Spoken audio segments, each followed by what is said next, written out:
Boys, good morning.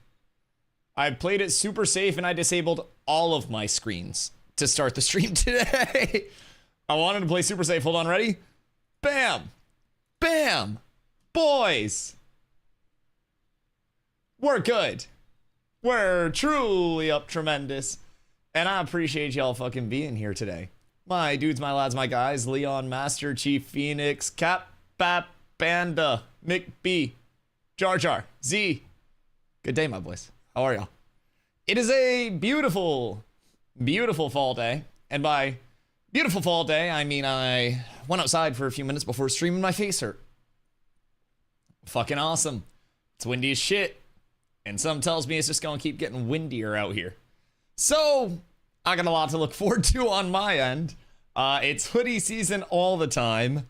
And good news is, it's also update season.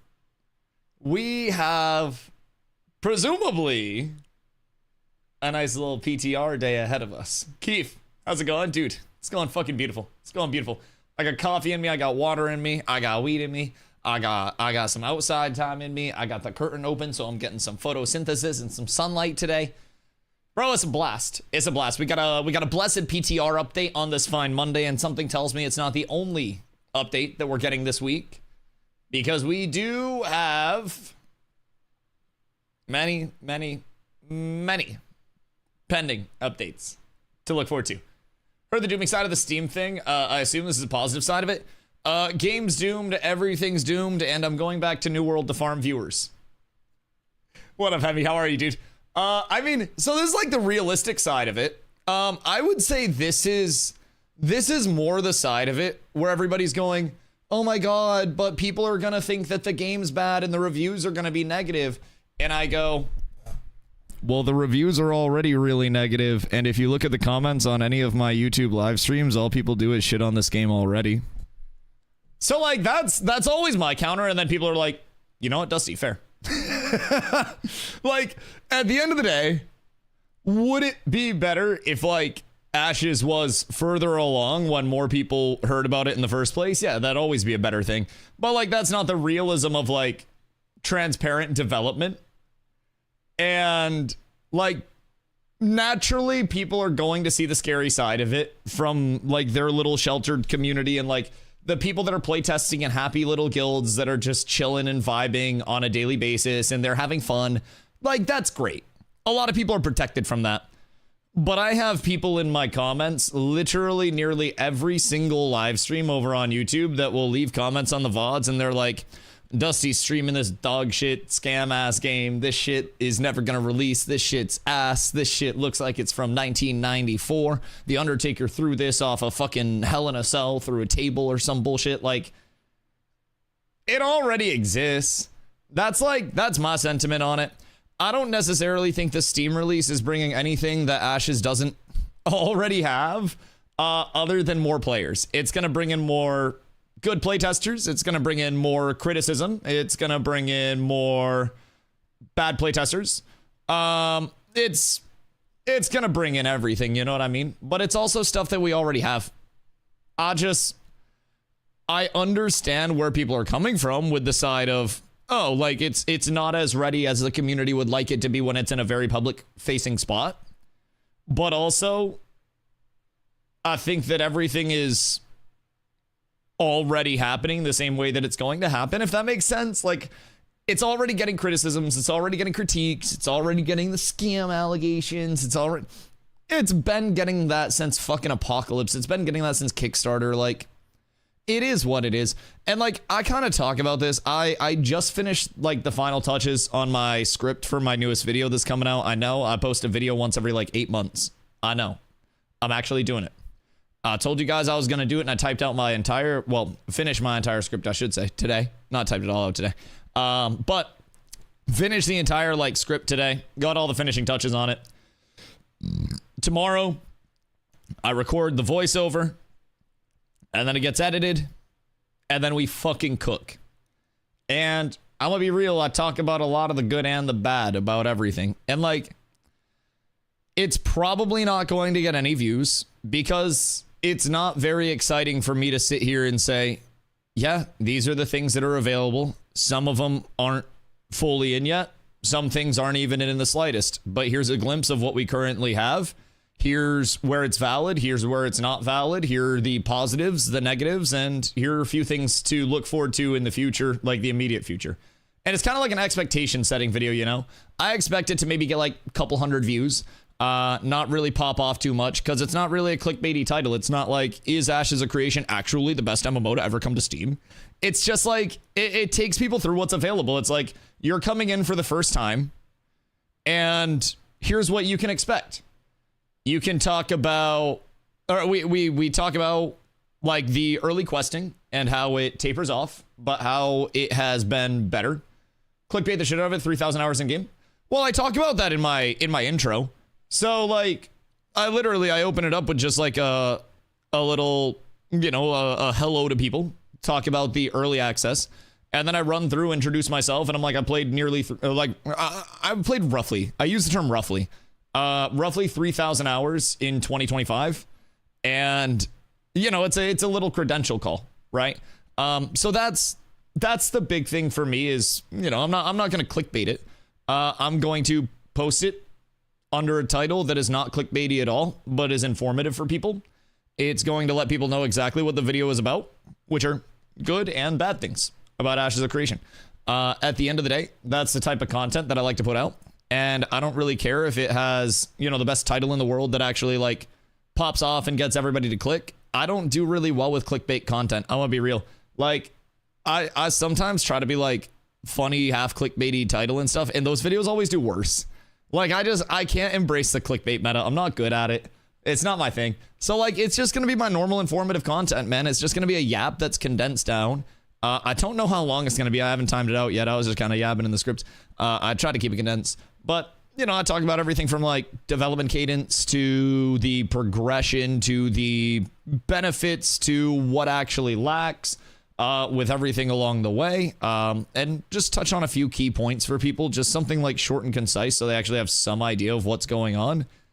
And that's the biggest thing for me. I just want people to have some baseline idea of what's going on, and then I can always elaborate in more videos or when people come over here. People in Discord's unanimously expressing that this is the best drop rate balance so far. Oh no. Oh no. Wait.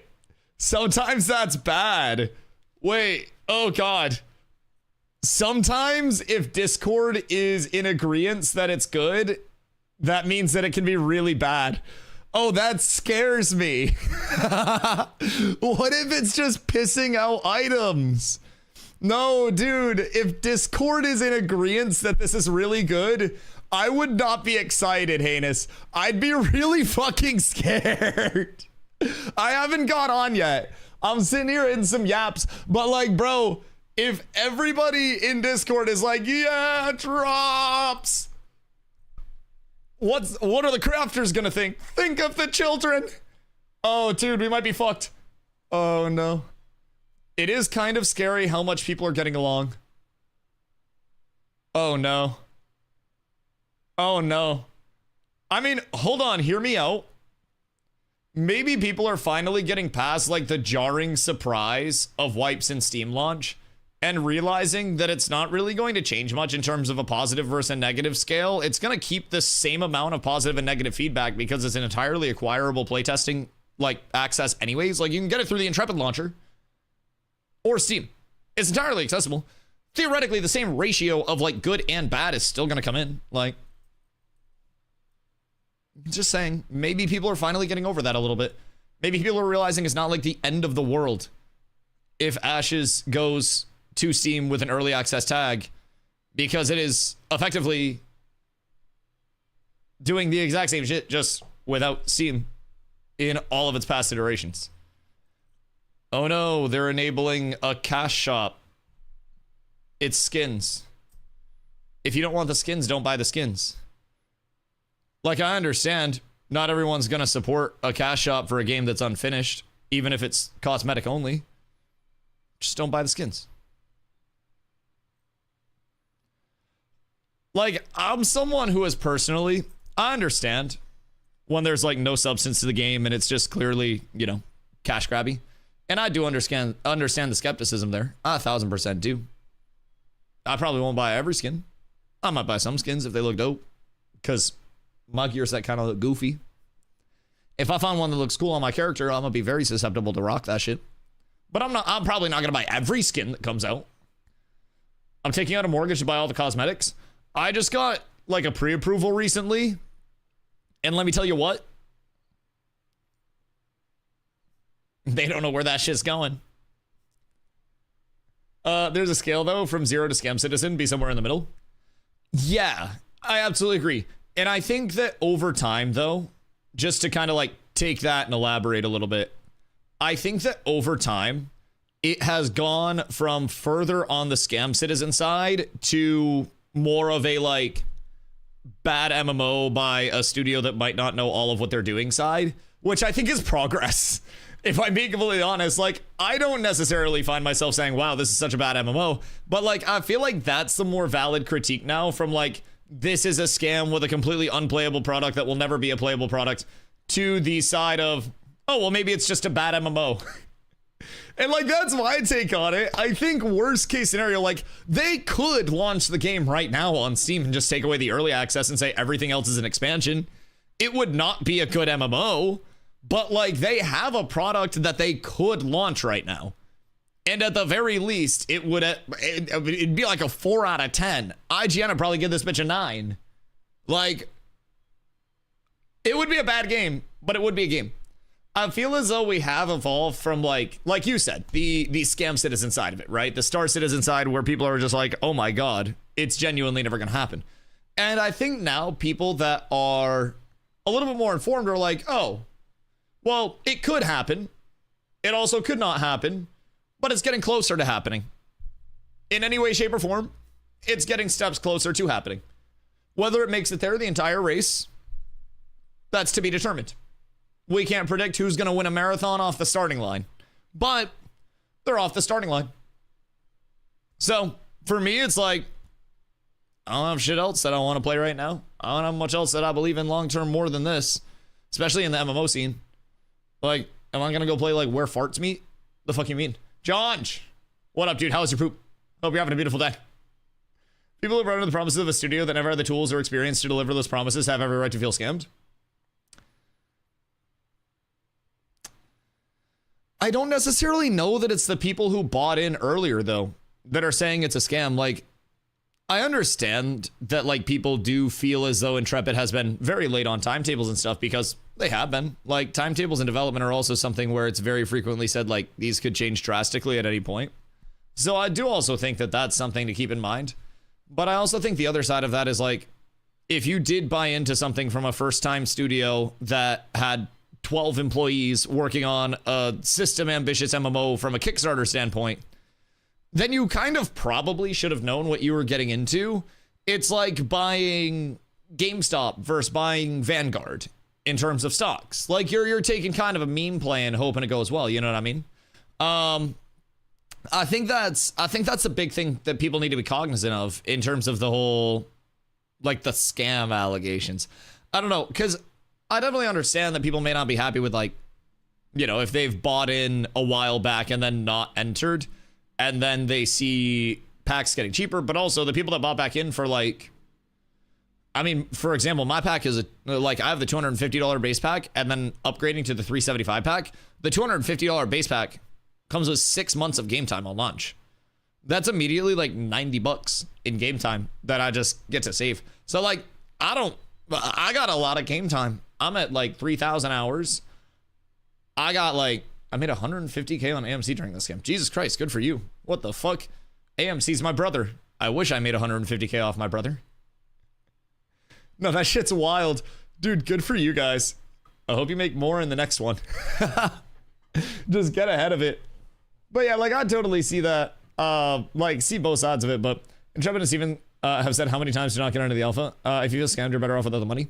Well, so this is also something I talk about in my video that we're going to be posting. God, my goal is to have it recorded tomorrow morning, edited by the end of the day tomorrow, possibly.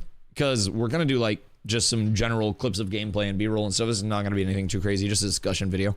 But like, I literally talk about the pricing and everything in my video, and I kind of break down my thoughts and what I always say to people. If you are in any way, shape, or form on the fence because of the current pricing of the product. It is better for you to wait until you see something where you are just like, I definitely want to do this, and I definitely want to be involved in this, because too many people are like, I don't know if I want to give you this money for this, and then they kind of end up, you know, having that buyer's remorse to a certain extent, especially with a large purchase. Like even at the $50 price tag, you can get what, like fucking Baldur's Gate 3 for just about that. Like, is BG3 60? Like, you can get some good ass games for that price tag even still. You know what I mean? So, like, I think all of the hesitancy, I think all of the criticisms are warranted, but I also think that people need to not feel forced or obligated to be in the playtesting environment. And I know that's so easy to say as someone that's in the playtesting environment that's not sacrificing the information and stuff, but like, genuinely, I am not playing Arc Raiders because when I play Arc Raiders, it's more of like I can play a few rounds and then I'm like, okay, that was fun, I'm gonna get off now. Like, it's not my main thing, and I would be forcing myself to play something I didn't like, and then I'd probably be really salty about it being like boring or something, or maybe I'd figure out that I have a lot of fun with it. Either way, if you force yourself to play something that there is a, you know, already a hesitancy about, regardless of what it is, that's going to be something that I think already causes a form of like standoffishness between yourself and that game, right? So I do feel as though too many people force themselves into it, and too many people most definitely set themselves up for failure off of that, primarily because of the, I guess, the immediate desire to hop in, right? And I just wish that people would kind of like, I don't want to say think it out a little more because that sounds mean, but I wish people would be more patient and realize that there's still a lot of dev left. There's still a lot of time before this game launches, and there will be many, many, many, many, many, many, many opportunities for people to hop in down the road when they are convinced that this is going to be something that they thoroughly enjoy. And I think that the push of like, again, I always say I'm really averse to the push of like, Ashes is either the best thing in the world or the worst thing in the world. It's neither of those things. It's its own thing. Like, I feel like the constant state of comparison and the constant state of like, this is top dog or this is bottom of the barrel, dead. Like, that's what makes it rough. Also, John, thank you for the 3-day, dude. I appreciate you. Seen people make the argument that playtime $2 spent, it's been a great value, which is totally fair. See, that's the big thing. And even without like direct playtime, compensations that you're getting from those older packs as well, those are including skins that you can only get from those packs. Those are including like item store credits, or not item store, sorry, skin store credits, in-game store credits. So like, you are getting a good amount of value within that. And like, I totally understand if somebody bought in like, I don't know, 2 weeks ago at the $100 pack, but also any of the recent packs that were more expensive before the price reduction are also still grandfathered in under the 90-day refund, providing they were purchased before the 14th of this month. So like, any of the packs that originally had the 90-day refund still have the 90-day refund, and any packs that have been outside of 90 days, 90 days is kind of like a very long time to figure it out if you want to play something, in my opinion. But planning on buying the game for EA launch, based on the game over the past year, I feel like it's in a good spot for me. But I'm just wondering why everyone's raging so hard. I think that the Ashes community in general is a very reactive community, you know? Everyone always has an opinion on Ashes, and even the community that's like not directly playing Ashes has seen glimpses of Ashes over time, whether that's recently or not recently at all. And they have this like perception of where Ashes is and where Ashes, you know, is supposed to be in their head. And like, a lot of the actual well thought out critiques are warranted, where it's like, you know, some things are bad, some things aren't in yet. It's not a complete MMO, but like, there are also a lot of people that have not actually watched Ashes gameplay or even have an Ashes pack that will just outwardly say like, this shit is completely a scam. This is really bad. They're very passionately incorrect too. So there was a comment. Also, Strad, Gussie, what up, my boys? There was a comment on the Ashes subreddit today that I was reading. Let me pull it up. I need to find it. Let's see. I'm looking for it on my phone right now. There was a comment on the Ashes subreddit to a post that said early access, what's in the game? And somebody replied with like some of the most incorrect information that I have ever seen. So the post was basically like, don't care about the drama, just want to know what's in the game currently. Zones, dungeons, raids, level cap, base classes only, subclasses, any type of GVGs or wars yet. Hard to find exact details on what's available and finished. And then they're just looking for, they're just looking for actual feedback. This post says, you can grind mobs. Solo, very slow, or in groups. Faster and better gear drops. You do not get better gear drops just for being in a group passively. Max level is 25. Average semi-optimized playtime to level 25 is around 40 to 50 hours. I don't know which new players pump into 25 and 40 to 50 hours. And also the world first group was 3 days of playtime almost. That is like... That's almost like world first pace. If not slightly faster than world first pace was at the start of the server. So just for perspective. You can craft, but it's a long process. You need to level up gathering skills, then processing skills, then find recipes, spend a lot of time in in-game currency, and you'll still need help of other crafters since your character can't be good at everything. The system limits you to having limited amounts of apprentice and journeyman certs. Valid. There is one instance dungeon. The rest are open world POIs.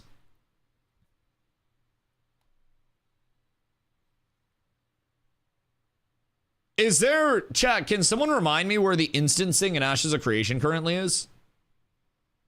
Just out of, like, curiosity? Because I have not once interacted with this instance content. Everything is open world. There are 2 grand dungeons.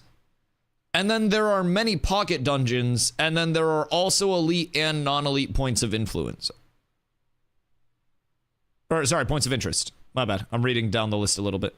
I was like, what did I say wrong? Points of interest. Like, it's crazy how bad the information going out from people is. And this is on the subreddit. This is the most upvoted post to this comment, by the way. Or to this post. You can participate in the new crate system that basically has you crafting and carrying crates from node to node, either by feet, mules, caravans, or ships, in goal of making more profit or helping construct buildings. But mind you, caravans and ships are PvP open activities and will be camped 24/7 by top guilds on the server.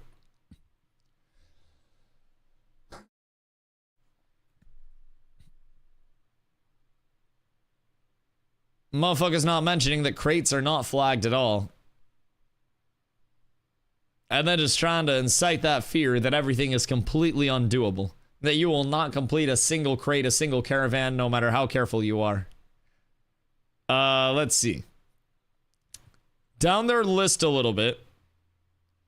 They just go into some very weird things. Very, very weird things. Where it seems like they haven't really played recently. Let's see here. They say there's a second starting zone option, the anvils, but as of current state, it's still lacking content. Valid. And then they said there are 2 or 3, depending if they add the orc race on December 11th, new races. Which maybe if they're saying new from like months ago, perhaps. And then 1 to 2, depending on if they add the summoner, new classes with rogue. No secondary archetypes yet. Rogue was added, again, literally months ago. So I wouldn't say that that's necessarily new. And then they talk about how quests are present, but there is 0 story in these quests. All of them are just fetch quests. They promise story arcs in the new Harbinger update, but they're not sure that those are going to be included. Let's see. What else was it? There was another one that just like really got me. really got me. Oh, this one. You become a citizen of a node. There's a node reputation counter. The more buy orders, mayoral commissions you complete, the higher the reputation, blah, blah, blah. You can participate in mayor elections, but don't expect to ever become a mayor. Those will be controlled by top Zerg guilds on the server. No player housing yet. Freeholds removed. Bro, we've seen people hit mayor that are not from Zerg guilds in the fucking slightest. There are going to be more settlements than there are Zerg guilds per server. And there are going to be 4 different types of elections. Already, though, that's not true. Let's see. And then they go... Oh, they also don't know what relics are. So they mentioned relics. And they're like, they're these rare artifacts that can be captured by players. But I haven't seen those and can't say much more about it. And that is the most, like... Oh, and then they also go, I think that's it. And that's the most upvoted comment on that thread. For, like, new player questions getting answered. Bro, the people are being let in with slop. The people are being let in with very, very bad information. If I could say so myself. Why not level 50? I wish. I wish. In the beginning of New World, there were more Zerg guilds than towns, and then it quickly shifted. I mean, the thing with Zerg guilds is they were only so impactful early because wars were capped at 50 versus 50. So, what are we talking about? The information that's going out to prospective new players from people that are supposedly active community members that can't even describe the basic functions or systems that are present within the game. And also very, very, very much will put things in a terribly biased light based on things that are kind of like sensationalized and not relatively true at all. And then all of the information that people are putting out just needs to be shaped. It just needs to be like molded just a little bit like Play-Doh. It can never just be this element of like, there's good and bad with the systems as they exist, and not every player will enjoy them right now, but the core of many of these systems are there. So if you enjoy this type of gameplay, you can help provide feedback and things that do improve the state of that gameplay in the future. I just don't know why that's such a hard thing for people to like say in their feedback. I don't understand why people have to take such a stance of like, everything will always be the worst case scenario or the best case scenario with Ashes. And it's just never a matter of like, things will get better. Things are okay. What headset? Sennheiser 599 SEs. And then I have a Shure SM7B down here for the old mic go. Appreciate you, Doug. Somebody salty on active people right now just shitting on Ashes. It's not even like inactive people. It's people that I'm convinced have not even actively played the game at all. Like not even inactive in a sense of like they played and they've taken breaks. I feel as though it is people who actively do not know the baseline of the systems that they are complaining about. And I'm literally sitting here openly saying not all of our systems are good, but like at least tell people what's actively good and bad about the systems. Like, at least inform the people in an honest way when they ask us questions. And if you don't have actual information to put out, then don't spread bad information. Dropping feedback with confused stakes. Yes, and then it leads to other people being confused when they come in. Like, brother, do you even understand how many new people are hesitant to play Ashes because they think somebody's just going to walk up to them in the open world and gank them? I have so many people that are like, Dusty, like, Ashes seems really cool systems-wise, but, like, I'm not a huge PvPer. Like, am I gonna be able to play the game? And I'm like, brother, most people don't PvP in Ashes. Most players avoid PvP almost entirely in Ashes, outside of very specific scenarios that you can also opt out of by not being in a guild, not being a citizen of a settlement. Like, PvP players will always be able to play Ashes. Bro, it is crazy. Also, what up, Penis Rogue? What up, everybody? It is crazy. Like, how many people just immediately assume I will be a gatherer minding my own beeswax in the open world, and then out of nowhere, somebody will come up and kablam me my shit. That's not going to happen very frequently, if ever. Most people have not been corrupted on. Most people have not corrupted. It's odd, in my opinion. Like how blown out of proportion some of the fears of new players coming in actually are. And it's almost like, it makes me wonder how, I guess, like how bad the information is that's going out, and like how reputable the resources are that are actually putting out information on these platforms now. Like, is there even up-to-date information going out is the first thing that I ask. Like, do we have any people left that are putting out current information? They're all reading old stuff. See, that's the thing with Ashes as well. And that's why I'm not necessarily like a huge YouTube person, because it's not really like evergreen viewable content that you're making a catalog of. It's essentially like dropping a weekly magazine that's going to get thrown out when the next one comes in. So like, to a certain extent, the second YouTube content has existed for, I'm gonna be real, like past a couple of weeks in the Ashes world, it's probably slightly outdated information in some way, shape, or form.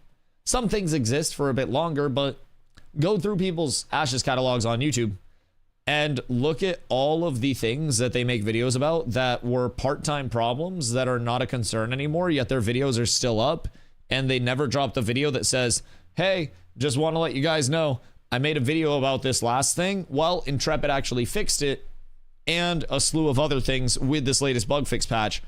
Awesome. But they'll leave the negative up, and then they won't say anything about the positive side of it. I'm just saying. Just putting that out there. Yo, Nivy, what up? What's up with your title? Is root drop rate and XP increase? Yes, drop rate and XP increase is being tested on the PTR today. So I've actually been waiting for people to trickle in. I usually hang out and yap for a little bit, then we hit patches, and then we start our testing for the day. So we'll be checking out the PTR patches for the specific values and everything. But people in Discord are oddly positive. Like, I'm kind of concerned. Like, am I gonna hate these drops? Am I gonna be the doomer? Like, the Discord is apparently really positive about these drop rate changes today. And like, if the Discord's positive, I'm scared. Because it's like, is this actually going to be good? They think it'll be good drops, though. I mean, we still have to see. It's just low tier grays. Well, so I also think people would be fine with low tier grays. I'm going to be real. I don't think anybody is expecting like increases in, you know, eye level 29 craftables to drop in like fucking blue heroic stuff like that. I don't necessarily think that's what people expect. One of the chief complaints that I heard personally, and again, this is just like my little corner of things, right? But people were hitting level 10 with empty gear slots with their starting weapons. People were hitting like level 20 with empty gear slots and some initiator, or like not initiate, some adept weapons if they got lucky on drops, but adept crafting wasn't available. So once they hit 20, they're like, oh shit, what's going on? And then they would still have many empty slots, many pieces of, you know, initiate adept gear, and they wouldn't be able to filter those things out. So I don't necessarily feel like everybody is saying, hey, we want BIS to drop like crazy. I think there is absolutely a way, though, for it to be balanced where people can fill their empty slots and get some baseline items, and then have the chance in certain POIs to find a POI specific drop that would save them a substantial amount of time. And I think that balance is there. I haven't tested these drops. We haven't seen what like Carfin and Steel Bloom and stuff like that are looking like. But in a world where there is enough gear to decon for some mats, in a world where the player-to-player gear economy is constantly flowing, that does open up the door for new players and players that are a little bit behind the curve to access pieces of gear that they wouldn't be able to farm on par normally. So that's also solid. Once guilds start farming up Steel Bloom, you'll probably see a whole hell of a lot of like high initiate, sorry, adept, and then low, the fuck, radiant gear. God, I'm just gonna keep saying apprentice and journeyman. It's so hard. I don't know why they use those terms. It confuses my peanut brain. God fucking damn it. Take's always been gray should drop pretty commonly. Green should be rare to drop, and anything above those two rarities should never drop on the crafted. I don't want to say like never drop, because like I feel as though there's an element of like something can never ever drop, and that just completely says there is no point in ever doing this over just focusing my time crafting in the long term. But along the way of chasing, say like, you know, getting the materials to make something from Forge, having even just like the minute chance. And I'm not saying like make it even like a once a month thing. For example, I've played about 3,000 hours. I haven't even seen an epic drop, but I've seen a clip of an epic weapon drop from a name mob in Forge way back in the day. And I'm like, it does exist. So like I've seen heroic stuff drop. That was really cool. I've seen fewer than 10 heroic drops. But like, I feel as though heroic, epic, and legendary existing in the loot table, cool. I think epic and legendary should both be things that are like, it happens, and that is like a mythical thing that echoes throughout the entire world. You know what I mean? I think that should be a big thing. Right now, there's little to no drop, and at the beginning of the phase, people were dropping heroics and epics, but instead of fixing the rarity drop, they reduced all the drops.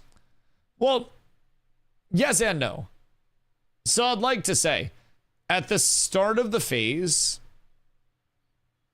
the drop rates were actually low, and then the people who were leveling very quickly and got ahead of the curve made it to 20 plus without the good drop rate buffs in the first few days.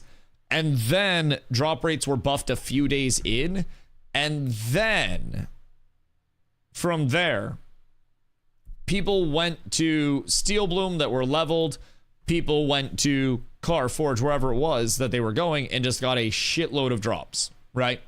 So during that drop rate buff, which was inspired by, I like to remind people, not the sweaty guilds that were already ahead, but by the more casual players that said, wow, look at these people leveling so fast. We need more drops to catch up. And then all drop rates got buffed.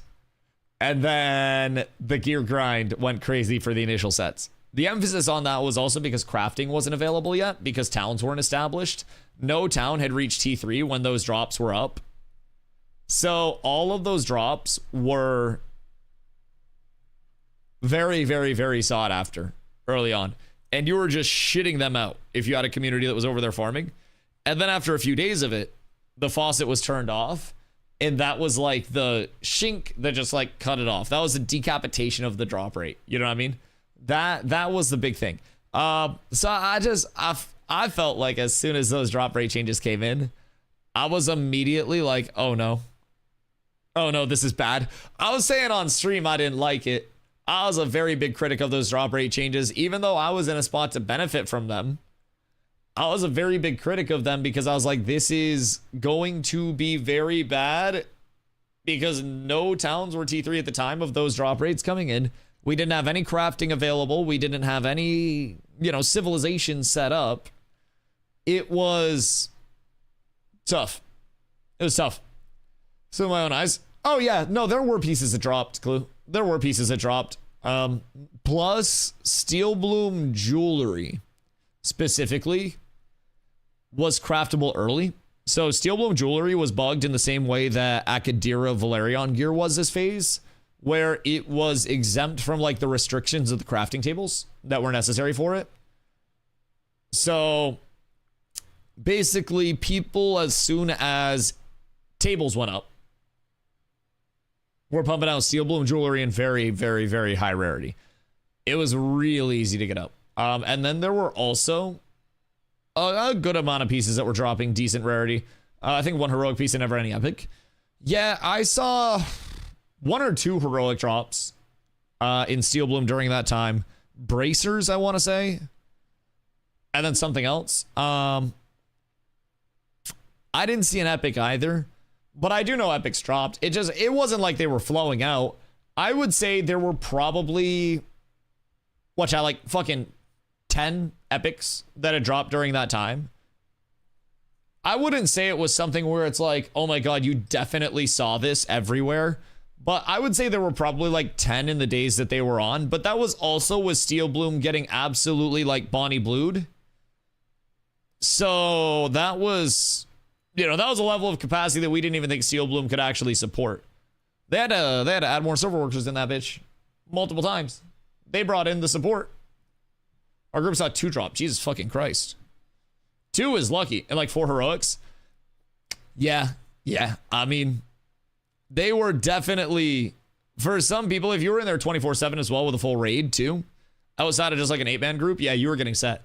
I only found blues for myself. Yeah, I don't think I found anything heroic or higher for my own gear set.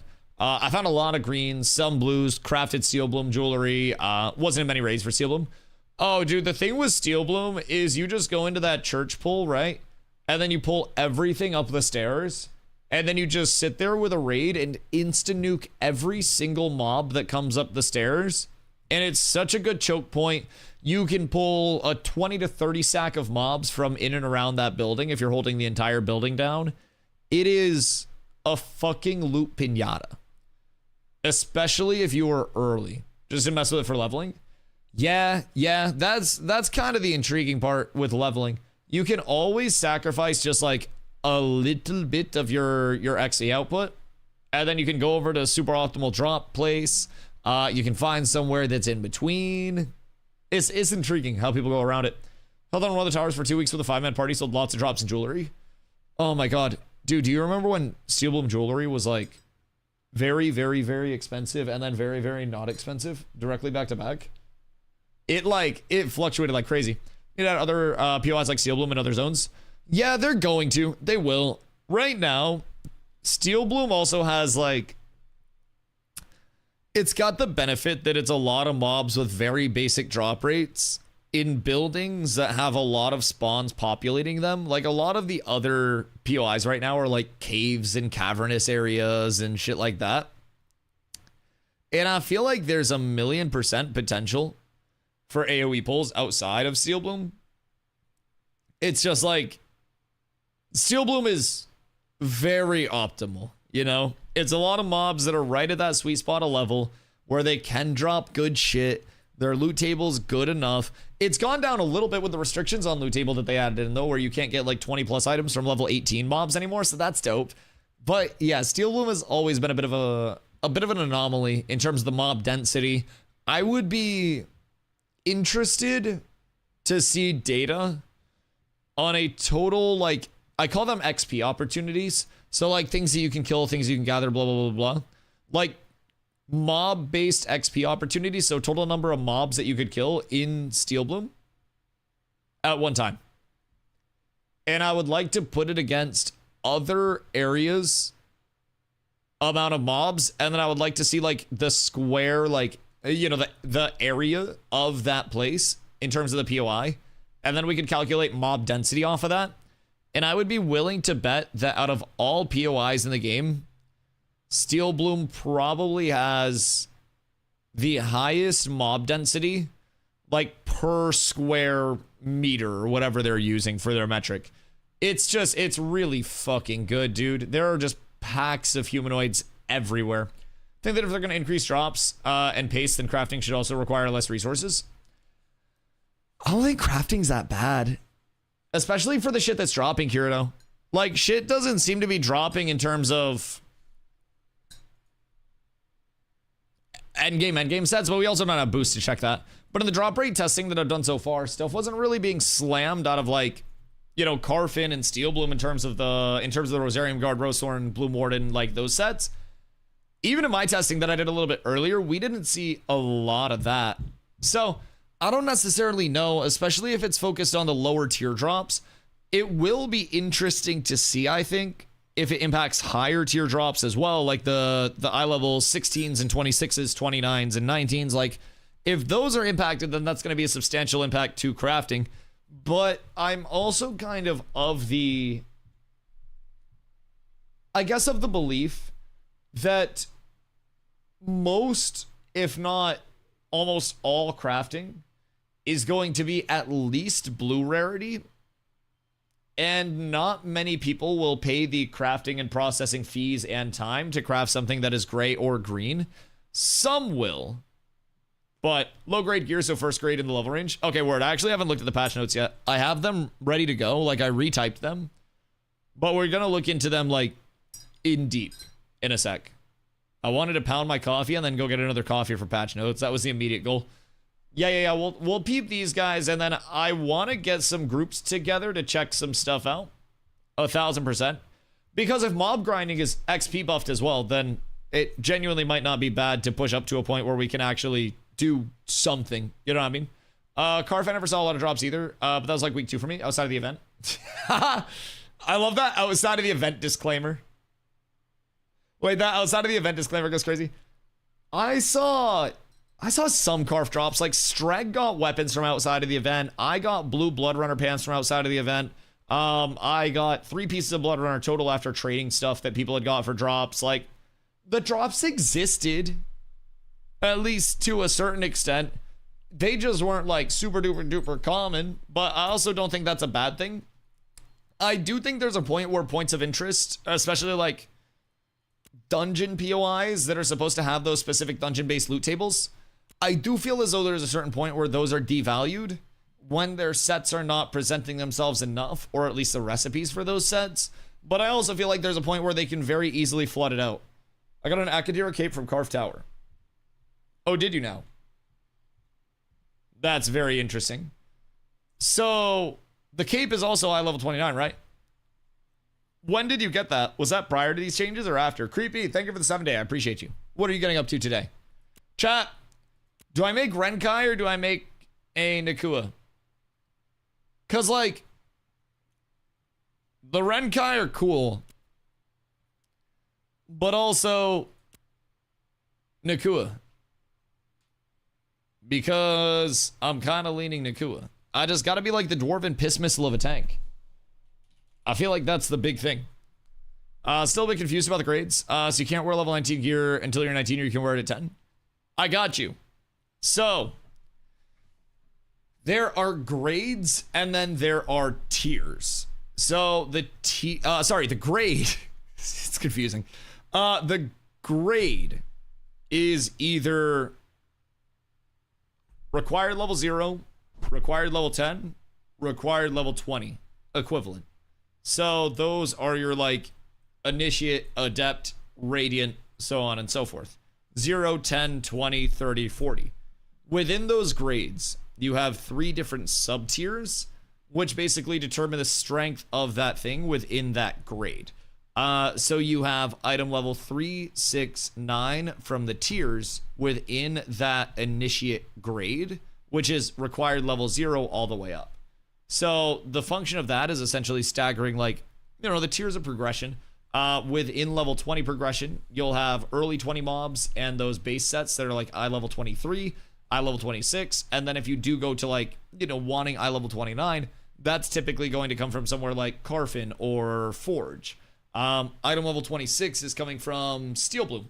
So there are some different sets that can drop along the way, weapons that can drop along the way, and then for crafting different tiers right now, we do also have to upgrade tables within the towns. So like you can craft the item level 23 stuff with the basic journeyman table, but then, and I'm sure this will be reworked, but then you have to like upgrade that table a tier to get to the item level 26.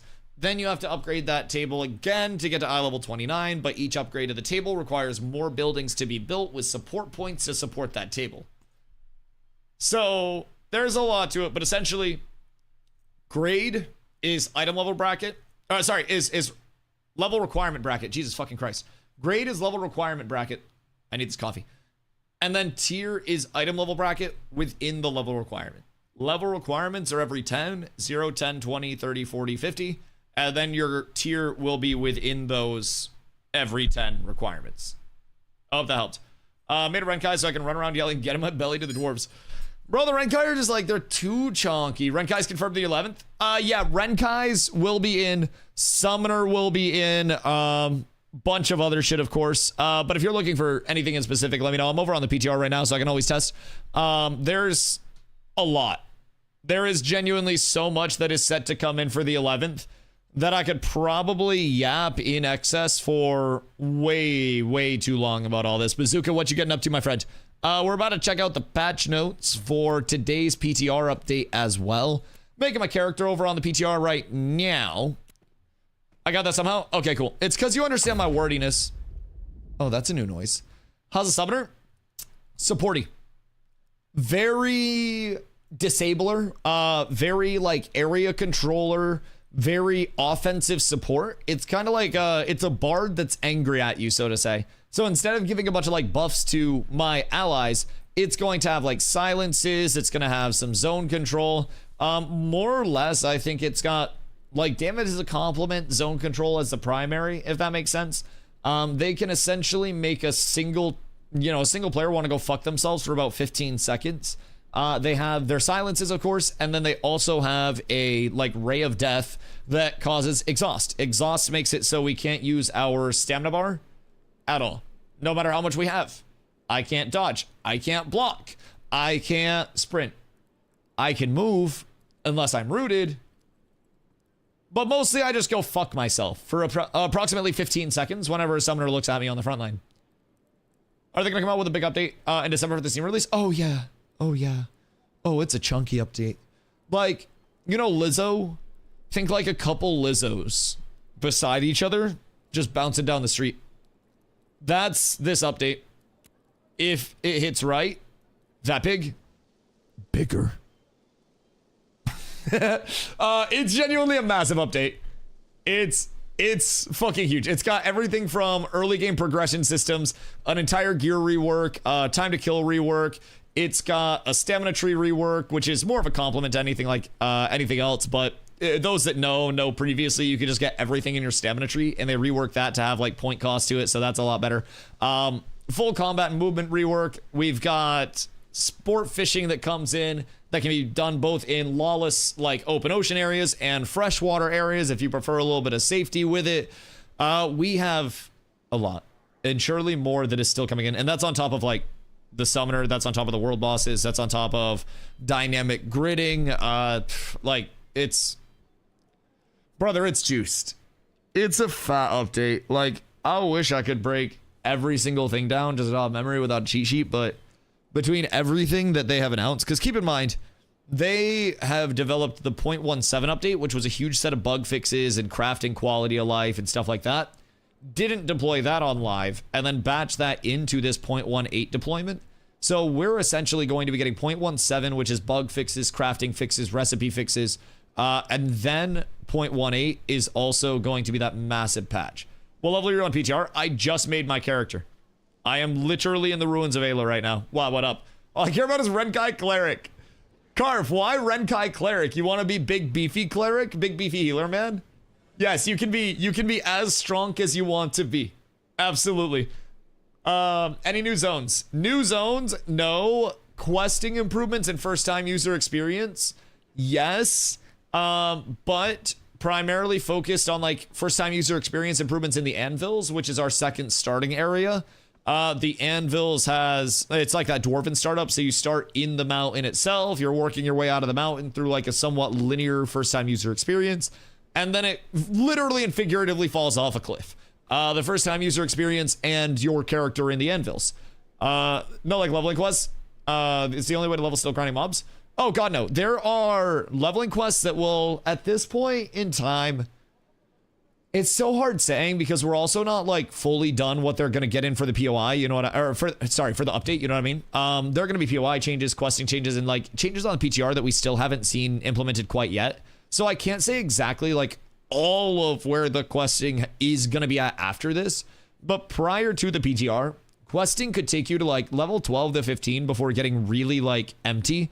And the thing that we can kind of see for progression is that they're trying to add questing hubs, so to say, that take you throughout the world and kind of bring you place to place to place. So the Anvils has the first time user experience, its initial questing hubs in Bonfire and Hammer Rest, and then no secondary questing hubs for you to go to. I would like to think that we'll be getting those secondary questing hubs with the Anvils update. We don't have that yet, but we still have a month until deployment, almost. So that'll be tested on the PTR. Today, they're focusing on testing the early user experience. They've increased XP from mob drops. They've increased gear drops. But in the past, they also added in experience that comes from gathering, refining, and crafting. So questing has come a ways since back in like December-ish, when it was like very, very new. And then on top of that, the gathering XP, while it's not going to keep you up with like mob grinders, it is still something supplemental where you're not just like getting completely cooked. The gathering XP was in the game before, but they tweaked it up a good bit. People in our community leveled to 20 plus simply off of gathering and then had a shitload of money because of it. So it's definitely doable. Did they add some POIs in the Anvils? Let me see if they have any on the map. None on the map, but they confirmed through Steven, did have a micro POI team that was specifically assigned to just like pumping out POIs in the Anvils. What the fuck? Wait. Two summoners literally just casted their summons at the exact same fucking time, like synced up near me. What the hell? That was so fucking weird.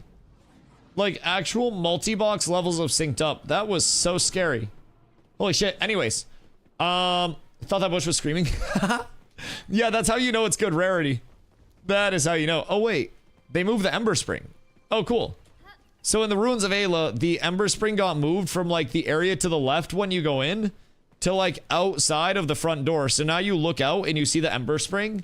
And then you'll attune to it as soon as you run out. That's kind of neat. I'll fuck with that pretty heavy.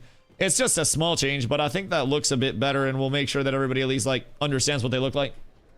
Do you think that they'll make POIs worth going to again, or will drops still be nerfed and crafting the way to get gear? Still to be tested.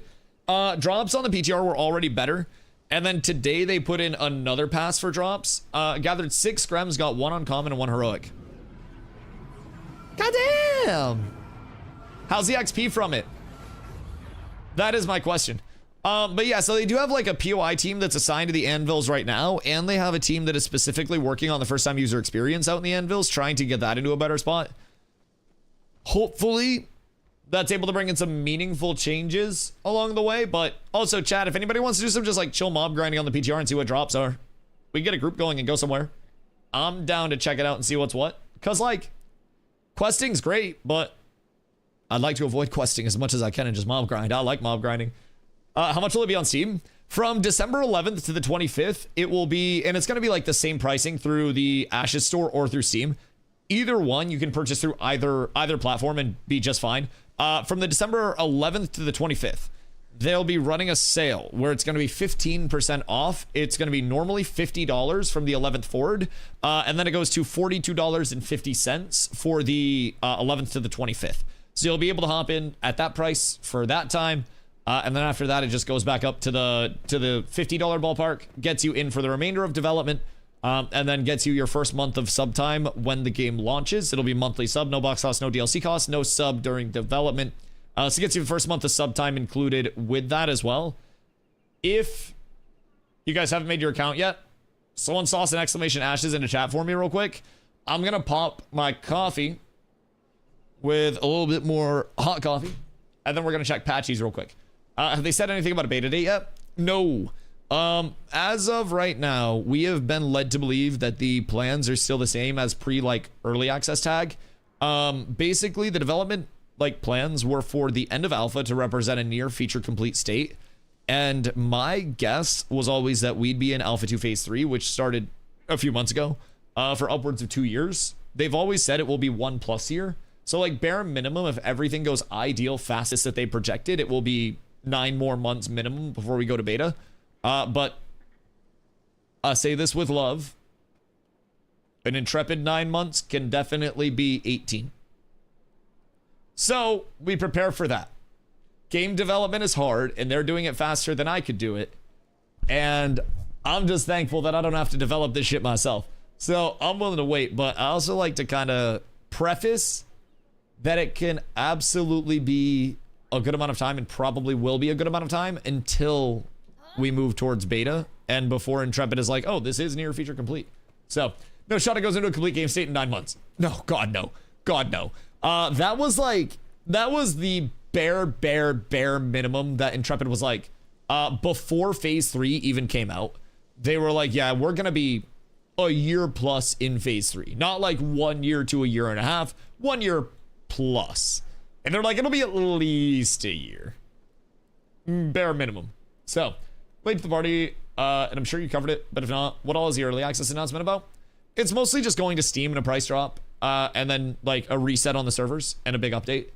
Like, very simply put, in the easiest way that I can describe it, in terms of what this early access announcement entails, it is a server wipe to everything prior on December 11th, brand new servers, huge patchington, summoner, and a bunch of other things, price drop to 50 USD, and then it also goes to Steam.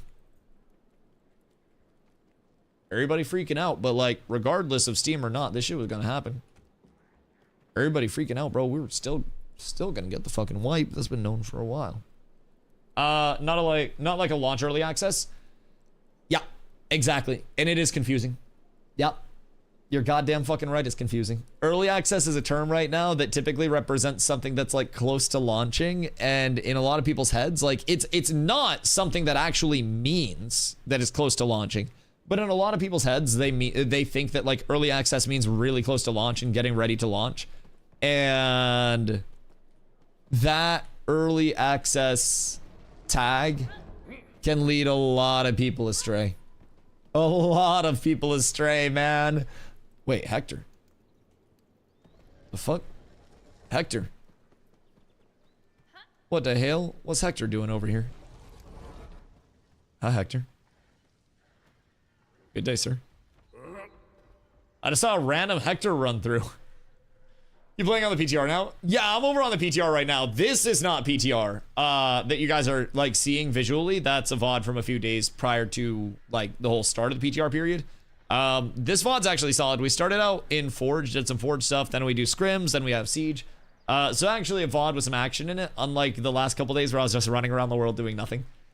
So yeah. Playing over on the PTR now, checking out some of the early game prog. Gonna check out the patch notes here in a sec. So we are up tremendous. How's the PvP? I have a lot of fun with it. It's a tab target base, and we'll have a lot of PvP coming up in the VOD. But there are many PvP systems already in the game. Arenas and stuff not yet in the game. Arenas will be coming. Duels are going to be added in their baseline sense in November, eventually evolving from just solo 1v1 duels to group duels, raid duels. They're going to put like some basically environmental arenas for us to go into for duels as well. So that's going to be fucking dope. And then from there, like the systems include town versus town PvP, guild versus guild PvP, open world PvP, all that stuff. So like in terms of the combat itself, tab target base, some pretty snappy movement and some pretty cool stuff.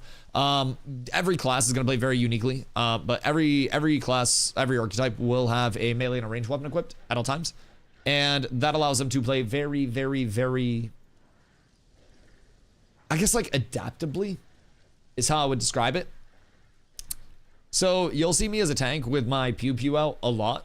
This is also partly because this is on the old, so like keep in mind, this is what's now regarded as like the old time to kill in the old movement.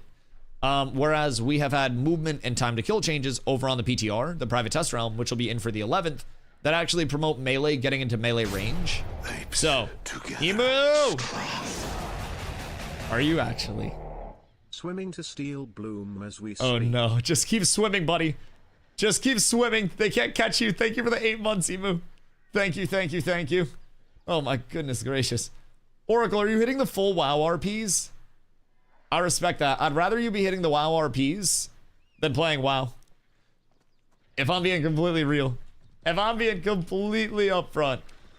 But yeah, like nothing with Ashes right now is nearly close to launch. It'll be for a while. Also, Potato, what up? Have they said when the subclassing will be out? Subclassing secondaries will probably not be until I think we're still months away. Like unless they actually like finger in my ass levels of surprise me, I don't think we are seeing secondaries until say maybe another like 4 to 6 months, because they're working on, and we don't know what this implementation is, but they have said we're getting archetype updates and reworks on the private test realm this week. I'm scared, but it could be anything from like we're rebalancing some stuff to we are adding in ranks for all of your archetype abilities, both like passive and active. So that'll be intriguing. Next update is level 30 boost. Oh, is it now? Where is your source? Where is your source? Should have me laughing at my DMs. I was in hysteria. I don't even know what I said. Hold on, let me check. I was blacked out. Wait. Oh. The winds are meeting in Vera. Jesus Christ. Do you mean to talk about sources? Well, I want to know so I can get them as my source. I need the direct one. I need the link up, dog. You know what I mean? If they can do large monthly updates, this game can keep population. So I actually cover content cadence and stuff in my YouTube video that's going to be coming out probably in like 2 days, hopefully, if everything goes well. I am recording it tomorrow, getting it to editing tomorrow, and then it should hopefully be edited. A pretty easy video to edit. But we'll try to have that either tomorrow or either Wednesday or Thursday for you guys. I'll be covering a lot of just like the upfront on like what Ashes honestly is, what's good about it, what's bad about it, what people can look forward to for for the December update, and what's going to hopefully be available in the near future, the long future, and what sucks right now. And I literally break down what does suck about everything that I mention is good, because there is good with bad in just about every system right now. So I'm gonna keep it a good pace for how few they have. Brutal pickup IMO. Yeah. I think content cadence can also be improved with more playtesters existing. 1000%. I firmly believe that in an environment like this, if we doubled our playtester base, bugs would be found quicker. More feedback would come in through balance. The systems would actually be enabled in a meaningful way because it's a socially driven system that's built on friction. Friction is one of the core things that is meant to make Ashes fun and is a core element of the design. And without friction, which is caused by players fighting over limited resources, Ashes feels like this world where everyone just exists in this large space and it kind of gets empty. And that's one of the largest drawbacks of it. You know what I mean? It's a bit of an issue, but this is also something that socially driven MMOs live or die by. And Ashes will continue to live or die by.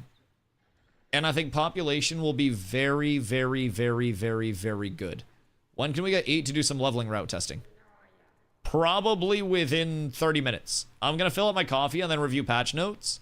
Keith is on. Z's going to get on, so we'll have Cleric. I don't know who else, but I'm sure we could get 4 more.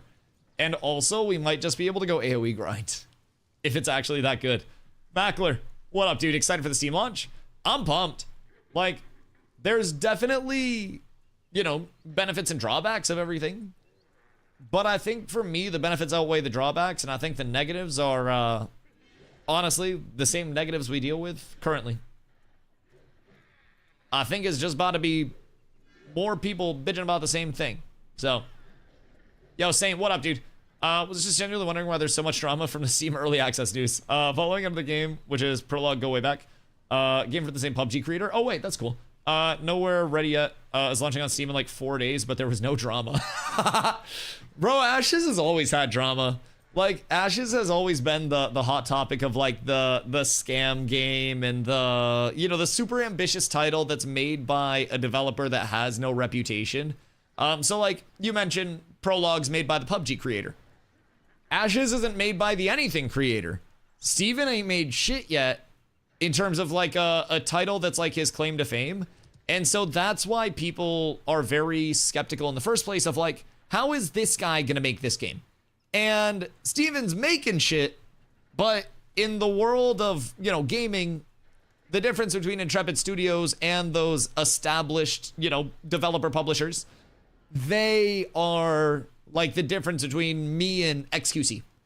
Like it's night and day in terms of like the notoriety, in terms of where people are willing to go, like reputation wise and stuff like that. So I totally understand why there's some of the drama with it. but I also feel like the drama is absolutely overblown. I think that too many people feel as though Ashes will have this negative aura that it apparently didn't have before, which is the most confusing thing to me. People are like, oh, the reviews for Ashes are going to be so bad. And I'm like, brother, look around. Look at life. Look at all this YouTube content, man. Look at all this Discord. Look at all this Reddit. Shit's cooked. Feedback's cooked. If I went off feedback alone and comments alone, bro, I wouldn't be playing Ashes. Yo, Cal, thank you for the 2 months, dude. Like, my stream from yesterday alone had probably, God, I don't know, almost like 10 hate comments on it when I woke up this morning. And that was just the overnight of a VOD.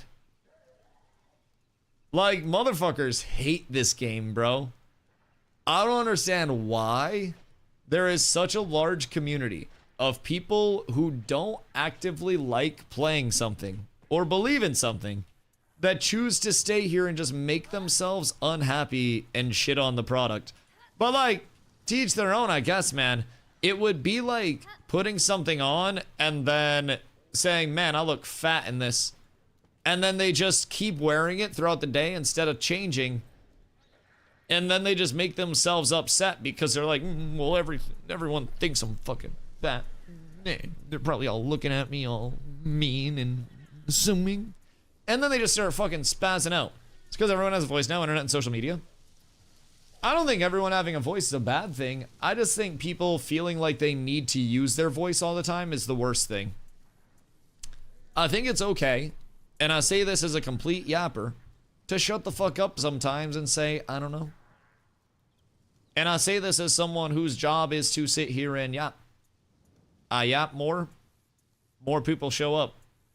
But there are still many times where people will ask me something and I say, no, I don't know, tell me about that. It's wild to me that people that are yapping for free are incapable of saying the simple phrase, I don't know. That's it. Got a little upset over the stamp changes, but after testing, I cooled off. Laughs in tank. I just blocked, dog. Yeah, shield meta. We're up tremendous. But yeah, like the stamp changes are also another thing where it's like, it coincides with the gain of HP scaling in defensives, because now a higher percentage of damage that's thrown out is actually going to be connecting with people, so that effective health bar, while it is larger, is also going to sustain many more hits than it would when you can just dodge infinite instances of damage with 2 dodges, 1 full second of essentially 100% evasion. Kind of OP, if you really think about it. And the movement that came from it as well was kind of wild. Now, it's almost kind of funny. Part of me wonders, for those that have played for a while, how apocalyptic it would have been if they went from the old movement system with b-hopping to the current movement system for the 11th. Because, like, they're kind of, like, easing us into it. They went, like, just the tip with the friction, and now they're kind of, like, going balls deep with the stamina changes. And we're kind of, like, used to it at this point, right?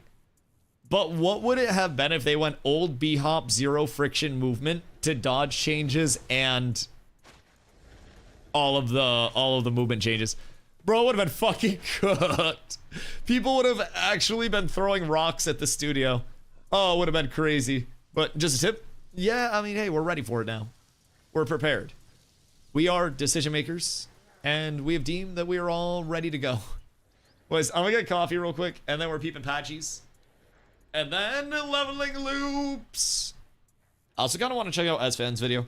People have been saying that Esfan dropped a video about Ashes. It's actually, like, seemingly informed about things, which is intriguing, because I didn't know if Esfan was still following things or not, but kind of want to check that out. So I'll be right back. We got some things planned. Un momento.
day. I've arrived. I just asked Hector what's the situation with the gateway medallion. He's getting me an answer. Wait, what happened with the gateway medallion? The fuck you mean the gateway medallion? Is Welcome to Vera bugged? Like, are all of the quests bugged, or what's going on? Because now I'm intrigued.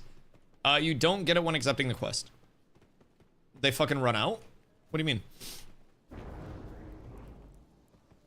The hell do you mean? Did they change? No longer needed when you start. Is Welcome to Vera... Oh, they moved the quest giver.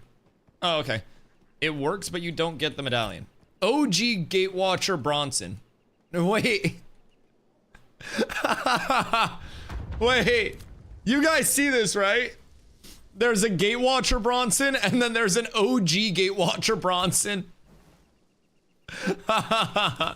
Wait, that's actually so sick.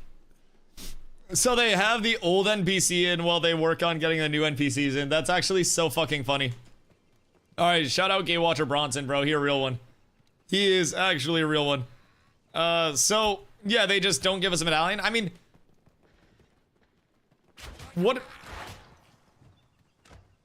What purpose did the medallion even serve other than taking up a slot for most people? Like, genuine question. Unplayable? Literally immersion ruined. Ash is a fucking scam. Think they may have loaded some things from previous patches into this patch and it's borked a lot of things? Fucking Planetdorf. Bro, at least he didn't leave the NPC in. I'm assuming the story would come into some sort. Fair. Surplus tokens are also in this patch.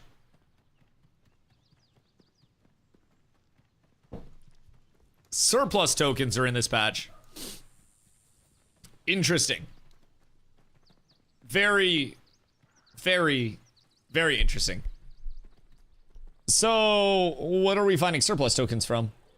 And is Safe Fast Sure giving gear? Have we checked that yet? Bro, low-key, with quests being the way that they are, it might actually be a, might actually be a little grindington day. Might be good to mob grind. Is used for X marks the spot. Word. Safe Fast Sure has token reward. Maybe they're going back to the surplus tokens? And then a surplus token vendor? For first time user experience stuff to make sure that everybody has like a more equitable gearing. Cause like it is entirely possible. What the fuck? Who named their character Dustin? Dude, it's so fucking weird to see my name. Oh god, I don't like the way that looks. The fuck? Why am I seeing that out in the wild? Oh dude, that does not sound... Like, I don't like seeing that. I just fucking ran by my Govy name. Brought back tokens, but no vendor. Haha. Right. Intriguing. Alright, tokens, but no vendor is fucking solid. The... stuttering, like the frame hitchy, is going to make me want to kick puppies into traffic. And I hope... Oh, fly. I hope they fix that. I very much hope they fix that. Goes off Dusty or DustyWhy? Dusty. I went with the short one. I try to never let him know my next move. So that way I'm harder to find. Memory leak stuttering? Is it memory leak stuff? Or like what? Have we figured out what's causing it? Cause it is, that was you? Yes, probably AFK. Yeah, I'm gonna check notes real quick. But yeah, the memory leak is, or whatever it is, the lifespan of the fly needs to be studied. Bro, I don't understand, like, why it's here. It's just fucking harassing me. It's, like, invulnerable. The craziest part is it just, like, won't go, like, outside when I open the door. Like, I will leave the porch door open, like, while I smoke, and it won't go. I don't understand. I need to, like, somehow set up a vacuum throughout the house. Lifespan of housefly is like 17 days in adulthood. Yeah, it should be dying anytime soon. Like, I've never preyed on something's downfall as much as I have preyed on this fly's. Like, genuinely. It's been a problem for me. Alright, hold on. Let me safely navigate my way to patch notes. We will disable everything. And then, chat, we got a Planendorf incoming in 3, 2, 1. Flash out. Hiya. All right. So sorry for the dilemma. So sorry for the dilemma. Patchies. Enemies and NPCs. Dramatically increased drop rates of low-grade gear from all general population enemies across all levels. Consider Notepad++ so you can do black background. I kind of like flashbanging, you guys. I'm not gonna lie. I feel like too many streamers are too accommodating to people nowadays, and I feel like there needs to be an element of like a lack of quality of life to make you appreciate the quality of life much more. You know what I mean? I feel like that's a point that most streamers kind of forget. So anyways, increased adventuring XP rewards from enemy kills by up to 20%. NPC levels in the Riverlands have been adjusted for a more progressive leveling experience. The level banding has been tightened. Fuck yeah, tighten it. So players will not typically see large jumps in the levels of monsters as they push out towards the nearby settlements. That's interesting. Normal Notepad also has dark mode. Okay. You guys have willpower. Strong people. You can survive. So, let's see. Fix an issue preventing some non-humanoid, non-elite enemies from dropping gear. Ayo, Grim Farm. Put on some glasses. It's actually a good idea. All right, crafting emblems now drop as intended from enemies in the Riverlands. Crafting emblems up tremendous. Also, non-humanoid, non-elite enemies dropping gear may be Grem Farm meta, possibly on the menu. We could be up tremendous. We'll see where it goes, but I think this is all movement in the wrong direction. Gear drop's fine, but the XP increase, making the game quicker to get through. Makes me cautious about the future. Keep in mind, Stomps, the XP increase is probably adjacent to the revamp to mob damage and health that we saw recently. So mob health went up dramatically. So like kill pace is down a bit for any elite enemies. And that's up to 20%. It's not 20% across the board in the wording. So that makes me think it's probably going to be just like a recalc on how much XP was being granted from those elite mobs that were a bit, quick, so to say. I would agree, but you understand what I'm getting at. Well, I said cautious. Right. No, it's definitely something where like without the adjacent patches, I would also be concerned. But I also feel like knowing that they just recalced mob HP scaling, it is a bit more settling for me, if that makes sense. Because mobs are going to be a little bit longer to kill. The HP bar is a little bit taller, which is probably why it's not like vibing with you. Tall things and you don't, you know, two different things. But no, I would definitely agree. If it was like the same time to kill, and then they were just like, here, 20% more XP from mob kills, but not like questing efforts or anything like that, I think that'd be a concern. But part of what they're working on right now is you'll actually kind of like this next step, I think, too. As someone that's dumb, stupid, short, and bald, this will probably kind of hit for you. I will go back to the PvP stuff, but Destiny system. The Destiny system is essentially this like small form of some semi-linearization. Wow, it's also a flashbang right now. Holy shit. I'm not good at math. I'm not very smart. And you're 5'6" and bald. Chat. Wait. Click on your Destinies tab. Hit L if you're in game. Planendorf designed it. Oh my god, it's even a flashbang on that end. I'm so glad I have the sunglasses on right now. I'm getting flashbanged on 2 monitors simultaneously. Wait, this is insane. Okay. Okay, so anyways, the Destinies tab. The Destinies tab has different subcategories that will take you through different adventuring, crafting, gathering, and processing goals. Dusty's leaking through glasses. Uh-oh. I gotta make sure the reflections aren't there. Hold on. Wait, these don't have an anti-glare. Oh shit. Are we cooked? Chat, we're cooked. Wait, I'm actually gonna take them off. Someone's gonna zoom and enhance. The quality of my stream is too high. Wait, I'm actually taking those off. Yo, I gotta lower my stream quality if I'm about to do that. Fuck, I need to get some better glasses. I don't even know where these are from. These are from some business. They just have an address randomly printed on them. They don't even have a business on them. They just have an address. Now I'm kind of intrigued. It's like a Squid Games type shit. I'm not even kidding. These just say 290 Main Street on them. And then they have no business indicator. No branding. Made in Taiwan.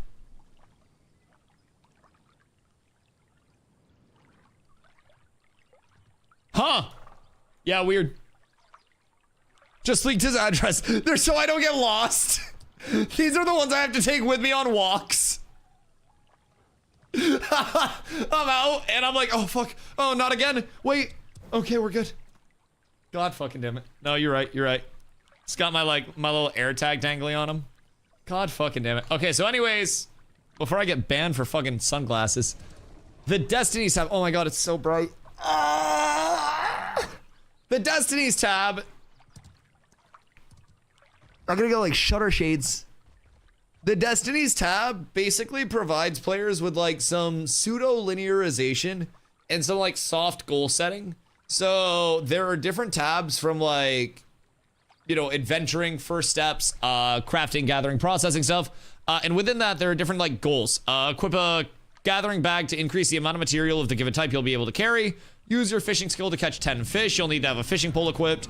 Use hunting to gather the carcasses of 5 or more animals. Use your gathering skills to gather 1 item or material of rare or better. And then as you're completing those things, you get player rewards up at the top. So it seems as though you have, oh shit, wait, they changed these. So the gathering tree, the 2 completions gives you 2 dim glint, kind of lame. The second one gives you a gatherer's shirt box. A shirt to start you on your first steps into gathering. Select reward. The 6 one gives pants, and then the 8 piece gives a tool chest. On the first steps one, 2 glint, and then adventurer's health kit, and then the 6 is adventurer's chest, and then the 8 is adventurer's melee weapon chest, and then the adventuring tree at initiate is 2 glint, and then it is adventurer's leggings box, adventurer's shoulder box, and adventurer's jewelry box. There's actually a lot that's available through these destinies. Oh shit. Okay, so those are gonna be worth completing. The XP reward for completing each individual destiny is pretty low, but like that's solid. How do you get into PTR? If you have your access, then you can, in your game client, before you log in, switch your environments drop down from Alpha 2 to the PTR environment. PTR environment is NDA'd visually, so you cannot share visuals. If you do, you will get in trouble. So you can draw stuff, you can yap about stuff, it's just visually NDA'd. So that's why I don't show my gameplay when I'm over here. So from there, you will switch over to the PTR environment, and then you will agree to the NDA, install, and then same process. So you're good to go.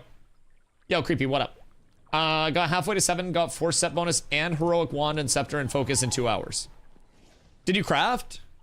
Or was that all through drops? I'm assuming you like did the new player experience and then crafted a little bit, because that definitely seems crafty to me. Is there a point in playing PTR? Testing the build early and getting knowledge. Like sometimes they will have boost NPCs in. Right now they don't, because they want emphasis on like first time user experience testing and that early drop progression and stuff like that. But sometimes they will have boost NPCs where we can just like make characters and then level them up immediately and then have everything we need, get some gear for them and check it out, you know, depending on what the focus is for that day. The PTR gets wiped very frequently, so it's not going to be a sense of like I'm playing to progress, but you get to see the upcoming patch early. It's going to be a mix of PTR and live days. The PTR is currently going to be up for the next 8 days until the is it the 25th where the PTR goes down? And it's like the 26th to the 1st is live again, I want to say. And then on the 1st, it's the final day of live. And there's like an end of the world event on Shoal and on Lotharia. I would assume on Shoal. Fuck Lotharia. Anyways. So on Shoal, there will be an end of the world event. There will be GMs there, upgrade NPCs, level NPCs. So you can make a character over there, instantly level it, come check it out. That'll be on the previous build, but there will be GMs there giving us like a, you know, an apocalypse event, so to say, to kind of end the servers. December 1st, that night, the old servers die. Everything's wiped. Then we have the final round of PTR testing. This is the chance for any final bug reports, any final exploits that we find, any dupes, anything like that, to get pointed out and pushed up as quickly as possible, so this version of the game can come in as good as possible. And every bit of playtesting on the way helps with that. So even if you are just coming in and checking out changes and like you're questing and you find a quest that's not working, bug reporting that, even if you think it's probably been reported 7,000 times, if it hasn't, you're up tremendous. If you kill a mob and something seems sus in the drop table, reporting that can be a really big thing. If you happen to find a dupe, reporting that can stop a dupe from making it into live. So everything that we're doing right now is kind of like, we're not necessarily playing for progression purposes. I mean, actually, a lot of my guild is, honestly, but our progression isn't focused here. So we're going to be getting a group together to do leveling routes and test like what the new leveling changes are. Our captain Godchi is going to lead us on the way, and we'll be practicing for the upcoming servers, which will go live on the 11th. And what we're trying to do is get a very, very, very solid leveling route where we can just start hot and get out ahead of the curve and then just keep pumping for as long as physically possible. And that's our big goal. So we're just trying to get as much research done as we can on the new build and try to figure out every little bit of info that we can. So is there any competition other than your guild? Oh yeah, we're not even the best guild. Oh god. Yeah, no, there are so many guilds that are like our level and above. We're a very community focused guild, so we're a lot less restrictive in our recruitment, so to say. We have multiple guilds. We have our top guild that is very PvP focused, and then we have like our casual guild that just does a bit of everything, our crafting guild, and then there's even an EU guild in our like community that's in the NA side. So like we have a very good PvP presence. But there are also guilds that are just those strict PvP, like we focus on this and this part only. And like, there are guilds that are more competitive than us in that sense, but we're one of the guilds that stays the most consistent because we offer PvP against literally everybody in the game. We even fight against those top guilds, and we try to improve our players in-house. And sometimes we get a little lucky, get a little good, sneak out a dub. Sometimes we lose and have to say GG's, and we say GG's, and then we VOD review, and people get better because of it. But we fight with and against literally everybody in the game, and we do everything else in the game, even through the inactivity, the activity periods. How do I join your guild? Exclamation guild. Hop into the Discord, get your perms. We do also have signups up. If you are going to be here for the 11th, when servers go up, we have what are called static signups. Static leveling groups are basically a set 8-person group, depending on what classes you're looking to play. We will place you in groups, and then we are working right now. So like I mentioned, we're testing leveling routes. We're going to work together with Godchi. Godchi is a very knowledgeable leveler, always a super fast leveler. This is our first start having Godchi in guild. Godchi was previously in a different guild and came over our way. So now we're using Godchi's information to try to refine our leveling route so we can get our entire guild out ahead of the curve much more than we were last phase. So we'll be putting out like step-by-step guides of like, you go here, you talk to this person, you go here, you do this, you interact here. And like, we are literally going to work together to put out full step-by-step guides for all of our groups to progress and at least get started. That is our entire goal. So every single phase, we have got a lot better as a community, and we just keep ramping up with more organization and more knowledge. Corla, hello. How do? Also, did you hear my thoughts on playlist? I have a theory. Cause like, I got you a McChicken unintentionally. What's up? I think this playlist has had an impedance of like very slow pace stuff. And I don't know why. Not that it's a bad thing, but like there are a lot of like very slow pace. And I'm thinking like another playlist that's more like upbeaty specifically. Because I've been getting into the shuffle. And I'm seeing a lot of like, I redo. Well, no. I like this one. But I was also thinking an additional one that is also focused on like just like upbeat. So that way we can switch back and forth depending on what we're doing. Because sometimes I'll be PvPing. And then it's like, why is there a relaxing violin in the background? So I like this one for just chilling. Because it's got a mix of everything. But sometimes I'm like, okay, more upbeat. I know that for sure. You're the best. I love you. Are you out of work already? Oh, so that McChicken is gonna cook me. Hello, you calling an impedance? Your mom's an impedance. At least Africa's not on there. We'll add Bardcore Africa. That does exist. That 1000% exists. I'll be in 10 minutes. Swag. Okay. So, under the PvP tab. Increase the PvP opt-in protection buff. Level cap. From 5 to 10. So that's the Asmongold protection, right? I think that's like the equivalent of like the Tom Brady Tuck rule, but it's like the Asmongold buff. So, increased Asmongold buff to level 10. Are they planning on somebody big playing the game? What if Asmongold was like, hey man, you hit me with that level 10 buff and I got you? Wait, low-key. Oh no. Okay, the God Spike will now despawn correctly at the end of a Territory War event. That was not despawning properly. Some Destiny system fixes. And then... Summoner. Revise the Spirit Hunter's logic after using in-cap while in melee stance. Spirit Hunter will no longer... will now return to following its owner after in-capping a target. Spirit Hunter will no longer automatically refrain from attacking targets in-cap by other players or their pets. So you can cancel in-caps with your pet now. Way easier, which is...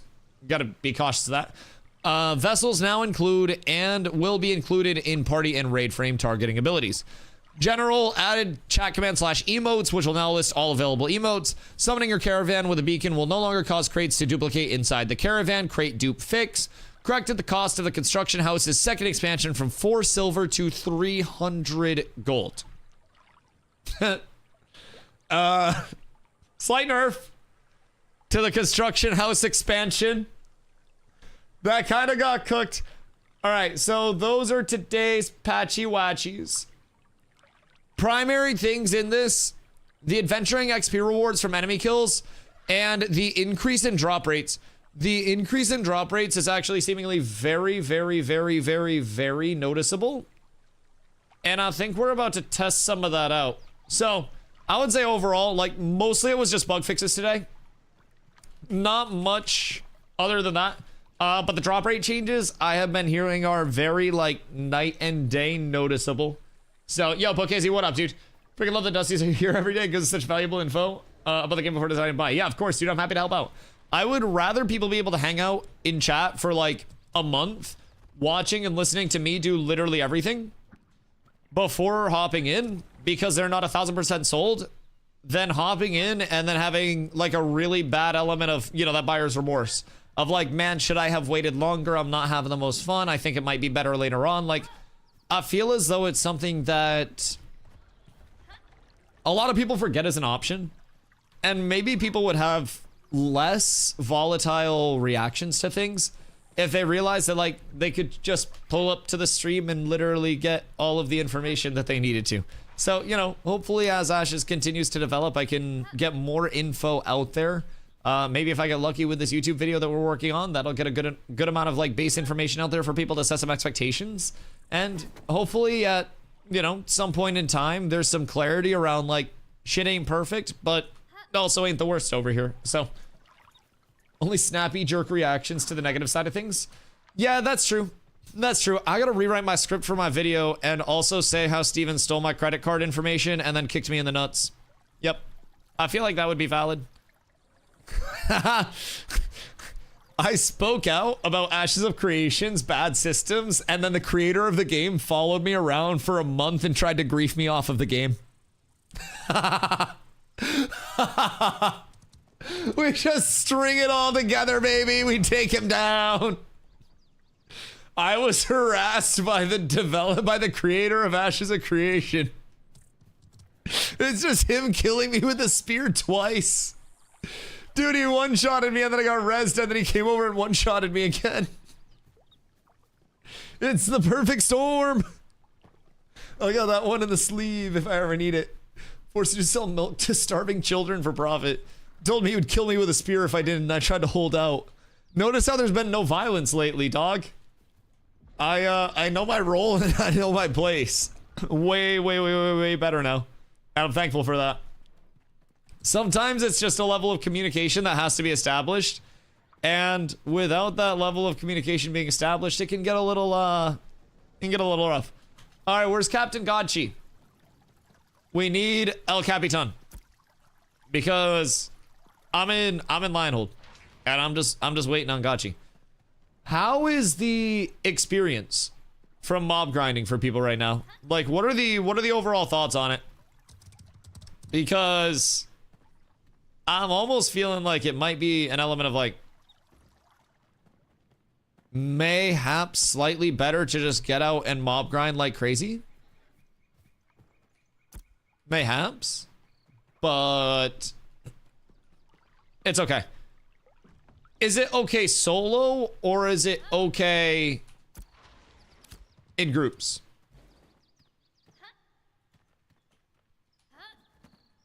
Because like it's been nice as a solo. Okay. Okay. I just spent so long. I want to get into like any form of an AoE grind early on with group to see what we can actually get. Receive crystal bundle. Fuck. What DEC? I just got like a... Where's Gotchi? I got a quest that I don't know what it does. And I'm a little scared. I'm a little scared. Soloing a summoner's nutty? Bro, I fucking bet. I bet the tank pet is absolutely insane. I think it's probably like the most valid pet that there actually is. I think everything else is kind of just like subpar comparatively, but if you want a ranger, just let me know. Pull up. We're trying to get a full 8. So Z is downloading right now. We got Keith. Who else do we have? Message me in game. If you guys are trying to come through. I'm tank if you need someone. Well, you can't tank because then if you tank, people are gonna think I'm bad at tank, and then they're gonna make fun of me. IGN, Dusty. No Y on this one. Call me when you hit level 6. And the fuck, you too good for me now? Fucking forget where you came from? I made you. The hell?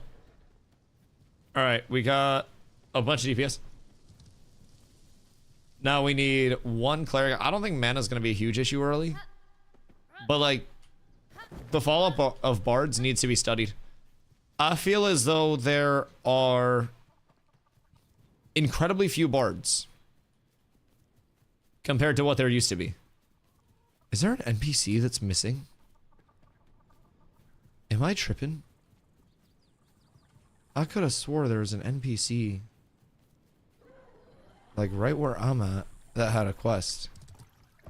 I need Gotchi. Bro, Gotchi has that shit like memorized and down pat.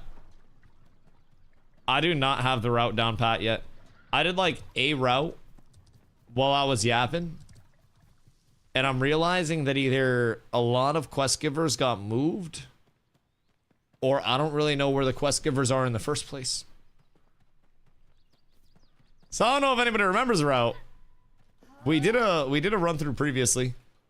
But like I'm convinced that I'm on top of where one of the NPCs are. And they're just not there. Which is making me question just about every bit of sanity that I have. And I'm very, very, very intrigued. Yo, Spanish, what up, dude? Former New World player here. Is this game a good new home? It depends. Like, I don't just want to say yes or no for everyone. I think it's much more on like a case-by-case basis and what you are trying to get out of your current gaming experience, right? And I know that sounds like a really weird answer, but what I mean, and I have a video that's dropping in a couple of days over on YouTube that'll help explain this a little bit better too. But like, essentially where Ashes is at right now, the early access is by no means an indicator that it is close to launching, and it should be not interpreted as that whatsoever. We are still very likely 2.5+ years out from launching, if I had to just straight up guess. I always like to establish that right off rip with people. Just because it has an early access tag does not mean that it is going to come out soon. So, personally, in my opinion, we are always having to remember that we are playtesters first, and that the game is going to continue to improve up like towards its actual launch, which is the real goal. Now, for a lot of people, that'll immediately mean you have to interact with bugs, balance issues, you know, various problems along the way, maybe some decisions that you don't agree with, systems that aren't hitting the most for you. Everything could change at any point, whether it's your favorite system or your least favorite system. Everything is susceptible to change. So like, it's gonna be a long haul before the full launch. The cool thing about being in prior to the launch and like in through development is that we can provide feedback on systems if that's something that interests you. If it's something that doesn't interest you, then that's going to be a primary amount of the like immediate incentivization gone, right? From like, you know, PvP things to PvE things to everything progression based. Like, we see it from the very, very, very baseline all the way to, you know, the progression of the product. Now, there are very few things in the game, if anything, that I would even be willing to consider, you know, near finished. And again, everything's susceptible to change. Now, I like being in a point where our community can engage in so much content, literally all the content in the game. And from there, we can also provide feedback on all of that content along the way. So we're able to say, oh, I really, really, really do or don't like how this system is shaping up, how these quests are playing, how this gear scaling is. And it's not always going to be like, oh my god, one-to-one, my feedback was heard and put in the game. But it's also knowing that the overall shape of the game itself on launch is going to be reflective of some dichotomy between what the developers think is best and what the community thinks. And they do take, you know, what the community says overwhelmingly, you know, at face value, sometimes, in my opinion, too much into account, which can be like the worst part about it. But like, honestly, I think that it's better to have a developer that's very responsive than one that's not responsive. And as they continue to figure out exactly where they're aligning on their systems and have that confidence in their systems because they're in a good place, it's just going to get better. So that's my personal, like, I don't want to say quick rundown, but like, if it's something where you're looking for something that is going to hopefully improve, and it's not a full MMO yet, it is still an alpha. The early access tag should not make anybody think that we're close to launching, because we're not close to launching. But if it's something where you want to come in, provide feedback on things, check it out every now and then, it'll be $42.50 from the 11th to the 25th. So from that standpoint, like, even if over the course of the next couple of years, you grab your pack at some point when things are looking fun enough, and then you pop in every now and then, maybe you hit your point of entry. But I recommend for most players, waiting until there is that thing in the game that you are so excited about that you're just straight up like, oh, okay, yeah, I'm definitely hopping in because of this. Gotchi, good day. Are you ready? We are in Lionhold right now, and I'm not gonna lie, I don't remember where all of the NPCs are. So I gotta be cautious. How many we got? Probably more than 8. If I'm being honest, we might have too many. I have 4 in group right now. We have a cleric on the way. Chat, who else wanted to come through for the leveling route? I just finished Sweat, so I'm still in Lionhold. That's fine. Yeah, because it's quest, so we can just prog everybody. Like, it's not that bad at all. I can't wait to get this route actually down. We got Onana, we got Gil. All right, DM Dusty in game. And then I'll get you guys in. And then once you guys are in, we are just going to... Godchi will be in Discord, Cat's Discord, if you guys want to come through. I'll just be following along in game so I can yap with everybody. But basically, we will just follow Godchi around. And then we will do what Godchi says. Godchi has so many routes, like, that are actual, like, planned out routes and shit that we're testing right now. And it will be a very good point of kind of like information for everybody and familiarity for everybody. We must cleanse the world. We must. We must. I got you. Oh my god, the first summoner. We're so up. Nin, what up? I hope you're having a beautiful day. When do you think the game is worth buying on Steam? It depends for everyone, right? I think some players could hop in directly on the 11th and they could have fun for the rest of development. I think some players could hop in on the 11th and absolutely hate it, dude. It really just depends on the player more than anything else. There are a few impacts along the way. If you find a community that you really like playing with, if you get a group of people that you enjoy spending your time with and you have a lot of content with, then like, that's great. That's going to be a huge point of retention, right? But if you're lacking that community aspect, if you're a solo player coming in, if you're coming in completely blind and not having information, you may enjoy it a little less. But also, it's a very player-to-player driven, you know, system set that will have a lot of players on the 11th. Like, whether it's good or bad, like the long-term feedback on it, there will be more players on the 11th. Everybody that is playing will be re-leveling through one of two starting areas. You will see players everywhere that you go. You will be able to find groups everywhere you go. You will be able to pub groups. You'll be able to find guild groups. And with the new drop rates, you may actually be able to get gear in those groups.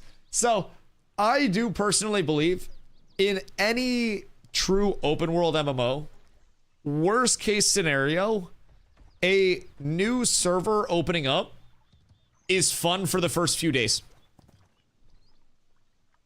At the absolute worst. I don't think ever played, hold on.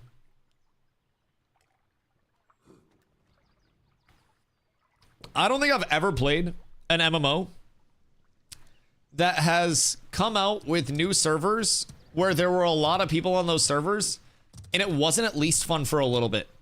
So personally, I think like if you're in a spot where you're not playing anything, if you have nothing that you're really looking forward to, not like in life, but like gaming wise, or I guess in life, the 11th will at bare minimum provide you with a lot of stuff to check out.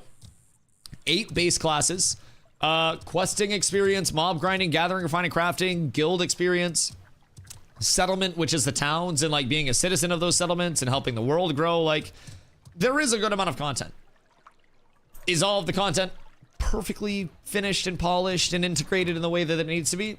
No, it's not ready to launch. It won't be fully launching soon. This is still development. This is still alpha. So like, I think new players will actually probably enjoy it a lot more than the existing Ashes community is freaking out about. And I think there is a decent chance for it to kind of pleasantly surprise people. If I'm being completely real. I think that people aren't just going to sit here and be like, this is the best MMO ever. But I also feel like with how harsh the reactions have been, I do think there's a certain element where a completely blind new player will come in and be like, oh wait, this actually isn't that bad. Like I understand that it's not like perfect, but it's not like that bad. And I think most people can agree it's not that bad. It's not the best, but it's actually unironically not that bad as people make it out to be. It's a playable product where you can progress, you can level, you can gear, you can do a whole lot. Might not have all the systems late game, but it's not supposed to right now.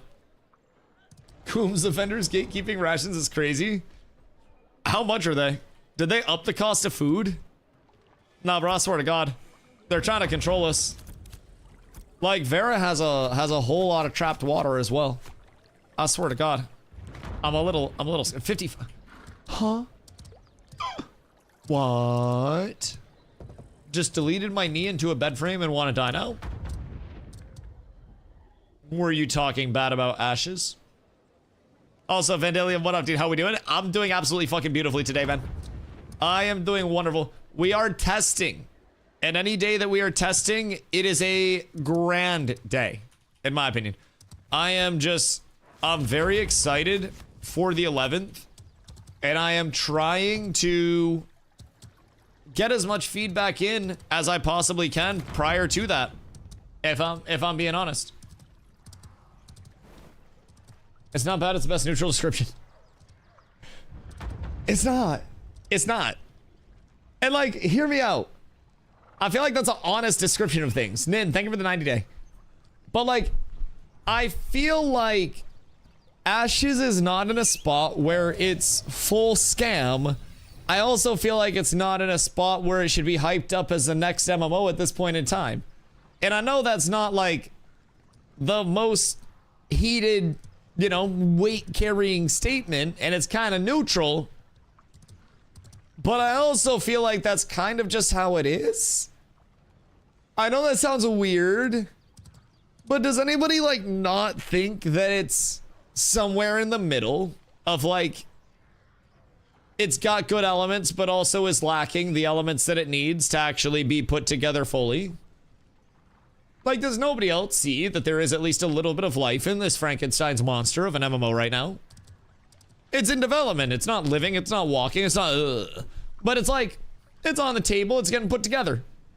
It's not a scam. It just needs time. I think in my most honest of honesty, it should have, for most players, far surpassed the point of scam a while ago, and then got to a point of bad game. I think that's reasonable. I think that's fine. But I feel like too many people are too caught up on some things. Low-key, the races are ugly. We're tying in game, right? This is about Ashes.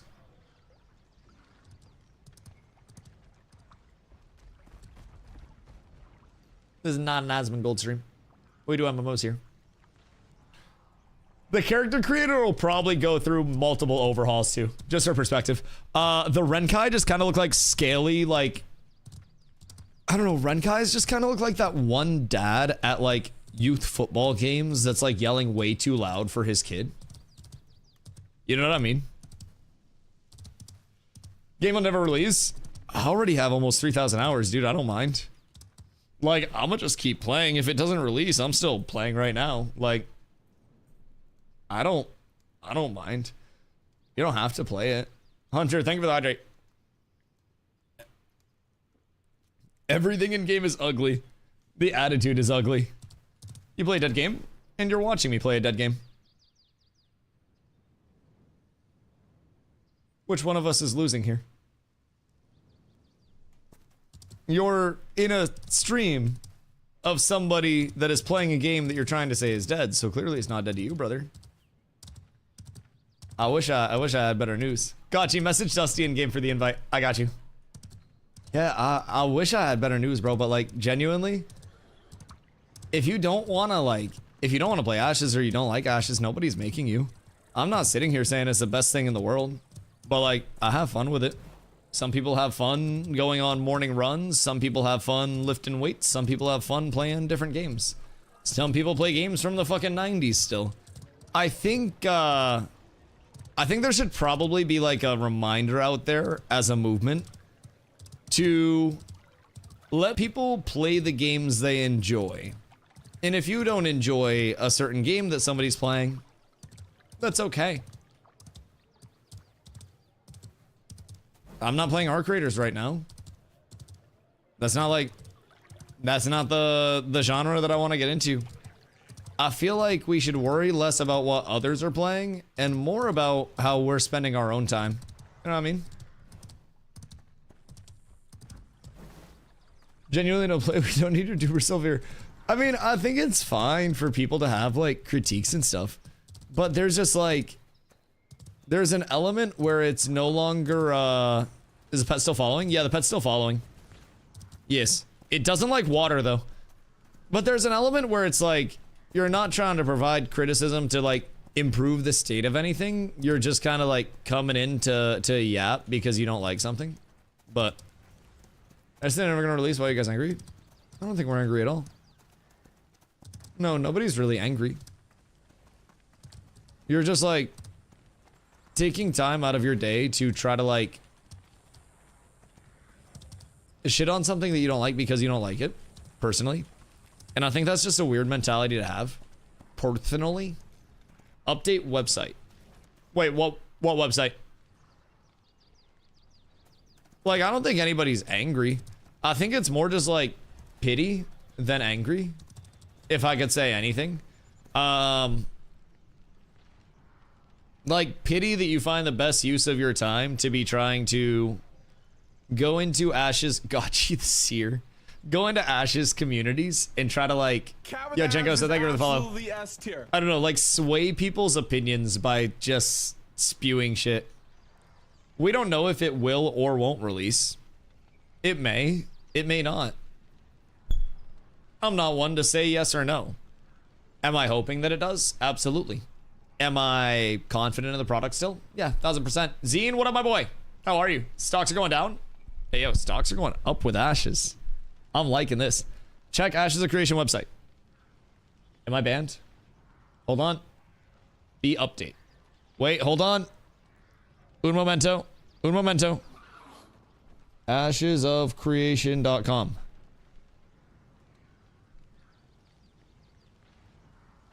Like just the regular website? Learn about Alpha 2 Phase 3. What updated?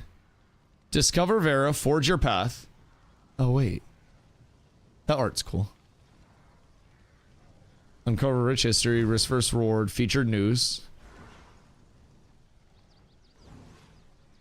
Alright, is there something large that I'm missing here?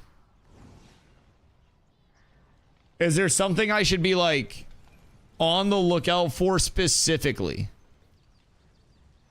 Because I'm very curious. I'm very curious. The art's new. Okay, it's all of this, right? News tab. News. News from Vera. October development update with Summoner preview. Recent articles. General. What am I missing? Shop. The Unseen Order.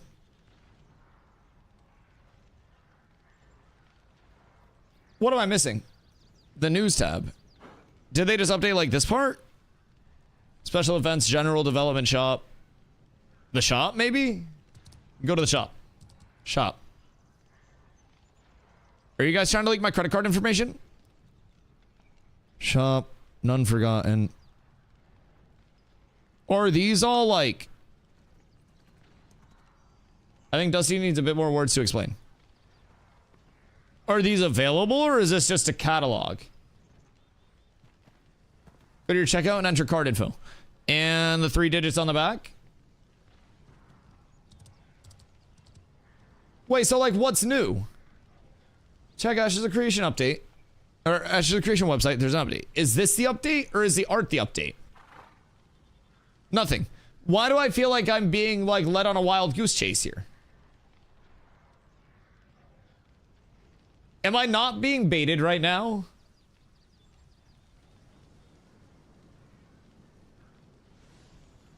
That's not news. I was in the news tab.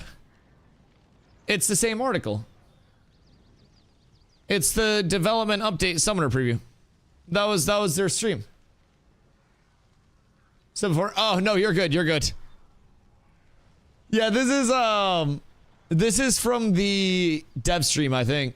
Let me double check, make sure there's nothing new. I was like, wait a second. Oh, some art? No, you're okay, you're okay. Hold on, let me see. We should be able to click on it, right?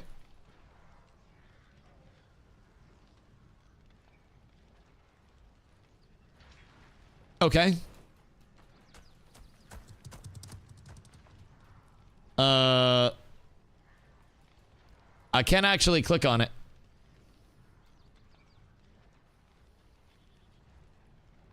Might be my end. Hold on. Did I just nuke the goddamn website? It's fine. Bro, did I just break the fucking website? What the goddamn Hellington? Dusty, come get this quest. Oh, fuck. My bad, my bad, my bad. Sorry. Okay. Anyways. You didn't say they took out the bag quest? That was the NPC that I couldn't find. Yeah, I couldn't find the bag quest NPC. We're down horrendous. Okay, where am I going? Keith, I'm with you. This quest? Okay, cool. Yeah, I already got that one. I yoinked that. I will follow the Keith. Mine was doing that earlier on Wowhead. Weird. Okay, so unintended, probably on my end. Intriguing. Very, very, very intriguing. I'm gonna make Gotchi leader. So I don't have to worry and I can just follow people. Keith, I'm following you. I'm staying on your hip.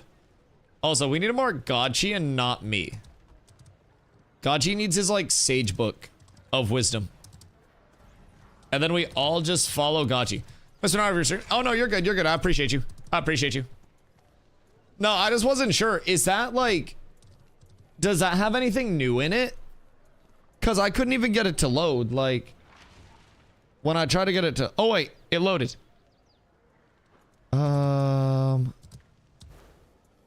What do we have here? On Friday, November 14th, we conducted our Ashes of Creation October development update live on Twitch, featuring creator director Steven Sharif and director of communications Margaret Crone. Live stream showcase soon to be released Summoner archetype and dove deep into its design philosophy, some of the lore behind the archetype, and how it works gameplay wise. During the stream, we announced that Ashes of Creations Alpha 2 is coming to Steam as an early access title this December. For more information, go there. Yeah. And I just linked the trailer. Yeah, nothing too wild there.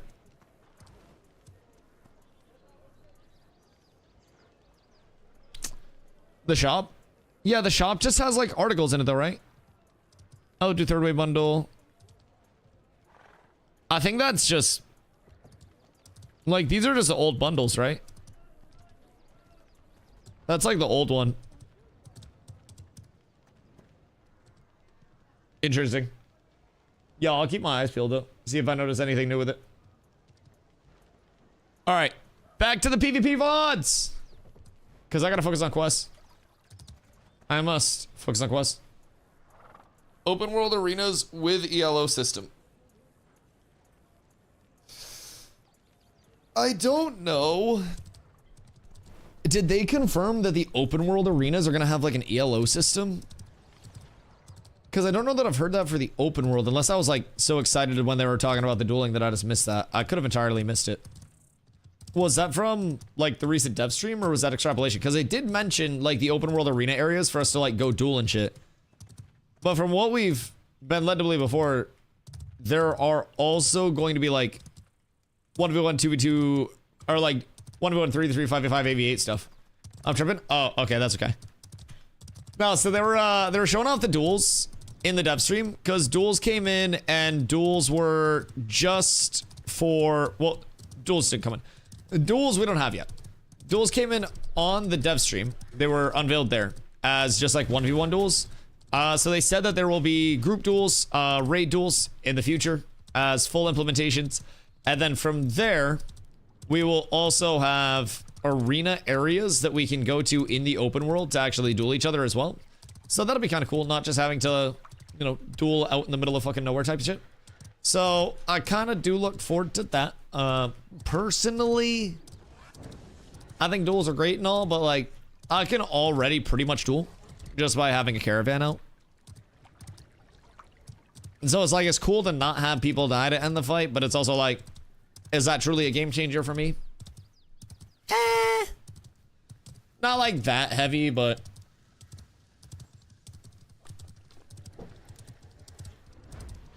not instance in any way. Right. Yeah, and one thing that I noticed during the duels as well, that they showed on the dev stream, it looked like it was possible for interference to be a thing. Like people were getting healed from summons that were outside of the duel.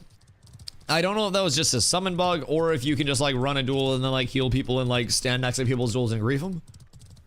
To be determined on that. But they also can't just make it so nobody outside of duels can damage the duelers, because then that leads to people using it while they're PvEing and stuff like that. So that it's a tough thing to balance. But no instancing or protection around the duelers right now. Just implement the religion, have open world arenas. They give you rep as a god. Oh, bro, the religion is gonna go so fucking deep. Religion and family systems are an entire loop that I don't even talk about right now for players, because they're so far down the road in such an accessory system that it's like, it'll add in a lot, right? But it's also like, we're still so core that those things don't even matter. It's almost like when people come in, they're like, Dusty, are they adding any new areas for you know, for the incoming update? I'm like, I hope they don't. I hope they do not add new areas, because we need the existing areas to be much better before they add more new areas.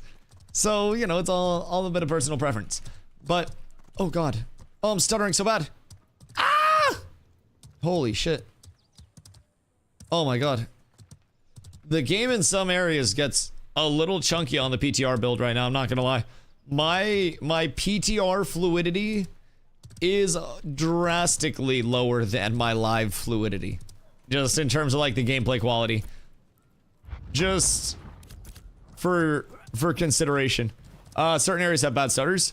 Yeah, there's like a little bit of an ongoing weird thingy there too. In terms of just like, you know, these small tiny micro stutters along the way. But then there are these like big frame drops. There are some chunguses.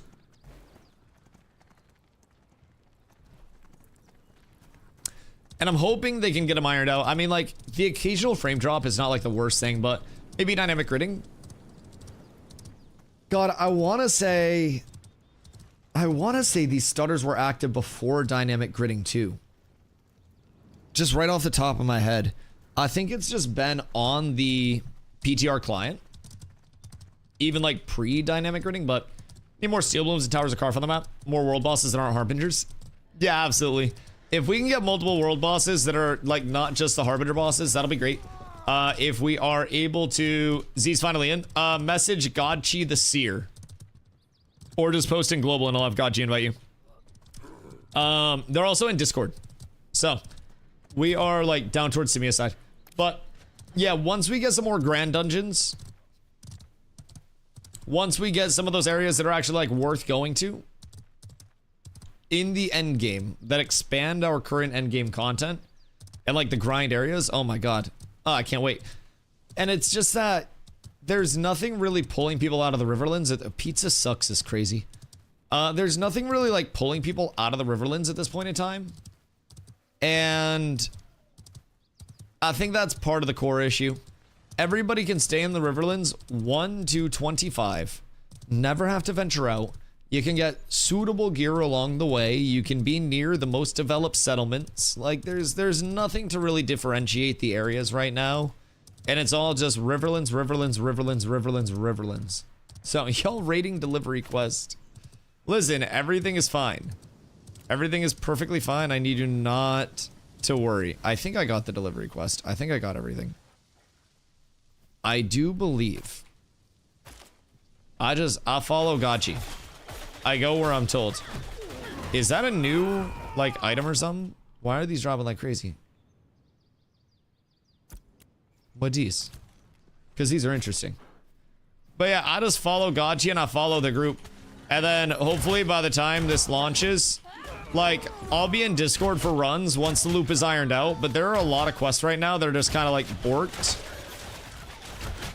So we're kind of like feeling it out in the first place and seeing what's what, and then going from there, but it's intriguing. It's very intriguing. Okay, cool. +1 quest. Bored of that shit taking my bag away. Yes, some of the quests are a little cooked. Just a little. So like, I'm just chilling while they figure out the questing bugs right now, and they get everything all like squared away there. I'm just gonna keep tanking and smacking mobs and yapping with chat, and then when the time comes, we lock in for a couple runs so we can record a nice guide, and then from there, we're set. Absolutely. Could also be DevTools slowing things down. I mean, they are using a lot of... Like, I don't necessarily want to say, like, in-house tools. But from what I've gathered, they have a lot of tools that they have progressed a lot since they started development. And they have been working with, you know, tools that have been improving over time, which could increase their content cadence, could improve the quality of content that's coming out. But it's all good. You know what I mean? There's not necessarily any certain way for us to know what's going on behind the scenes with Intrepid. But personally, I still notice the content cadence just fine. I don't necessarily think that things aren't moving along. I just think that some things are allowed to exist a smidge too long.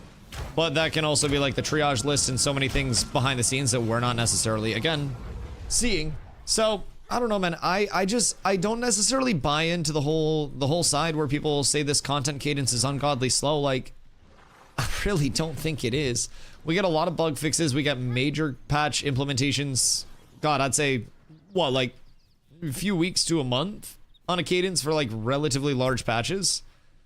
I feel like we're relatively spoiled, just a wee bit, just a wee bit, but who knows? Maybe my expectations are so low and cooked that I've lost all sight of everything. Instance arenas are still a thing. Not yet, but they will be in the future. That is going to be later on in dev. I call those like an accessory system, and those will be attached to like long-term PvP seasons. I don't want to say like long-term, but kind of like a mid-term PvP season, where it'll be, from what we've gathered, 6-ish months, and you'll get rewards for your performance in different PvP-based modes, from like caravans, settlement wars, guild wars, arenas, everything like that will have their own unique, like, you know, PvP season reward brackets. So from that, you'll be able to get different forms of like item enhancement rewards, so maybe like enchanting scrolls and stuff, titles, but that's all not in yet, so that's all still speculative entirely. Message God Nana, or like post in global.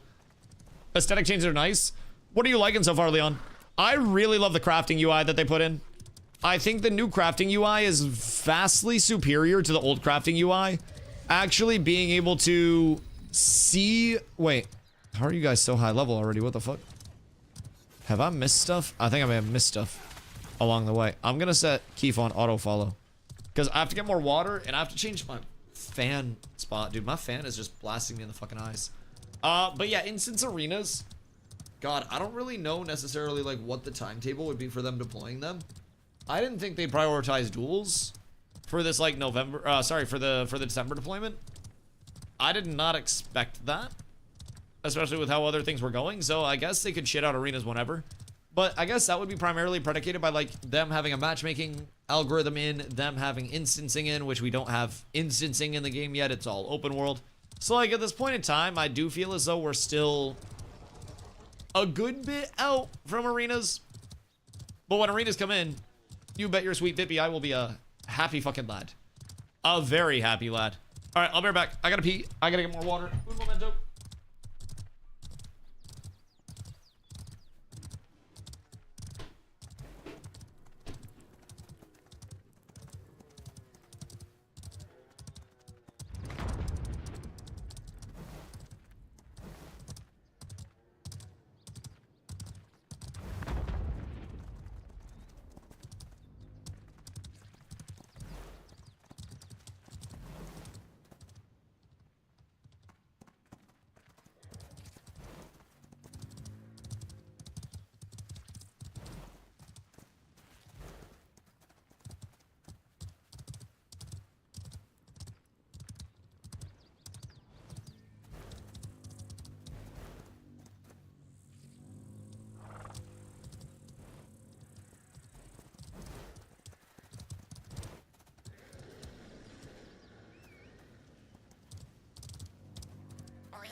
Alright, I'm back. I just peed so much.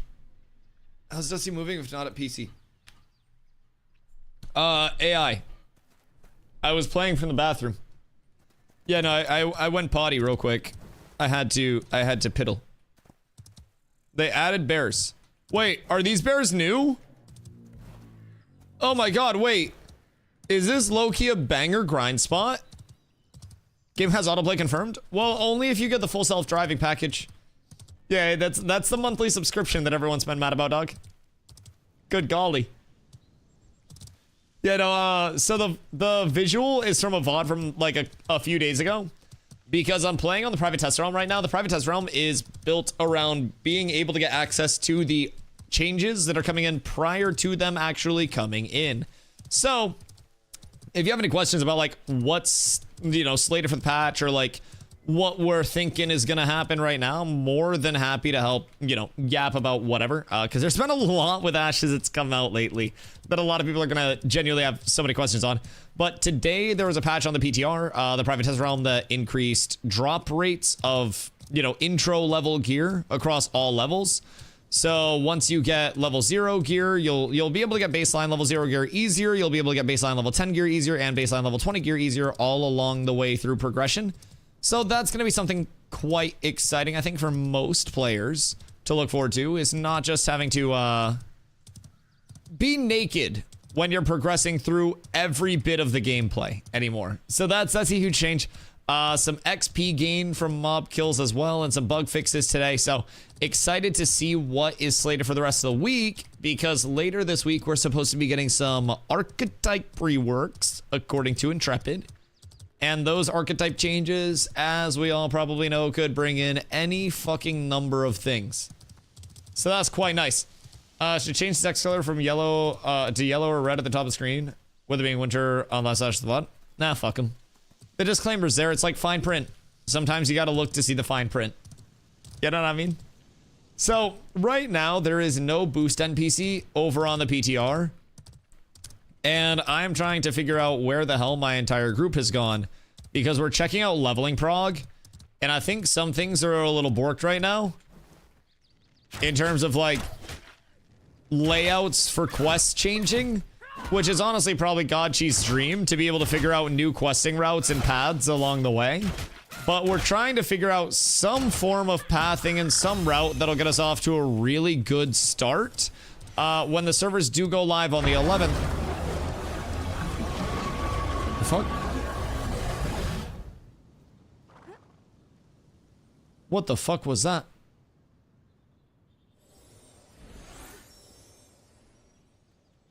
Was that a fucking ability? That sounded like a fucking Queen of Pain ult from Dota 2. What the goddamn hell? Y'all heard that too, right? Or am I going insane? Check the map for Gotchi marker up north. I see Gotchi. Yes, I shall head that way.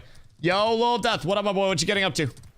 I just want to, like, sit somewhere and mob grind for a sec. Like, not for a sec, but, like, once we get set up, I'm really excited to see what the drop rate changes are going to be. Because, like, I trust Gotchi to get us on that route. And then once Gotchi gets the route down, we're just going to auto-follow that. And then just do exactly what Gotchi says and pick up what Gotchi says. And then that's when we start pumping it. I'm really curious about the drops. Heard people compare elements of this game to Star Wars Galaxies. Is that true? I wasn't a Star Wars Galaxies player, so I can't necessarily, like, one-to-one really, like, compare the systems. I wish that I had a little bit better of an answer. But if there's anything in particular that, like, you know, Galaxies presented that you're looking for in Ashes, I could probably help, like, you know, elaborate on that a little bit more. I just wouldn't want to bullshit you with, like, saying yes or no and then not knowing anything about Star Wars Galaxies in the slightest. So, yeah. Cat's gonna go for KT again on wipe? Probably not. I don't know. It depends. We're gonna have a guild meeting about some things, and it's all pending on, like, what the Anvils reworks are also going to present. You know what I mean? If the Anvils is actually in a somewhat equitable state for the start, and maybe the Anvils is worth starting in, then potentially. But as of right now, with the state of affairs, the Anvils has always been a little bit of a you know, leaving something to be desired. And I mean always, as in like the last 3 months. But they have a point of interest team that's assigned to the Anvils that's trying to get more POIs up. They have the narrative team that is trying to build out the first time user experience more and like the questing experience. And I'm pretty optimistic that between those two things, the Anvils could, you know, very likely be in a solid spot. But I also feel like the odds of it being, you know, necessarily 1-to-1 equitable or even in a better spot than the Riverlands is still kind of rough. Low POIs though. Maybe, I mean, there are POIs out there that are unfinished that we were over at on live yesterday before live went down that were like level 18 to 20. And they were like 2 and 3 stars. I think there were 3 stars out there. So like, there are a lot of Anvil's POIs that just aren't like done yet. But there are solid level mobs that are out and about there. Can you share secure? Do you get any upgrades? This is old VOD. Live servers are down right now, Lil Death. My gear is more or less the same because as soon as they announced that the servers were getting wiped, it was just instantaneous. You know, the motivation to keep trying to prog and like craft my gear set immediately was like, phew. I had gathered about 3 weeks, like almost non-stop, to get myself squared away with what I needed to craft 5 pieces of item level 29 heroic gear. And then they announced that the wipe was happening. I was just like, all right, bet, I'm just going to run around the world. So right now we're over on the private test realm. Private test realm's up for the next 8 days. And then I believe on the 26th through the 1st, the live servers come up once again for like the farewell event. And then after that, we go to 10 days of PTR, 10 days of playtime. And then the 11th. The 11th is the fresh start. So right now we're doing leveling loops with Captain Godchi. We're going to be doing some research. We're going to be doing some drop rate stuff. Anvil seems to be ignored for the 1 to 10 makeover. Focus seems to be on Lionhold and Samia's. I don't think they've put the Anvil's one in yet. Because they said that they have Anvil's like dedicated micro POI teams that are going out there. And like, I don't necessarily think that those have been polished yet and implemented. Because the focus was also Riverlands leveling today. Something tells me, since we got a patch on Monday, we're also probably going to get a patch on Tuesday and probably get a patch on Wednesday. And then I think Thursday and Friday will be bug fixing the patches that we get. I don't want to speak for their content cadence, but something tells me we're going to get like 3 big booms right off rip this week. And that'll probably be like Riverlands tweaks, Anvil's tweaks, archetype tweaks, maybe. Or maybe they do it like Riverlands, archetype, Anvils. I'm not quite sure. But I definitely think that the Anvils is more than due for some improvements. And from like what I've seen, some of the changes are actually solid. Like some of the areas that we went to go through were stocked up with low level, like level 4 to 5 elite bears, which could actually be really solid. It's boss testing tomorrow. Interesting. Wait, how are we finding out what the focus is tomorrow? Did they post that? Goddamn, how am I behind on this shit? What the fucking medium well done beef Ellington is this? This is tragic. Just need like 1 to 2 big POIs outside of the Riverlands. Oh yeah, no, I 1000% agree. I also think one thing that would help an absurd amount with getting people out of the Riverlands. Oh, RSVP from last week. Right, no, that makes sense. That makes sense. You're so right. I remember seeing that in the Discord and I remember ignoring it completely. And I meant to sign up and then I forgot. I was like, I'll sign up later, and then I didn't. Yep, no, good reminder. But I feel like one thing that'll motivate people to actually spread a little bit, because the Riverlands just presents like start of game to completion of game levels of progression currently, right? There is nothing that's pulling people into the end game areas because the end game areas are the same thing as the Riverlands except worse. Once we go to level 30 plus progression, and we actually have to get out of the Riverlands physically to progress and get the highest tier of gear, we're instantly going to see a shift. Whether there are or aren't good areas outside of the Riverlands, if you physically cannot get the highest item level things outside of the Riverlands, or sorry, inside the Riverlands, you're going to go out of the Riverlands for it. You will go into those areas that are going to have the Harbingers, the Tropics, the Desert, the Goondark, because you don't have Harbingers in your starting areas. So we will need something to force us out. Now, long term, that's going to happen naturally. because our level cap's going to be 50 and not 25. But it's like, in the meantime, on the way to level 30 plus progression, will the Harbingers alone be enough incentivization for us to get out of that area, you know? That's the thing that I'm curious about. Because I'm not necessarily, like, 100% certain that it will be.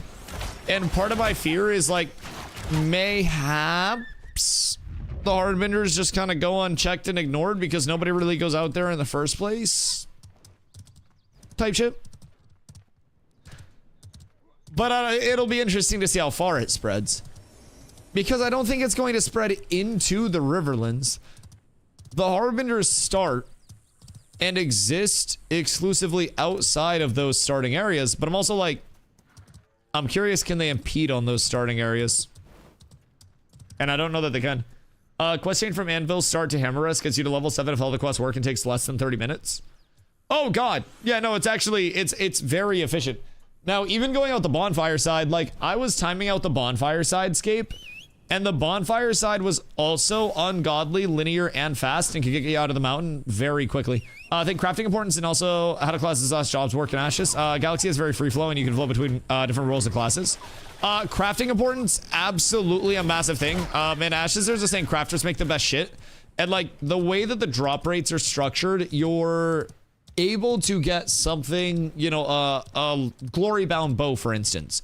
You're able to get that drop in common or any other rarity in the game all the way up to legendary. Now, the odds of actually finding a high rarity drop like heroic, epic, legendary, those are going to be incredibly, incredibly, incredibly low, right? So that's where crafting comes in. When you're killing a mob that has that thing in its loot table, you can either get a completed version of the item, very low rate of completed item drops, and also typically going to be one of the lowest qualities of that, or you can find a recipe to make that item, but you have to give that recipe to a crafter that has the, you know, that trade skill in the right place.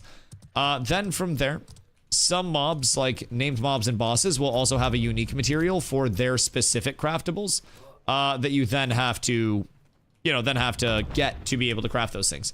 Samia is still missing bag quest. Yeah, I think the bag quest is gone right now. I don't think we have one because the Lionhold bag quest was also gone. I'm not quite sure, but I think it might be cooked. But yeah, so if you get the recipe, you give the recipe to a crafter. The way the crafting works is there are different tiers of crafting.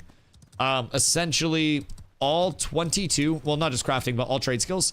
All 22 trade skills between gathering, processing, and crafting trade skills are available at Novice, which is the lowest level. That's like the base tier. As you take materials and put them through more tiers of refining to make them like a higher tier material for better crafts, that's going to require a higher tier of that processing. To chop better trees, you need better lumberjacking and a better lumberjacking axe. So you kind of get the idea.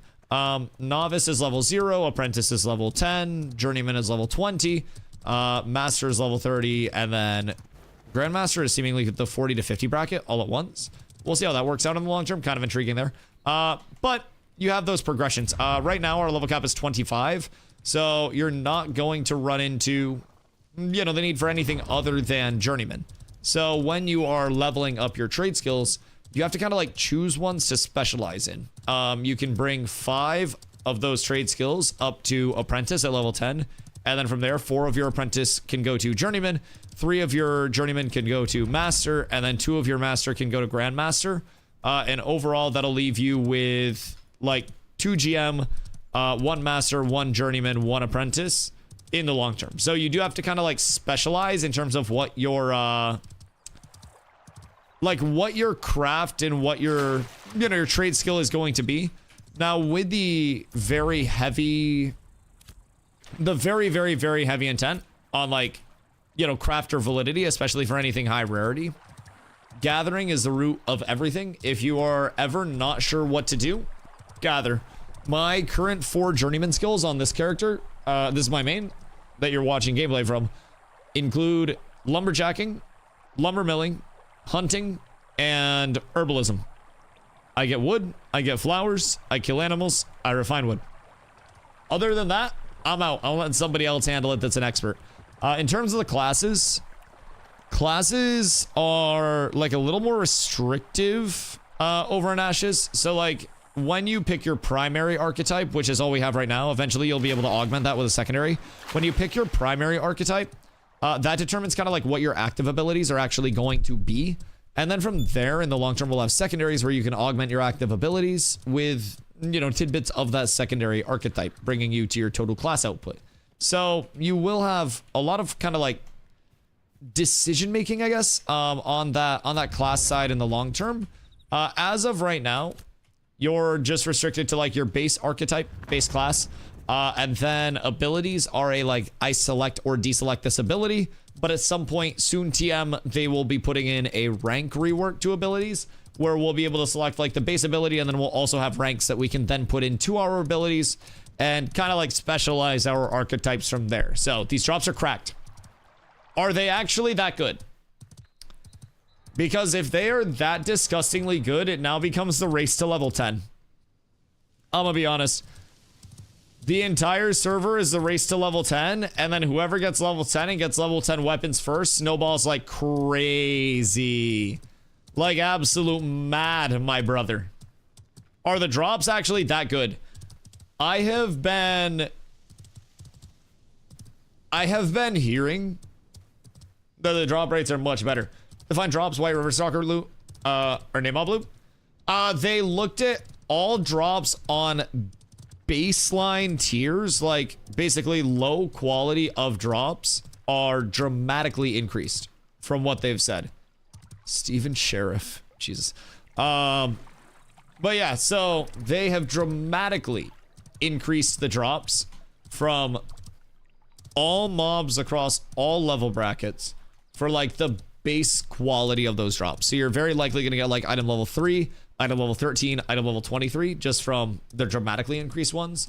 I killed like 10 mobs and have 6 drops. That might be too much. Okay, that's intriguing. But yeah, so basically drop rates have been pretty finite. And the biggest thing about drops, I think that people are okay with the, you know, the item level 29 drops being a little bit more on the rare side of things, especially coming from those like POI restricted areas where it's like, you know, you got your Carfin sets, you got your Forge sets, and those are going to be your item level 29s. Those are going to be your big boys. And those being a rare drop, I think is really good. But where it fell off for a lot of people, oh, we just got an item drop from a fucking Raven. Where it fell off for a lot of people, I think ended up being when they were hitting level 20 completely naked with like one base level weapon that had dropped from a mob. And like, there was an emphasis on crafting, but like, it might have been a little too much. You know what I mean? I'm gonna check out this S-Fan vid. I'm gonna peep it a little later. When we settle down with PTR stuff for the night, I'm probably gonna watch it later in stream. I haven't watched it yet, and I heard some people say that it was actually like a good video, and I didn't know that he was staying up to date on stuff. So it's kind of intriguing, kind of very, very, very intriguing. But yeah, I plan to check that out. Seems like a new meta, maybe come farm base drops and deconstruct them for mats. See, that's also what I'm thinking. Yeah, so you are going to be getting a good amount of base drops. Decon kits could go absolutely insano style if you are on the decon kit tech in time and ahead of the curve on that. Could help with a lot of refining costs. Yeah, absolutely. And already in certain areas, we were 1,000,000% seeing like item level 26 and 29 dropping, right? Oh wait, did they change? Oh no, it's just way to the right. The anchoring of where damage numbers popped up on mobs is like way to the right now of the mob. It's a little strange, if you ask me.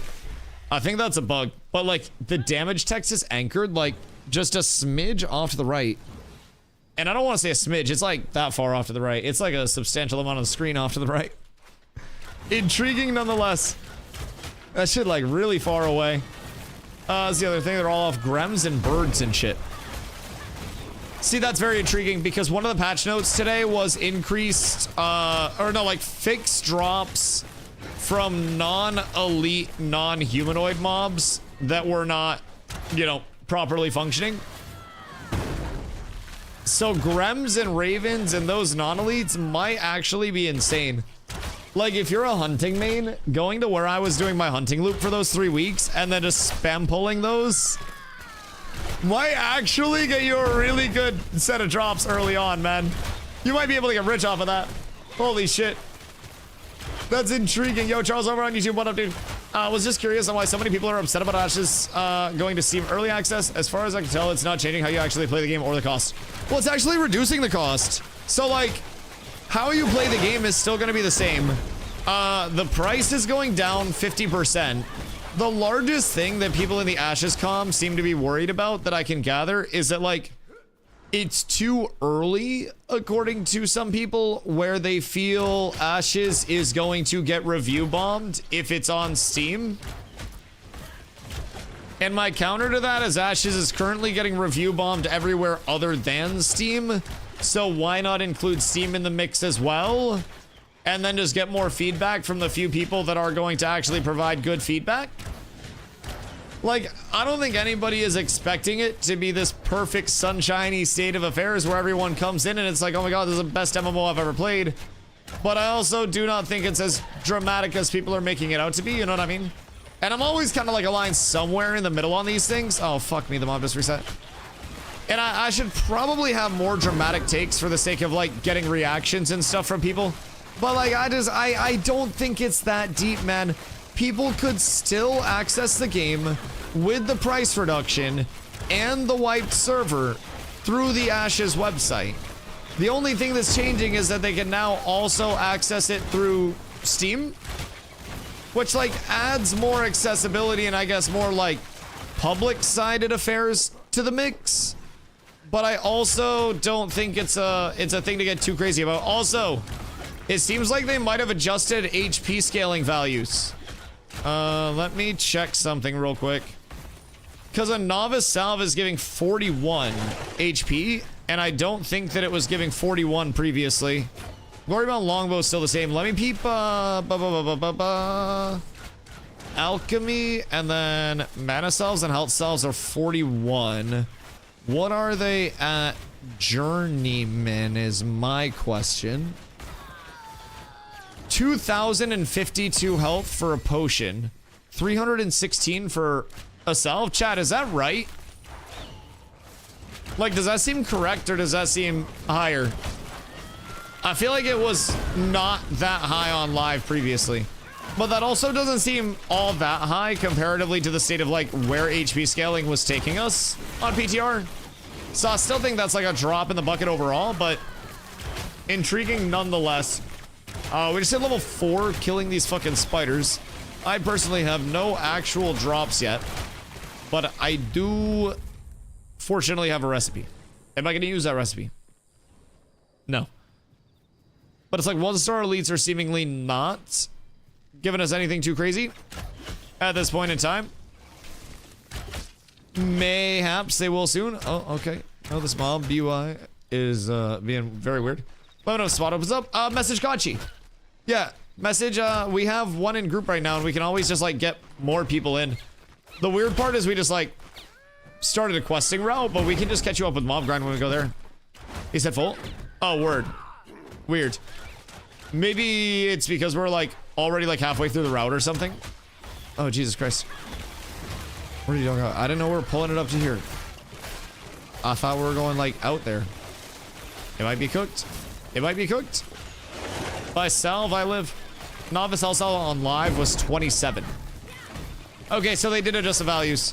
Because, like, there was a large HP change that came in on PTR with the new build. That is... I don't know if that value is proportional. Because HP values are, like, fucking 3x higher. But it's better than nothing. And I will say it makes the salves feel a whole hell of a lot better for early progression. I go very low, I pop salve saves. Although I don't know if it'll be enough to save me through this. This is a lot of mobs. We might be down bad. Unless I need to kill the shroom. Because I have a level 6 mushroom that is just in my ass right now. We're truly down bad. So, Hello. 75% of the quests are borked right now. That's funny enough. That's what I was saying the entire time. And while I was just kind of like chilling behind, letting it sort itself out, I was like, most of these quests that are on this route. Ooh, McChicken. Thank you, darling. What? I love you. But yeah, like, with most of the quests being borked, I figured maybe just go check out the mob grind route and see what drops are looking like, but doing the alternative no quest leveling route. Okay, so we just hit stuff. Word. It's not just Riverlands. Okay, so most quests in most areas are fucked. Like, Anvils is also cooked right now. What's the issue with it? Are the quest givers just like not in, or are the actual quests in but not functioning? Fupo! Oh my god. I need more throat coat tea. Dude, it's so dry up here. We need more humidifiers. One is not enough. Oh shit, I'm so cooked. Uh-oh. Uh-oh. I have spoder. Tons of quests are borked right now. They seem to be mainly ones that you have to farm mobs for. Word. So, shall we mob grind? Your voice is changing? Your voice can change as a man. Nah,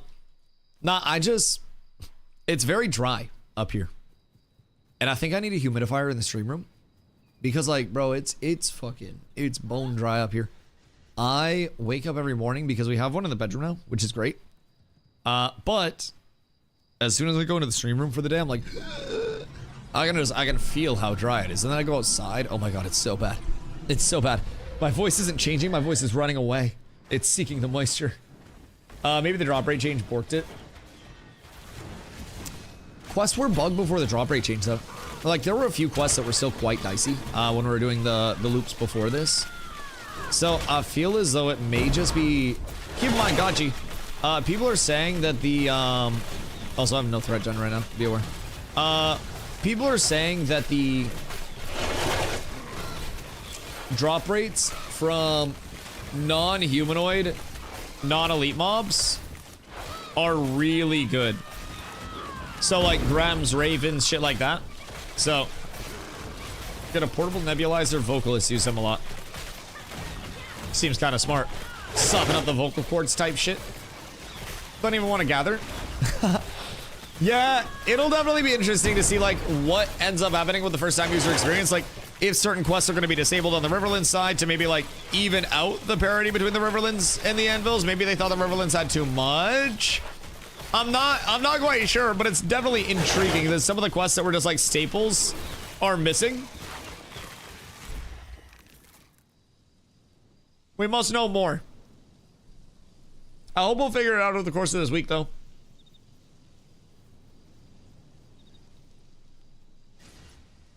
Now, you could still, in theory, just go get, like, novice bags from the vendor, right?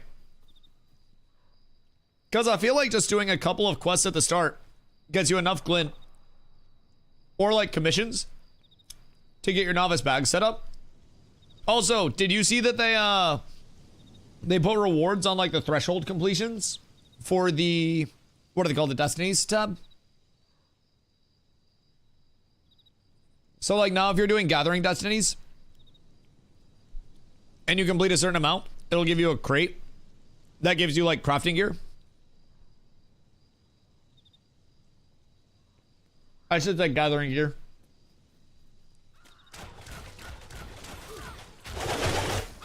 Keep forgetting about that tab. Yeah, just hit L.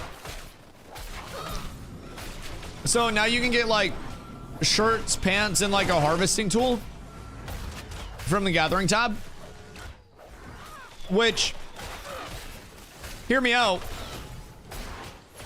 huge game changer if you're getting shirt, pants, and gathering tool from that, because right now, first steps, initiate adventuring, novice crafting, gathering, processing.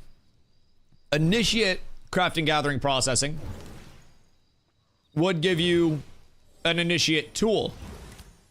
Journeyman gives you a journeyman tool. Is the quality of life starting to actually take place? Is there a quality of life? Is that the intent? We don't know because that's extrapolated. All it goes up to is initiate. If it goes up to adept and goes up to journeyman and goes up beyond that, that is a massive game changer. Like, absolutely huge.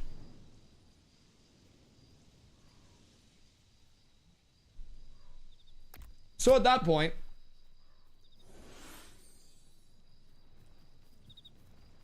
this quality of life feels so good right now. Is everybody still dooming? Or can we accept that the game's kind of fun? It's not the best. It's not fully put together, but like, I do feel as though there is always a certain element with MMOs. No matter how bare bones they may be, MMOs can like not have a lot, but if they have a lot of people, it can feel like they have a lot type shit. And I feel like at least through the first couple weeks or so, providing server stability is good. I actually think player reviews won't really be that bad, nearly as bad as people are thinking. There'll definitely be negative. It'll probably be mostly negative, could be overwhelmingly negative, but I do think there'll still be people that come in and enjoy it that are new players that are like, oh, okay, cool. There's stuff to do. I thought there would actually be nothing to do. And hopefully over the course of these next couple playtesting sessions for the BTR, we see substantial gaps up every single time. I think that's the largest goal. Every downtime, are they able to bring us a substantial enough amount of content to where we feel it is slightly different and it is actually progressing?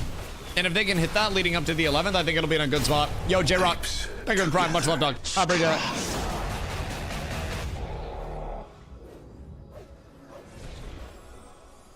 I think that is the biggest thing right now. It's just the level of like, can they week over week pump out more improvements to the current state of things before the 11th and make it so it is truly engaging for first-time players?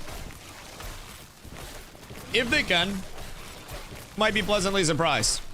If they can't, might be disappointed. Either way, I'm gonna be here eating my McChicken, testing on PTR, and yapping your goddamn ear off. Because I've already found one bug on the PTR that got reported and saved possibly an entire loot table from getting fucked. I'm thankful. Scaper, are you just grinding out in the anvils? Because like Loki, I think if mob grind is the way, anvils actually might be really good.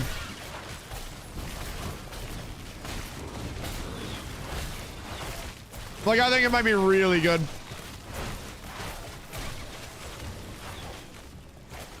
I've conquered my McChicken. Carlo brought me chicken, Sammy. Even if there is negativity, there will be. Let us be realistic. Oh yeah, 1000%. It's okay. The project is a moving train. Over time, as things improve and the game continues to march towards launch, and all that's not in gets implemented and fixed, there will be improvement in reviews and actual real looks by people with genuine feedbacks. There will always be those that are going to be negative, though. It's just how it be. Yeah, absolutely. It's unavoidable. Like, and I don't think it's a problem of everybody having a voice, because everybody having a voice is actually really good. I think it's everybody feeling like they need to use their voice to answer every question that's asked, even if it's not the question that they know the answer to. I think there are selective times where using your voice can be a very good thing. And I think there are times where many people use their voice to just use their voice. And I say this as a yapper. And they don't really say too much. And I think right now the MMO scene has a lot of that. I feel like for whatever reason, it's even getting to the point where like MMO content creators are now like attacking content creators of other MMOs indirectly and just being like, man, why do you even stream this stuff? Can't believe you'd sell out and go to that shit. And like, I don't understand, man. It's just such a weird state of affairs where everybody is so worried about what everybody else is doing and nobody's worried about what they're doing and how they're spending their time. And it just seems like everybody's looking at everybody else, just constantly fucking judging what other people are doing without just, I don't know, trying to have the fun that they want to have. And it's kind of sad.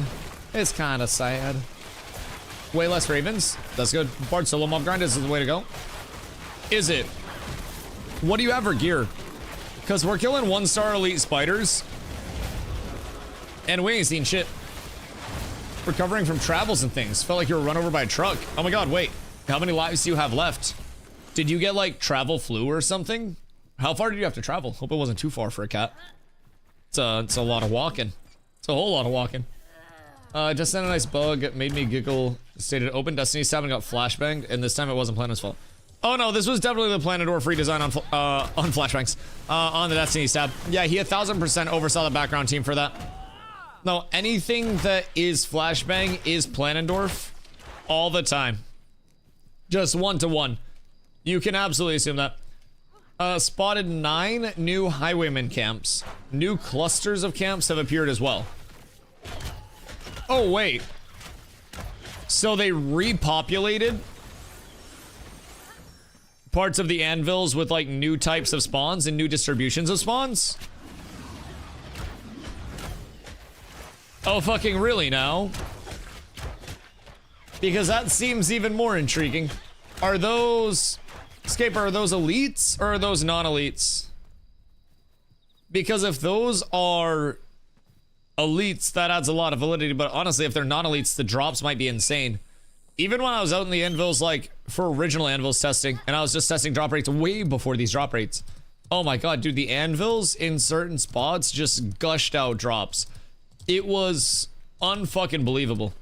So I'm really intrigued now. I don't want to necessarily like take the bait of anvils as absolutely good or the way to go, but I'm also like,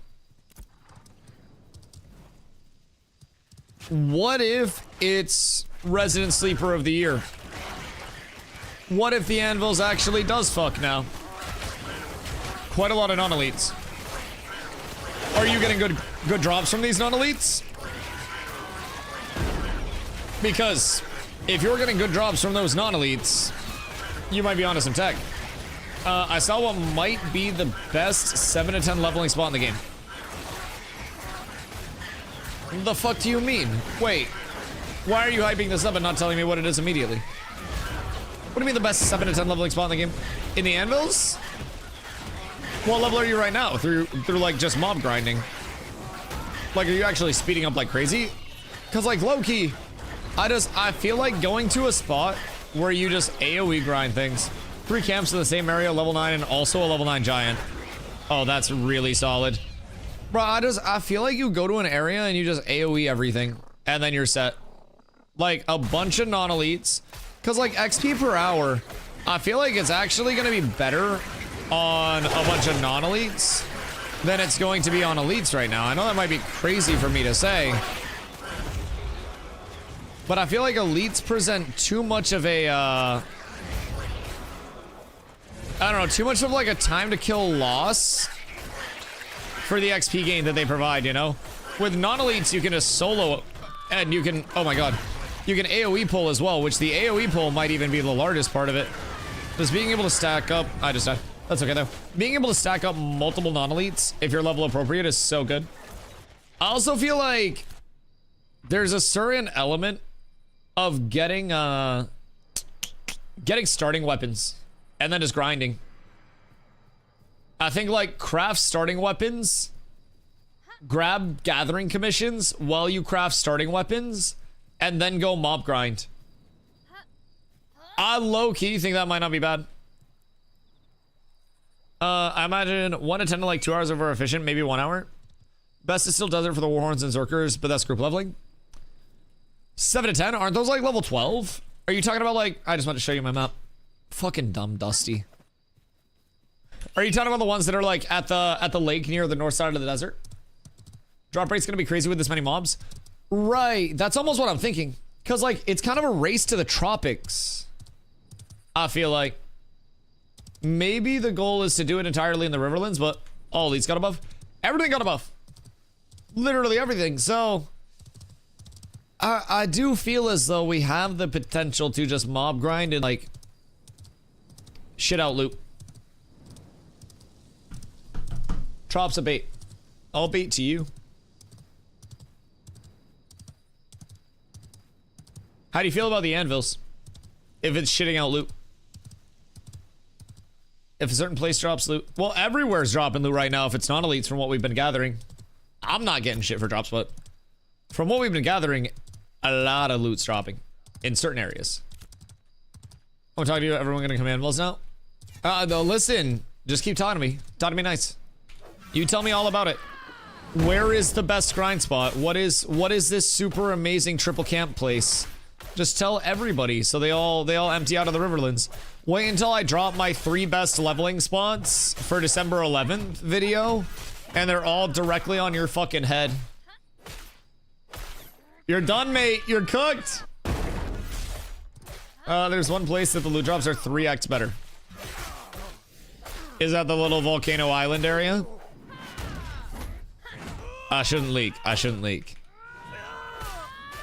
Probably tropics. Well, yeah, I think it was discussing a drop like in the tropics. But good ping. Follow Gachi. We're going north and east, but this mob started smoke with me and I wanted to see if we would get a drop from it. Yeah, just when in doubt, follow Gachi. Do not follow me. I had personal beef with that mob and I wanted to settle something. Like low-key, if I don't want to say if they like reduce the quests that are available, because I don't think they're going to reduce the quests, but like in the event that the first time user experience quests are a little more borked or a little less consistent than before, mob grind early may be so fucking valid. There are goblin spots in the Riverlands. There is the, like, y'all know where I was doing my hunting? I actually think that could be a disgusting spot to have like a group on each side of the road early on, just shitting out drops. Because you can just pull that entire side of the road on either side and you can channel all of those in the one AoE pull. I don't think it'd be bad if you could get there.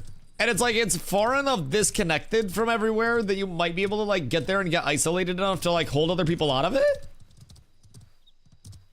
Am I wrong in thinking that might be a turbo fuck of experience in drops right now? Chat, I need somebody to test. Are we farming where the hunting spots aren't? See, that's kind of what I'm thinking. If they are looking at non-elite, non-humanoid mobs with like the double buff, that might be huge. Not allowed to stream PTR in our channels? Correct. Yeah, no, nowhere other than like the channels in the Ashes Discord that are covered by the PTR stuff. That would be the only place. Hiya. I got a Warren Riverlands mercenary coffer. I got 2 of these actually. I can't use them while mounted, so I'll peep these soon. Boop. Yeah, no streaming. Don't make Zop put out another fucking announcement. Zop always has to come in here and like tell me to yell at you guys because you guys are all fucking showing shit that you're not supposed to show.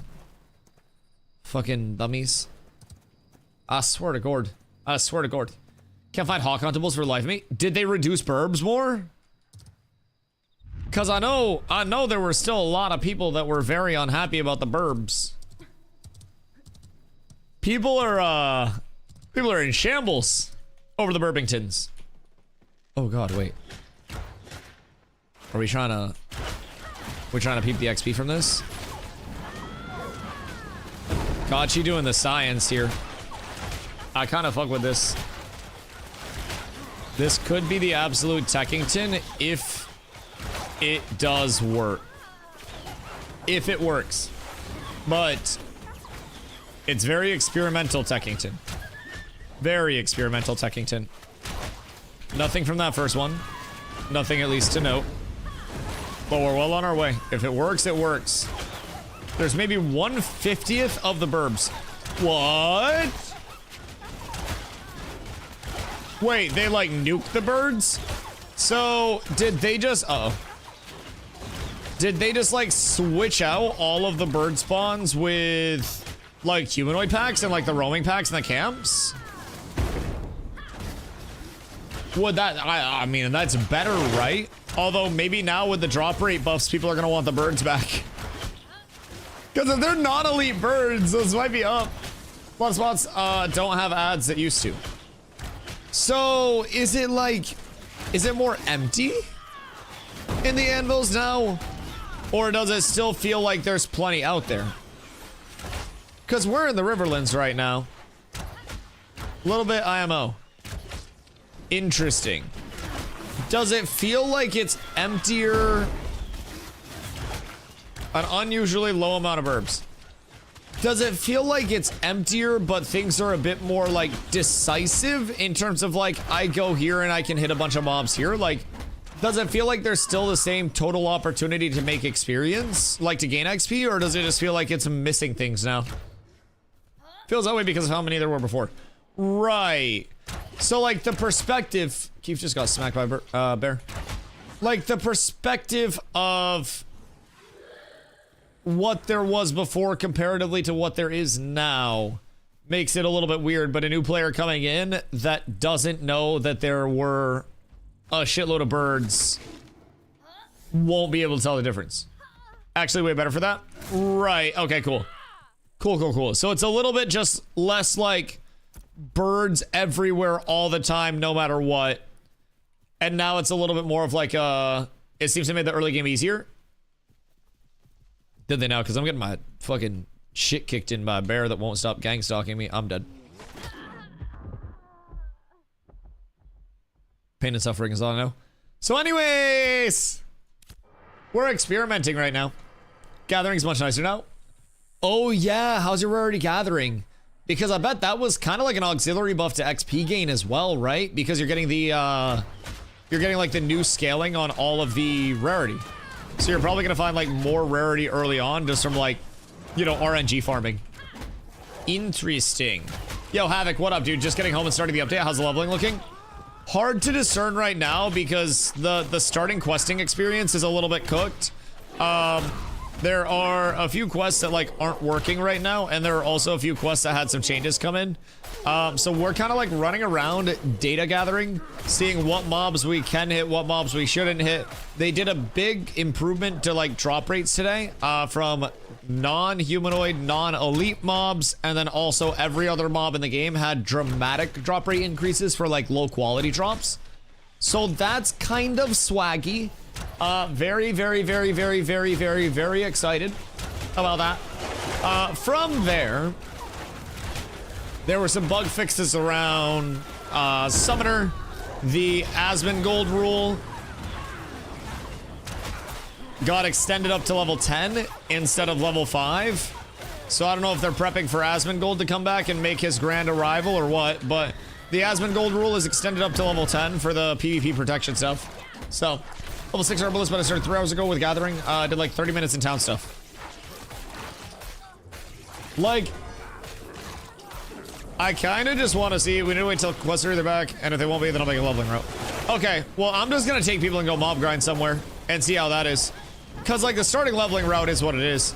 I think we just go somewhere and we just hit a shitload of mobs and, like, see what the actual drop rate's feeling like.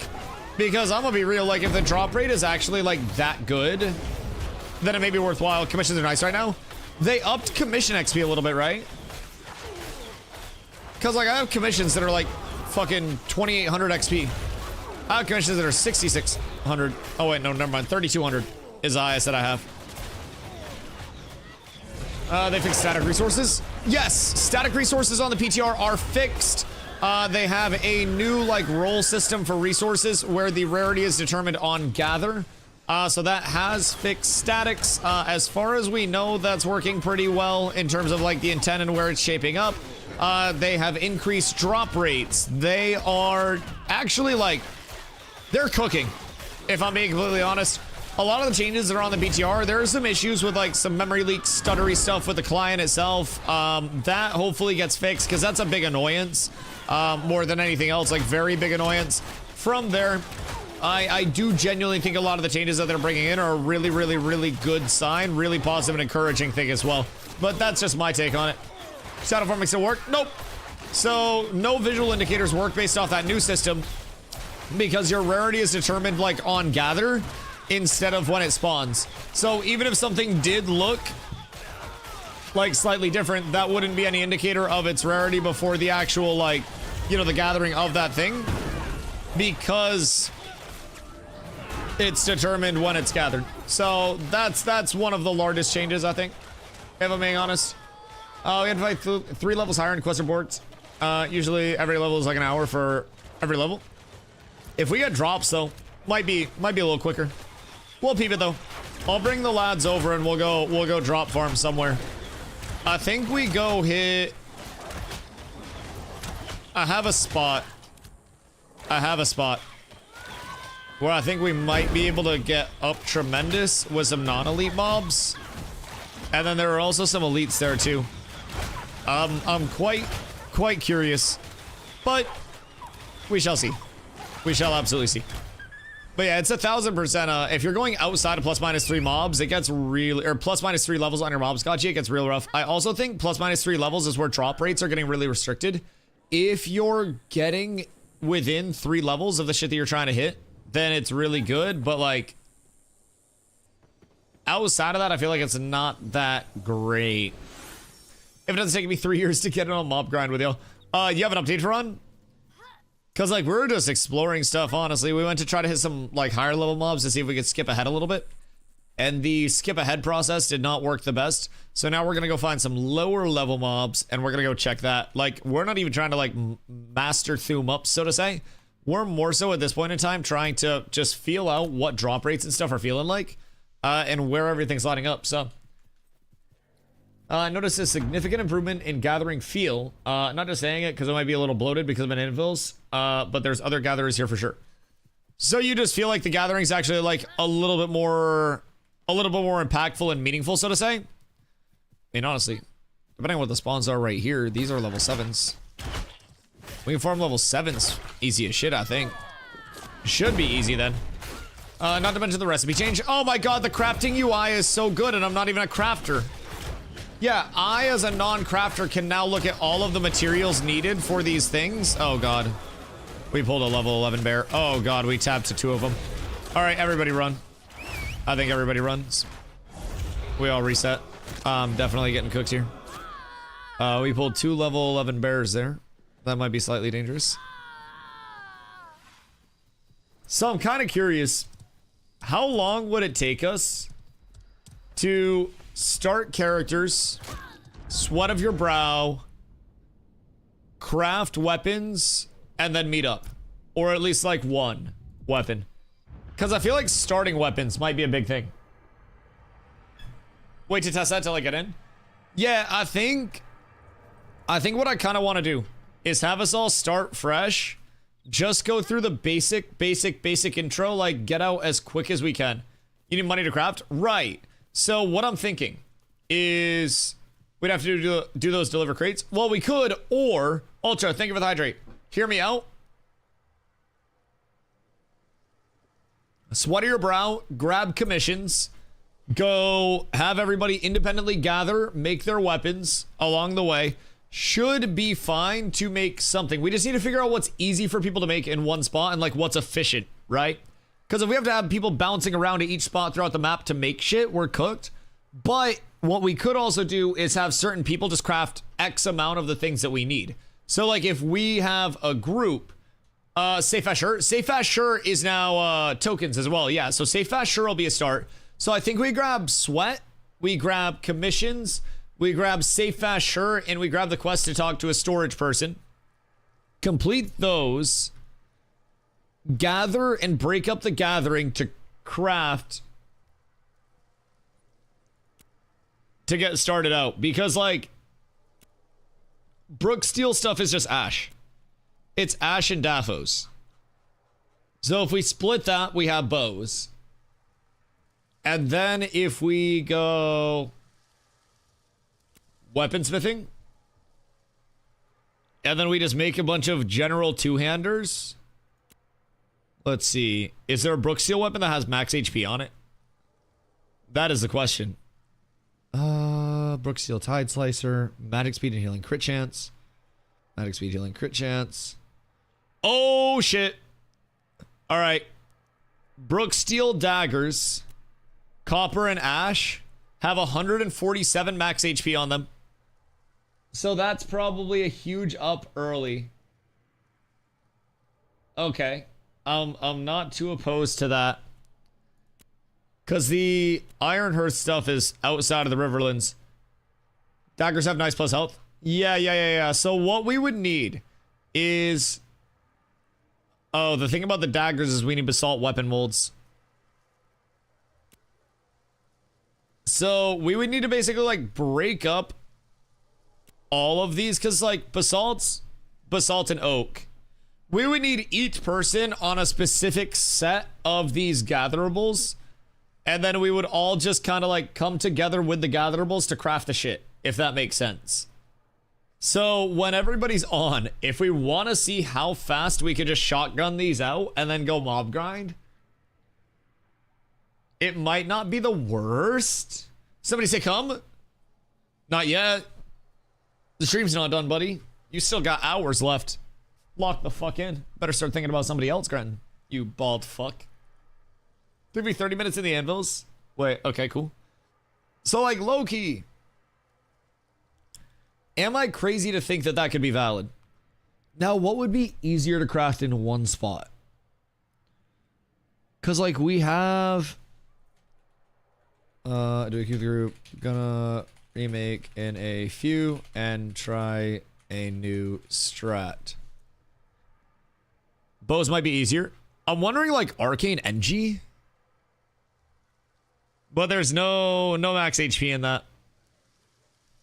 Just for power? Right. Well, honestly, I think the max HP scaling is a crazy play early. Like, anything with max HP is nuts. It's so fucking good. Like, even Stillglade earrings and rings, those 2 earrings and 2 rings in gray are going to give 300 max HP. So it's like, you get rubies, you get zinc. You make those. You get... copper, ash, and then basalt, like, depending on how impactful these drop rates are. Right. You might only need a little bit to get started. Wooly, thank you for the 10-day. I appreciate you. Much love. Looted 6 items in 15 to 20 minutes after doing safe fast, sure, just running over to Avon's end. Okay. So it's most definitely... It's most definitely in our best interest to just peep loot drops. All right, I'm gonna remake a character real quick and then get ready for that. Just killing Grems. All right, let's do a couple loot drop checks. Like, let's just go... I say we start over in farms and shit. Yeah. Once Havoc gets in, we'll have another one. So I say we go Walgan Vera, safe fast, sure. Still need me? Yeah, if you want to hang out. You're free to go, but like everybody's always needed. Yeah. We're just doing more research. This is probably going to be far from the last run that we do as well. So this time we're going to change up the route because God Cheese route is a very good route, but it's like determined by quests being active. So we need to wait for quests to get fixed and then see what's up. We redo and rejoin. Yeah. Just remake your character. So basically while we wait for those quests to get fixed, we're going to try to design a route more around the mob grind. So what I'm thinking is Walking Vera, safe fast, sure. Talk to the guy that gives you the storage quest. Talk to the person that gives you the commission board quest. Grab commissions. Complete Sweat of Your Brow. Grab gathering commissions. Talk to storage agent. Go out, complete sweat. And then break into like everybody farm this thing until we have this many. So we need to do a little bit of math before we take off when I load in on this new character. And we need to figure out exactly how much we need of each material. And then we need to set that up. And we need to have everybody like gathering that set thing. And then we refine it. And then we come together. And then we make those things really fast. I think we maybe do like 1 weapon to get squared away. If that makes sense to everybody. Or we could even just skip that like first bit of gathering and we could just go straight to the mob grind. I'm down to go straight to the mob grind and skip the gathering first to see if that works. And maybe if we're there for a little bit and we're like, oh shit, then we break off. Mob? Okay, go straight to the mob grind. All right, let's do that then. I'll guide us. Could always test both ways. Yeah, 1,000%, 1,000%. So let's start with the mob grind first, and we'll feel that out, and we'll see what the drops are like. I'll take us through the early like Lionhold route. A couple of quests are missing, but we still have a good enough route. I don't know that we need to do the crate delivery. I think that consumes a bit more time, but also it does give good rewards, but like commissions are just as good. So if we get commissions and then we complete kill commissions or anything along the way, that'll be nice. So we'll feel that out. Steen, thank you for that. So yeah, we'll beep that. I'm in with the Clark now. Okay, cool. I'm going to make another tonk, and then I'm going to go say hello to Corla real quick, because she came home and brought me a McChicken, and I have consumed the McChicken. I also kind of want to peep anvils at some point tonight. Like, we have a lot of testing that we can actually do. All right, I will be right back in 1 second. I'll miss you all.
Good day, have returned. Yo, Spoogo, what up, dude? Hope you're having a beautiful day. Are there gonna be fresh servers on Steam launch? Yes. There'll be fresh start servers on the 11th. And then it's going to be $50 for the new price. And then from there, you're also looking at a 15% off sale. So that's going to bring it down to $42.50 for the, for the first 2 weeks that it's out, from the 11th to the 25th. So brand new servers, like I mentioned, on the 11th. Nothing will even exist. They're full wiping everything before then. So even better than fresh. Literally everybody will be on the servers on the 11th. If you're looking for a populated start, I can't promise that it'll stay populated forever. Can't promise that it'll bring you to the late game with no problems. And can't promise that you'll love everything in the state that it's in, but it's going to get better from here. And I guarantee you there will be a good amount of players here for the start on the 11th. So let me know if you have any questions. Steam Deck compatibility. I haven't heard anything on the official side of that, but I'm assuming that you could probably force it on a Steam Deck, but also I feel like your Steam Deck might explode. You know what I mean? Is the same price for standalone? Yes, if you don't want to go through Steam and you'd rather go through the Ashes side, you can absolutely pay the same price on the Ashes website. If you haven't made your account, you can do !Ashes. That helps support the stream as well. But yeah, you can just make your account over there. If you are going through Steam, use same email for both, and either way, it just links everything up. So they're working on the entitlements for Steam as well. So in the long term, you will be able to, on PTR, I am indeed. Yes, we're doing leveling loops. In the long term, you will be able to like purchase on the Ashes store and then have the entitlement go through the Steam side. So have a really good system. It takes forever to update. 70% now. Have you changed your, like, your launcher settings? Your parallel operations in there? Because there is a setting that, like, makes it a little bit faster. I never really fucked with mine too much because my updates were super slow, and then one day I changed it and I was like, oh, this is slightly better now. Quite awesome. Quite wonderful. What's going on in here? I haven't been able to get in this room before, I don't think. Strange. What the hell? Strange things on PTR. Anyways. Elite, what you getting up to? I didn't know about this. Oh no! Go into your launcher, like in your settings there. And then there should be like a... God, I don't even remember what it's under. I think it's like the updates tab or some bullshit. Like one of the tabs, and it's like your parallel operations or something like that. I wish I could show my screen because I would walk through it, but I'm terrified to even switch screens. How'd work? Really been enjoying my endgame fellowship grind. Oh god. Dude, like, fellowship's dope, right? I don't think fellowship's bad by any means. It's just for me, fellowship was so, like, one-dimensional. And, like, that's not an insult. That's literally the design of it, to be one-dimensional. And they did that dimension really well, but I just found myself wanting to do, like, more than just that. You know what I mean? That's where fellowship kind of, like, fell off for me, but... Are you on alpha? Nah, I'm on PTR. We're doing leveling loops right now. You're watching, like, the visual side that you're looking at is from alpha servers. But for me, do I just crank that slider all the way? Yeah, fuck it up. If anything lights on fire, just turn it back down. That's my thought on it. Just jack that bitch. But yeah, so I have the visual side covered because it's visually NDA'd on the PTR side of things.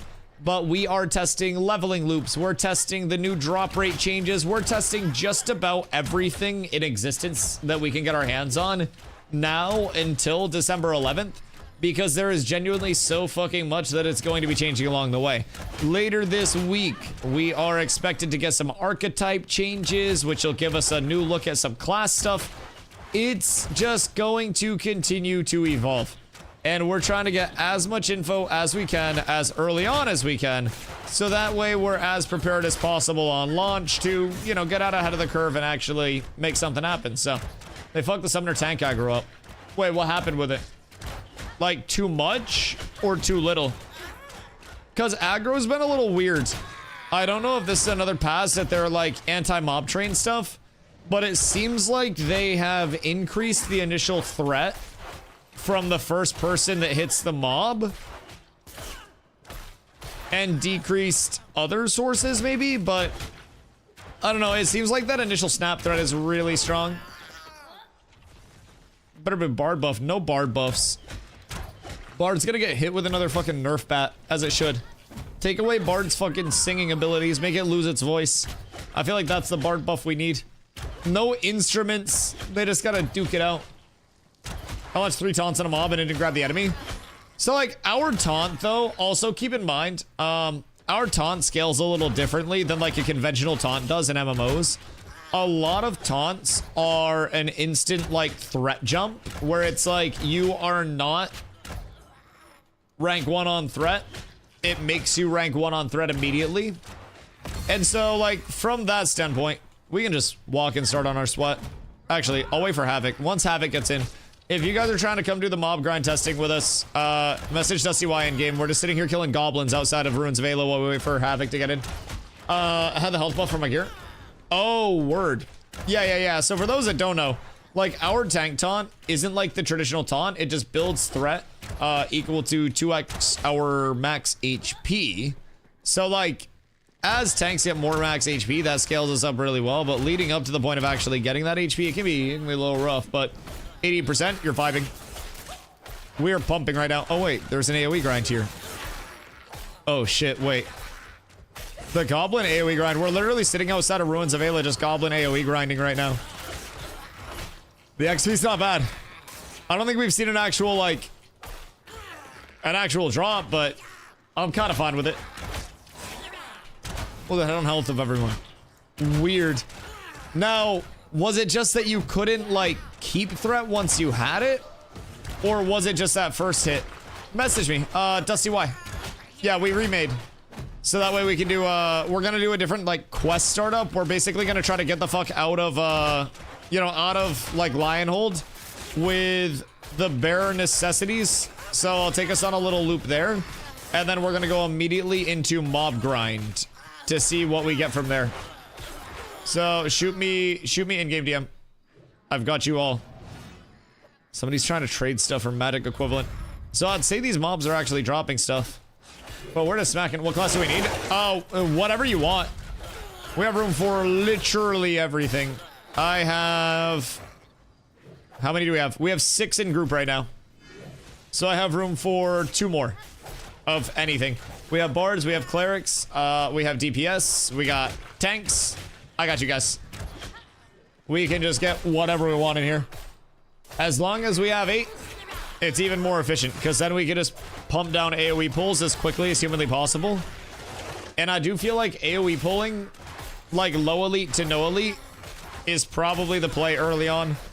Because, like, if the drop rates are even semi-supportive of just, like, an absurd amount of prog off of that, I'm pretty content with pumping those. Very, very, very content. I think that getting mounts, getting separated, and then getting drops, and then just going from there, especially depending on, like, how quests come in, probably gonna be a good start. Foop, have you got to test new drop rates, friend? Because we've been doing many tests indeed. Now, it doesn't help that some quests are not behaving entirely, but we're still doing the research that we can. So we went through a questing route initially, and with some of the quests being borked, made it a little more difficult, you know? And at this point, we just remade characters. We're getting the group together, and then we are going to go through a nice little intro quest loop, and then we're gonna get the fuck out, and we're gonna start hitting mobs, so that way we can try to scale up as quickly as humanly possible. We were thinking about splitting up into, like, some dedicated gathering routes as well, and then coming together to craft early pieces, but providing mob drops actually are in a good spot, then, you know, anything could happen. It may actually be better than trying to force the, trying to force us out of crafting. So I'm really, really, really excited. I feel like this is actually a really concerning update for me, though. Primarily because of the fact that the Ashes Discord was unified, that this was a good thing.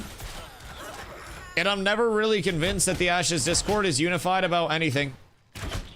Yeah, I was asking if you got a chance to test the new drop rates. They tweaked the drop rates today. And, quote, dramatically increased drop rates across all grades for, like, base drop rates. Low quality in each grade.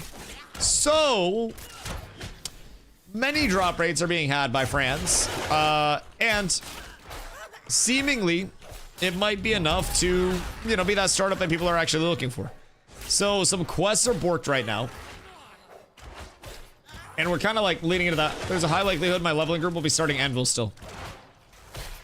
And are you just gonna try to get into every single POI that you can early and then play off those drop rates? I really want to do an Anvils loop as well to see what's up. Can I join you guys? Yeah, if Havoc comes and then you come, I think we're full. So those will be like the last 2 spots to my knowledge. Hello, Summonerman. Let me just make sure nobody else messaged me that I missed, but... Yeah, I think you and Havoc are our last 2 spots. So then we're full. Doing that in a bit? Okay, word. Let me know what you think when you jump in. Because it's feeling nice. Welcome to? Okay, that's fine. I'll just kick myself. I'll go back to Dusty Talk Show. Everything is fine. I mean, not that this isn't Dusty Talk Show. It's the same goddamn thing. It's the same goddamn thing, no matter how you look at it. But yeah, Strag, what's appealing to you out there?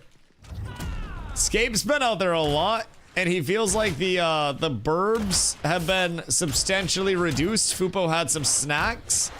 And then the mob repopulation is kind of intriguing. We're putting in a lot more time researching some things that are borked compared to last phase. I feel like there are also some things that we probably know this phase compared to last phase, though, with some of the POIs. Like, the area that I went yesterday and clipped through the map while I was enchanting my pickaxe with an excavation kit. Gotta point out the bad things so you don't get in trouble for the slightly bad things. Like, that had 18 3-stars. So that's an intriguing little area to pop over to once you guys do scale up to that point. Like, I feel as though the potential is there if the knowledge is there to level pretty much anywhere, you know what I mean? But especially in the anvils, like, people aren't going to have as much knowledge base with the anvils. Not as much stuff will be all parsed out. Like, it's going to be dope. Okay, cool. We have Havoc, Message, DustyWhy in game. Elite, when you have your character made. We are going down to Lionhold, and then we're just going to start the route down there. Let's see. Now, I have farmed up 2 levels of level 3 just from, like, killing the goblins outside of Ruins of Ayla. No drops, unfortunately. So the sickly goblins seem to actually be naked goblins. Although they do have very fast respawn times, which is slightly intriguing at the very least. Like, from a solo standpoint, you can group up a lot of these bad boys. I'm excited for it. They're putting the server up on the last day of my semester. Oh, shit. Wait, so is that going to be... Like, are you going to have a final on that day and not be able to start till late? Or are you going to be able to degen that day? Is that going to be like a celebration day of debauchery? Alright, hold on. I'll invite you. Alright, invite should be there. Let's just kill the proper goblin, not the sickly one. Well, I was waiting for everybody. I was trying to let everybody catch up, dog. We move as a unit, so nobody fucks up. The sickly gobbies always respond quickly. Yeah, I just always run by them. I never fucking stop there, if I'm being completely honest. So, we just zoom down. And then we're gonna hit a very, very, very, very, very introductory route. Oh my god, my hitching. Ah! There's so much hitching! Jesus Christ! I'll be able to make it work, just need a start time for servers. I do hope we get a start time for servers at some point, but I'm assuming that'll probably be closer to launch time. So, I'm sure in due time, but yeah, that's also something I'm very intrigued about, because, like, am I going to have to start early? Oh no, what an inconvenience. I actually have no issues with it whatsoever. I'll be here regardless. I will not be missing a single fucking thing. So when you come down, make sure you complete your welcome to Vera, talk to the bill master, talk to the guy that gives you the, like, the storage quest. That is Jaren Kiefer over on the side of the building. And then hit the Ember Spring, go back to the official. And then do Safe Asher. And then once we have Safe Asher done, we can literally just get the fuck out of here extremely quickly. Make sure while you're doing your... Not your Safe Asher, sorry, your Sweat of Your Brow. When you're doing your Sweat of Your Brow, make sure that you grab the Gathering Commissions as well, just in case you do happen across any of those. Not a bad thing to have. It's probably nothing where you're gonna, like, immediately use them, but not bad just in case you have downtime in between anything and you just happen to be chopping some stuff. So we speedrun this. Has anyone got drops off the sickly goblins? Say this every day, but day one Forge Hive is crazy. Day one Forge, I would rather day one everybody Zerg into Steel Bloom, and then we pop up the event that's like the facilitator for Firebrand, and then we day one Firebrand. I feel like that's the level 1 Hogger. Just Clint. I don't know if those have drops in the loot table. I mean, I'm sure they do it at like a very rare cadence, but I would assume the goblins to the north are going to be the first place where, like, drops are going to be eligible. But also, I wouldn't necessarily expect those to be available. I have an idea, though. As soon as we get everybody on mounts, I'm going to bring us to a spot that, like, might be somewhat valid. It all just depends on these drop rates. That's the biggest thing. I want to test, because, like, everything has changed as of right now. Literally everything has changed. Prep for Steel Bloom on an opening. Is it closed at any point? You can still go in the main door, right? Because, I mean, by the time we get there anyways, like, it's not like we're going to go there, like, as soon as server starts, but by the time we actually get there, you're going to be able to enter Steel Bloom. There's no spot of goblins, pretty much like the one at Woodstead, but on Jova's side of the map. Yeah, so when we turn in our safest, not our safest, our Sweat of Your Brow, we can essentially go into like a crevice. And then there are a lot of gobos over there. 1,000%. There are a few good spots. Now, part of me also wants to check out my old hunting spot that I just spent like multiple weeks in. That seems very intriguing. That was close until Winstead level 2. Maybe, I don't know. I've never gone over there before Winstead was 2 because Winstead hits 2 so fucking fast. Like I would be shocked if Winstead didn't hit level 2 day 1 with the new, like with the increased settlement XP. Changes law of life. Those who look to only the past and present are certain to miss the future.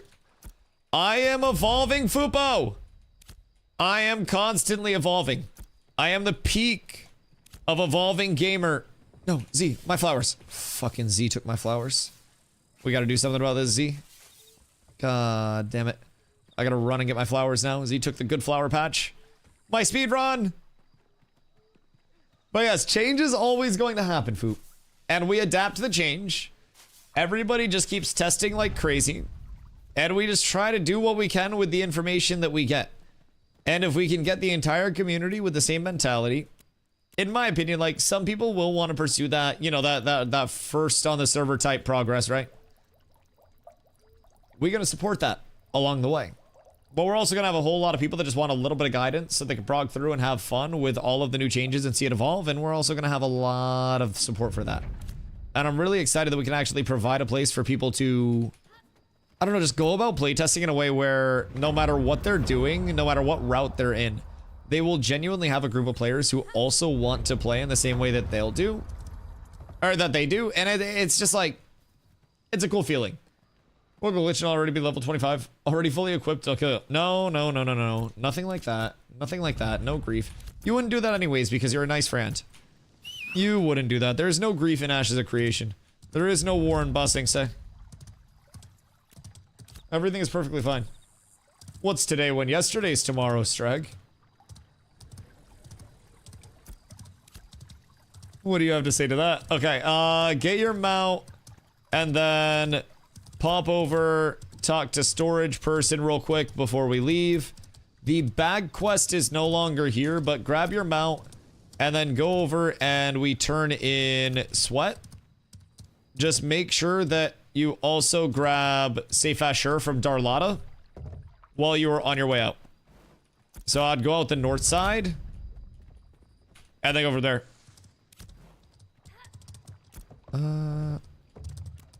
Oh god. Delivering supplies to storage clerk. Oh, right. I have to push it in. Anyways. They're just for idiots. I mean, some people benefit from that. Very, very tax heavy. Very tax heavy. I'm just saying. I just quit my job on literally the busiest day of the year. No way could go wrong. I mean, Zop, you could just walk out. Nothing's stopping you. Like, who is physically going to restrain you? And free motivational quote Fupo today. Fupo, you'll be happy to know I am putting out YouTube content for Ashes. I know, it's wild. I am recording video tomorrow. I finished script for video today. And then it should be out either next day or day after that. I know, wild.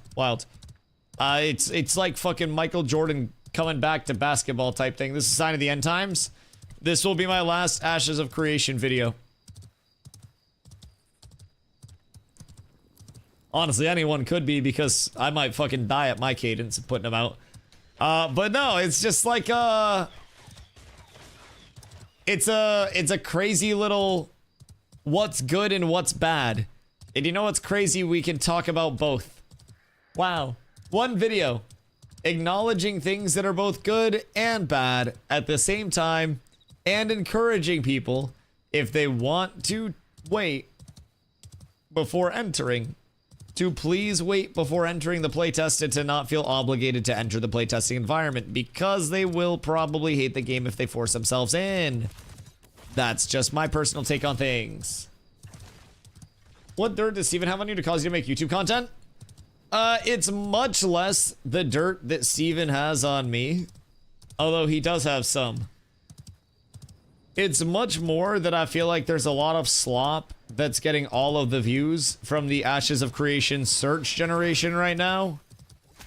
And I don't like slop getting those views. And I would prefer my slop to get those views. New YouTube video out this week. Probably midweek, hopefully a couple of days. I'm recording it tomorrow morning before stream, and then getting it edited, and the editing will probably be pretty quick because we're just gonna slap some B-roll on top of most of that shit. Nothing too fancy. It's just a yap video and stuff. So yeah, it'll be pretty simple, pretty straightforward. But like, I just really want to help like expectations set for people and let people know that while they very well may see a bunch of flaws along the way, there are some things that they can look for that will help their time here be a little better. And this is where these things start to become way worse. And I don't know, I just kind of hit on all the basics that a player would interact with in a very short, concise manner. And we talk about the bad. We talk about what's okay within that as well. And I'm hoping that the community is receptive to something that doesn't necessarily say everything's falling apart, everything's all going to shit immediately. And people are kind of okay with the take of, hey, maybe it's not the end of the world and maybe everything's not all burning down. Maybe the Steam launch is just going to bring in a lot more of what we currently have. Or, optimistic take, bring in a lot of players who don't have a fucking corrupted mindset about Ashes because they've been here for 8 years. And bring in some fresh takes for a fresh state of affairs. Could be cool. So, Steam launch coming. So glad you did that. Yeah. No, me too. It's like I don't really record YouTube videos frequently. It's like the impact of seeing a flying mount in the long term, right? It's like, you know, shit's going down when there's a flying mount in the sky in Ashes, and you know shit's going down when Dusty records a YouTube video.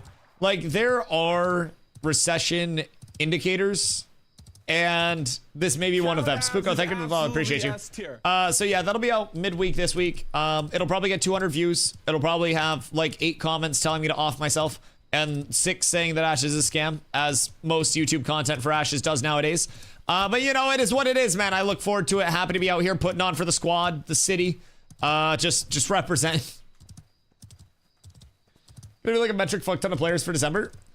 See, I actually think there will be a good amount of players. Now, I don't necessarily think a metric fuck ton for us is going to be like a fucking 100,000 concurrent players at peak.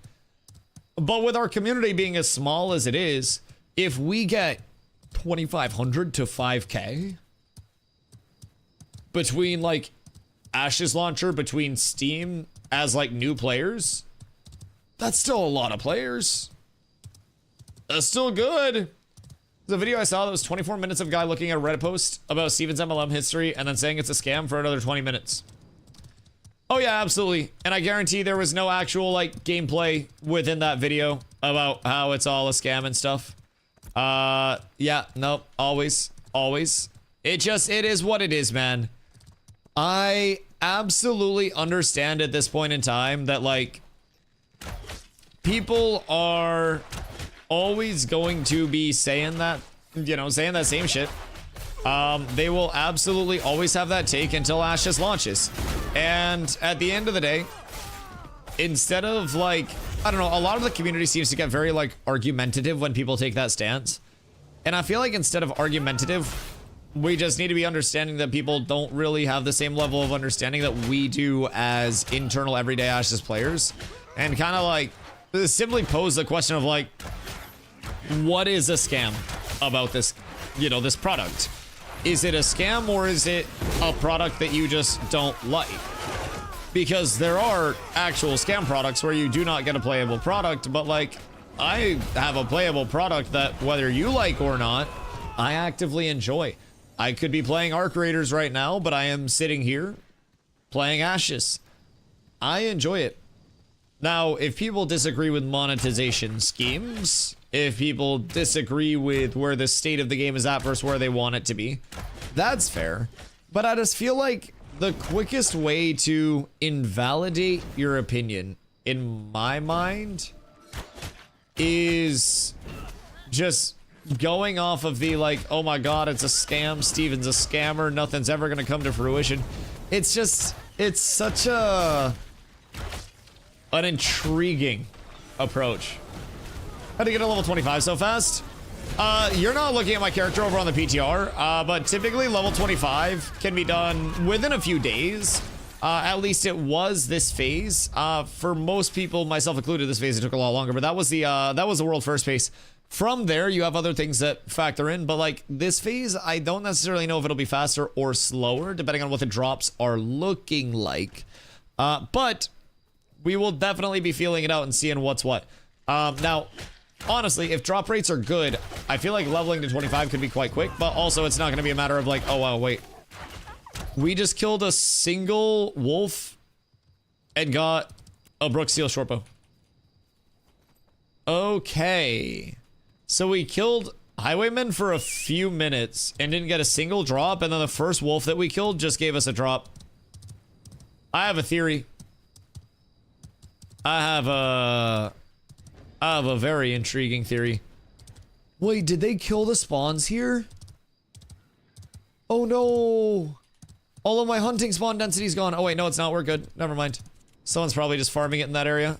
Okay, cool. We're good. AoE pulls galore, boys. Prepare. Doss, what you getting up to tonight, my boy? So like right now, what we're doing over on PTR, we have a group and we are going to an area that is a lot of low-level, non-elite beast spawns.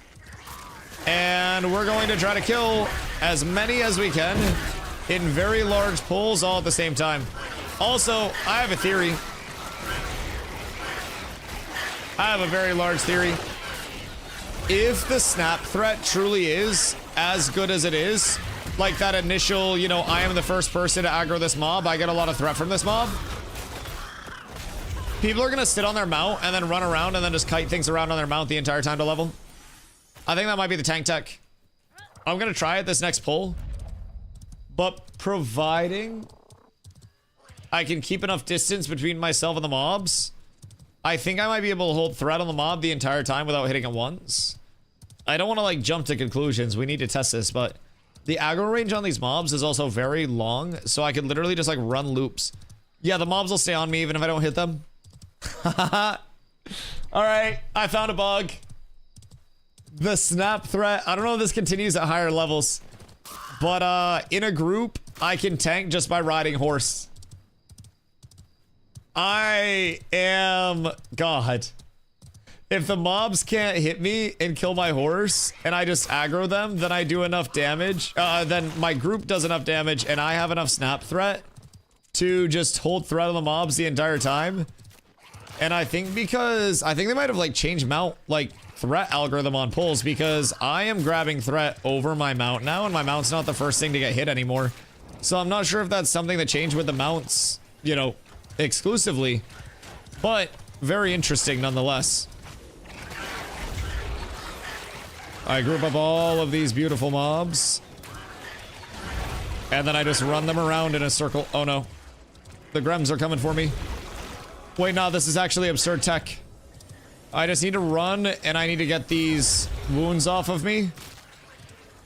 If you guys could see what I was doing right now, chat, you would accuse me of exploiting and you would tell me that we're absolutely cooked. All right. I hit a huge snare on a lot of them there. This is absurd, actually. This might be the craziest tech. Someone get Gotchi on the line, dude. Because we got something good cooking up right here. Fuck a leveling route. I got a leveling loop right here, baby. We just farmed up like an entire level and a couple of drops in one pull. Wait. How's the update? I think I just broke it. Oh my god, we got 2 drops from one pull. Oh my god, wait. There's so much loot. Yo, I actually just broke leveling. I found a thing revolving around threat scaling. Oh my fucking god. I am so happy. Now I feel bad for not joining y'all. I had a theory. I had a very large theory. I need very slow moving mobs. The event actually works. I mean the corruption events, yeah, I mean those are phenomenal. Like the Harbinger events are great. The bosses have really cool mechanics. The corrupted areas themselves like expand and scale really quickly. So that's a cool element to them as well. But yeah, those will bring in a lot of gameplay. What we're looking at right now is like early leveling progression And I have found something because they increase the snap threat that's generated the first time somebody hits a mob or like when a mob aggro's on somebody. This is presumably a change built around like anti-mob training efforts. So what you can do is run by a mob, body pull a mob when you're in a group, and that aggro that you have on the mob will be enough for you to just like kite all of the mobs around in a circle on your mount while your DPS in your group are pumping the mobs, and you never drop threat. It's intriguing. Now, I don't know if it's going to scale to higher levels. Like, as experience and as levels go up and as mob levels go up, do we also generate more snap threat to accommodate? But mob circle grinding is quite good. Yeah, I mean, the thing is, I don't need to hit anything for it. I literally just... Oh my god, we got a Steel Glade ring as well. Wait, I gotta go back for that. I don't even know where that was, but I'm bringing mobs back. Like, with non-elite, non-humanoid spawns being increased, or sorry, drop rates from those things being increased. I don't know where that ring is. It is very, very, very fruitful in certain areas, Zoppy Woppy, to just grab mobs and run in a circle. Mounts being faster than mobs is kind of a problem. Well, like, I'm still getting hit with it. Oh my god, we got another Steel Glade necklace too, bro. What is up with all of these drops? Holy shit. So yeah, basically, like, what we're looking at right now is we're at my hunting area, where I was doing all of my, like, my Gremlin and my Raven grinding. And I'm running around on the mount, and, like, the snap threat, I'm still getting hit, right? The mobs can get to me and do some damage, but they're aggroing to me instead of my mount. And when they aggro to me, I'm able to take the hits, especially with a couple of levels and a couple of pieces of gear that dropped.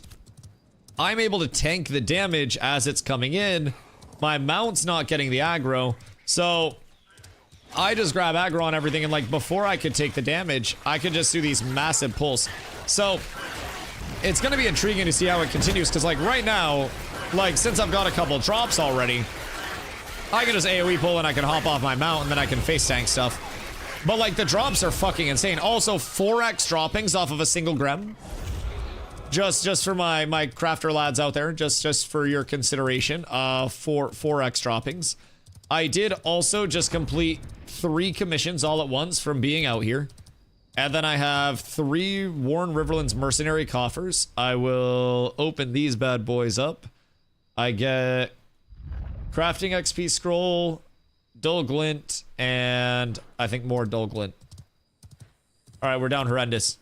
Maybe do a POI. We absolutely could. I would 1000% be down. Oh my god, we got a hatchet too. I'm wondering, like, where... Oh, you guys are getting food picks. 2 Dustys on screen. Giant Dusty, little Dusty. I'm wondering where we could just get, like, a very big AoE grind going very early. Because I feel like here we probably do this until... I mean, shit, these are level 4s. So, like, we could probably chill here for a couple of levels, get everybody a baseline set, because, like, we're also getting weapons off of this now. Like, this is nuts. There are skeletons up this way that we can pull. I feel like we just sit here and we keep running this loop for a sec. Because, like, I can grab the skeletons up here and the Grems, because these are going to be non-humanoids, so these should also theoretically be... like, in the drop rate table increase. I think we sit here until everybody's, like, level 6-ish. And then we probably go... Non-elite targets are weird. Like, where could we get a bunch of non-elites that are non-humanoids very, very, very quickly and very efficiently? That is the ultimate question that must be asked. Do I summon tank, healer, or DPS? I would say probably heal. I'd say maybe like tank, whichever one does AoE. Either healer or tank. Because I think the tank stomp is like AoE damage. I would say anything AoE at this point. Or maybe just DPS and just have it pick people off. Or maybe the healer one and just have it follow me. We just got green Academic Aegis Pauldrons. So more drops. Like we're getting, oh my god, 5 droppings in 1 Grem. Yeah. Yeah, drop rates are nice. I don't know what I just did, but I deleted a 1-star. Check your combat log. Definitely check your combat log if things are sus. No crafting needed. Yeah, no, I don't think we need to stop to craft. I feel like we do whatever intro questing loop we can, and then we just immediately start mob grinding. How about a real one question? Like, is this not gonna get nerfed? So, like, I kind of made a half joke about it. But anytime the entire Discord is in agreement that something is good, I'm very scared. I said that. And like, well, this is sick. This is a lot of drops. Now, I think it's great. We haven't found anything too Insano style, too OP, like too brazy in that regard. But this is most definitely a good amount of drops. That is, no ifs, ands, or buts about it. It is an impactful amount. Which is, honestly, I think that's good. I'm having a lot of fun with it. I think the snap threat definitely needs to be looked at a little bit. Because, like, I'm literally walking around with a pack of mobs on me that I've hit twice while I'm on my mount, and they just can't catch up to me. So, like, as we level, I'm gonna be able to keep, like, scaling that up and abusing the shit out of that for AoE pulls. But overall, like, the drop rates are feeling good. I have no opposition to this. Academic Aegis breastplate. I do not have one of those. I would say basically like every big AoE pull, and I'm saying like big AoE pulls because we are doing pulls, I'd say probably 20 at a time. Like we are getting very frequent drops. We are getting good experience. We are getting, you name it. It's good. I think it's very fun to actually have like AoE farming incentivized and it not just be all about elites. Non-humanoids are dropping here. Yes. These are large groups though, so it makes sense. Yes, absolutely. I wonder how this works for like 1-star and 2-star scaling areas as well, like those out in the Junedark and shit. Like Junedark pirates and shit, the 2-star areas, that's intriguing. Non-humanoids are dropping here. Yeah, so there was a buff that came through today to non-humanoid, non-elite drops. And then there was an overarching pass to all drop rates. So non-humanoid, non-elite drops double dipped. Everything else got, well, I guess at that point, elite humanoids got like a pretty neutral move to it, or not neutral, like a small move. It's not like they lost anything, so it's not neutral. It's still definitely a benefit, but much smaller in consideration. So like right now, we're just sitting here farming a shitload of Grems and Ravens and stuff, just AoE pulling them all down as quickly as we can. And we're checking out what the non-elite drops are looking like, and it's looking really nice right now, if I'm being honest. And this is the craziest tank meta in history. If you guys saw what I was doing, I swear to God, you wouldn't be happy. But this is gonna be some new tank meta that you guys are not quite ready for. Oh, I see 2 drop pillars. Brooksteel Tide Ram. That is a 2-handed magic mace. So that's fucking massive. We get another pair of bracers. 1 pull, 2 drops. Dude, our entire group is going to be geared out before we're level 6. Just off of Grems and Ravens. Everybody's gonna have gear.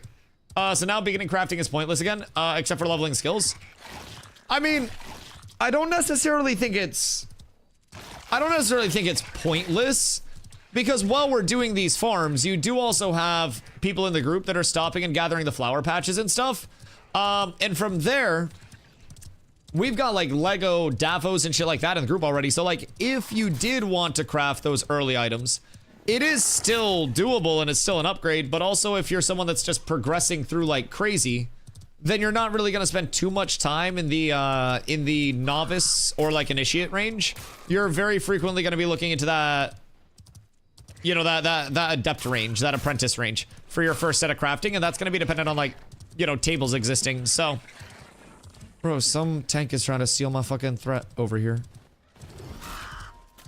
Bro's tweaking, trying to take my shit. I have all, oh my god, wait, I have all of the AoE threat gen right now. This is so beautiful. This is what tanking's about, boys. This tank beside us just witnessed something that he wasn't really sure he was gonna witness. Holy fuck. Our XP bar is actually kind of moving too. And if we can do this, like, everything in the game got drop rate buffs. Droppings, like poop, are crazy. Shit is dropping in such high quantities. Just straight up dookie drops. It's wild. But yeah, so pre-apprentice crafting was, in my experience, always kind of in the first place. Except in the event that you're selling to like very new players that overestimate, you know, how much time they'll spend 1 to 10. 1 to 10 is really like the introduction to the game. And while there's a non-zero amount of like commerce around that level for goods, I also feel like there's not a lot of commerce around that level for goods really in any game ever when it's that quickest tier of things. So I mean, even level 10 stuff, you're still gonna be looking at, from a drop standpoint, level 10, item level 13 gray pieces for like your early levelers and your first people to go through. But at a certain point, you'll probably have those people that are going through after the fact that may want item level 16, item level 19 stuff. And as a crafter, like, you're not necessarily trying to get in a place where you're selling drops to the people who are so far out ahead of the curve they don't need anything. You're trying to sell to the people that are behind those people. You're trying to be the crafter that's far out ahead of the curve. So, in my opinion, I don't think these, in the way that they are right now, will necessarily devalue crafting any more than crafting devalues crafting. You know what I mean? But can't step away. It's fun and just haven't been able to play much of late. I mean, I'm just having a blast right now, if I'm being honest. We're just going around doing some chill AoE pulling. And this can be, like, just an AoE mob pull can be scaled to literally anywhere in this game. Elites, non-elites, you fucking name it. We can go anywhere in the game with this exact same, like, mentality of we group up a bunch of mobs, I run around on my mount so the mobs can't get me, and then we just piss out drops, I guess. We've seen a couple weapons already, and we're not out here, like, you know, spending a ton of time. But when the questing loop comes on, this now immediately tells us that it's mob grind city. We quest until questing is not efficient. We don't need to force it, but then it's just immediately mob grinds for drops. If you want something specific earlier, crafting will be the way to go. Oh yeah, absolutely. And like, say there's a really big starter piece that a bunch of people are looking for, like, you could probably get a recipe for those and make those. But just overall, I don't necessarily think it should be in a spot where people feel obligated to go to crafters for their baseline stuff. I feel like crafters are there when people are looking for something specified within their baseline, 3 blue poop, that they're unable to acquire, or if they're looking to improve on that baseline drastically. Another Brooksteel short bow. So we now have 3 weapon drops from this initial grind area. I have a melee and a ranged weapon at this point. I've got a one-handed axe and I got a short bow. I'm sitting at 16.5 power. I also have a ring, but we have seen a bunch of jewelry pieces drop. Like, I'm gonna be real, I feel as though, oh, crabs. Blotto, what up, my dude? What area? So right now we're like level 4 to level 5.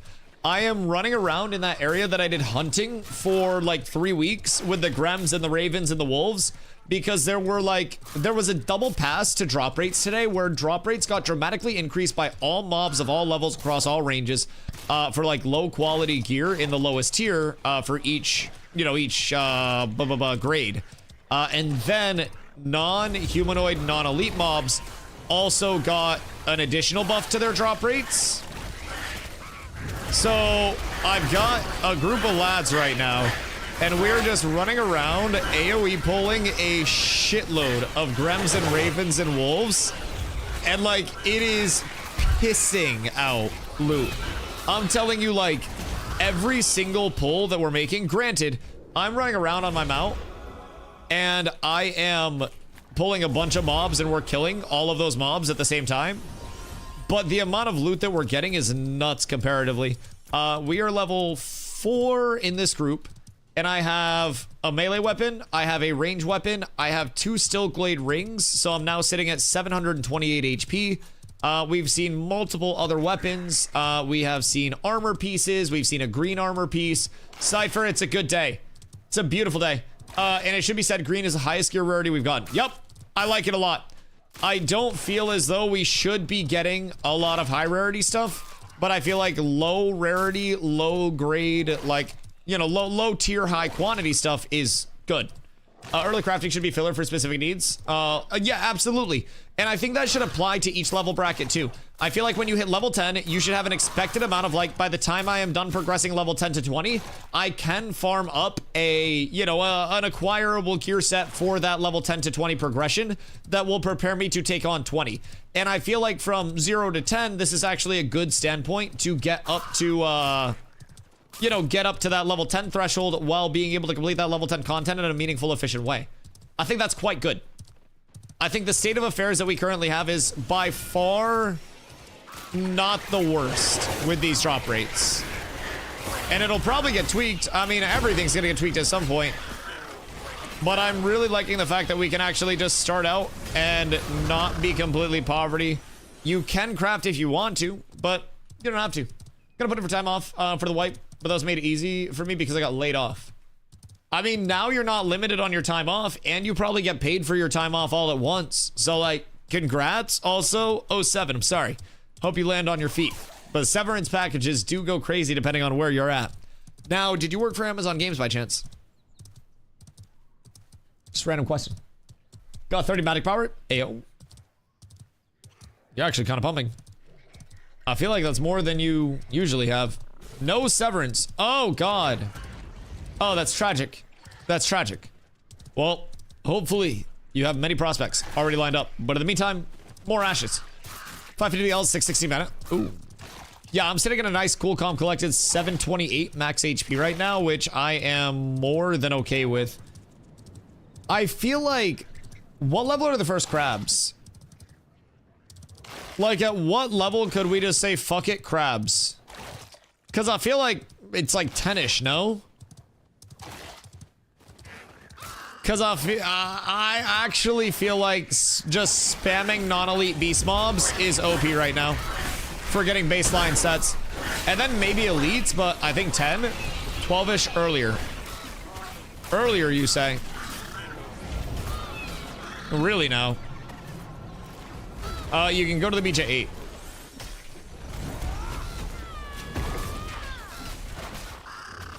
Desert's gonna go hard as fuck. Many things will. Brook Steel Drift Bow. We just got another magic bow drop. So +1 drop for the boys. These are really good drop rates. These are really good drop rates. Like, we are fucking pumping. Oh my god, the lighting looks so good. Wait. They got like the lens flare and the god rays and shit. I just looked at the sun coming over the hill. Oh my god, it's beautiful. It's so beautiful. Could also have the mats to gear a party basically, if they have the silver. Have you been mob grinding or have you just been crafting or like gathering your way up? Cause like if you've been mob grinding and gathering along the way, like I feel as though this is also a huge solo player change, by the way. I feel like this might be one of the largest solo player changes that hasn't been discussed as being a solo player friendly change. I'm loving it as a solo. I bet you are. I bet you are, you filthy little bitch. What up, Westone? How are you, my friend? Yeah, solo self-found just got fucking buffed. What happened? We got some large drop rate buffs today, especially to non-elite, non-humanoid mobs. Brook Steel Greatsword just dropped. Oh my goodness gracious. Yeah, we're getting a lot of stuff. Like, this is really good. Do you know how to get an image in Paint? Just copy the image and then paste it. Yeah, what do you mean? But yeah, so they increase drop rates, quote, dramatically for like very base items. So like low item, basically, like, so item level 3, item level 13, item level 23. So the lowest tier of item that you could get within each bracket, and also very frequently the lowest like quality of that, with primarily grays And we found 1 green, but a lot of our group, we're approaching level 5 right now. And a lot of our group has multiple pieces of gear. Most of our people have at least a weapon. Some of our people have 2 weapons. We're doing really, really, really, really well. So I think this is a great change. I think they have done their, maybe testing around torturing us with no drop rates. And now they're ready to reward us for being good testers and maybe sprinkle some drops in there, some extra cheese. XP increase in terms of what? Up to 20% XP increase from mob grinds. So we don't know, excuse me, we don't know exactly what is giving what increased XP percentage, but the exact note was up to 20% increased experience from mobs. So that could be non-elites, that could be elites, that could be scaled differently across different, different mobs. But I can tell you right now, it's kind of cool. Now, I have found some really intriguing tank tech that's making this whole early grind incredibly easy because I'm basically invincible. And my entire group is learning really, really, really quickly how to kill a bunch of mobs on the fly. But, we're good. Everybody's staying super active. Everybody's staying super involved. And it's actually kind of making it fun. Another academic aid is breastplate. I'm gonna roll need on that bad boy. We are getting a gray drop every pull to 2 pulls. We are getting recipes. We are getting good XP. I like this. I'm gonna be real, I like this a lot. I think I might actually be like, I might be in agreement with the Ashes Discord for once. I think these are quite good. So, XP increase, we haven't seen all of the entirety of that, right? We did a couple loops. The first loop was to see if our questing route was going to be valid. But quests are kind of bored, so we gotta wait for some of those to get fixed. So now it's a mob grind route. So the game is easy mode right now. No, I wouldn't say it's easy mode. It was previously a matter of like people were hitting level 20 and they still hadn't found over the course of mob grinding like the entire 1 to 20, which is for most people probably like I'd say 60-ish hours of mob grinding just straight up, maybe even more for average players. I think that it was a point of like people were reaching level 20 without any gear in their slots, and the server was also at a point where like the level 20 crafting wasn't even available yet. So this isn't exactly dropping gear that's going to like replace what crafters provide.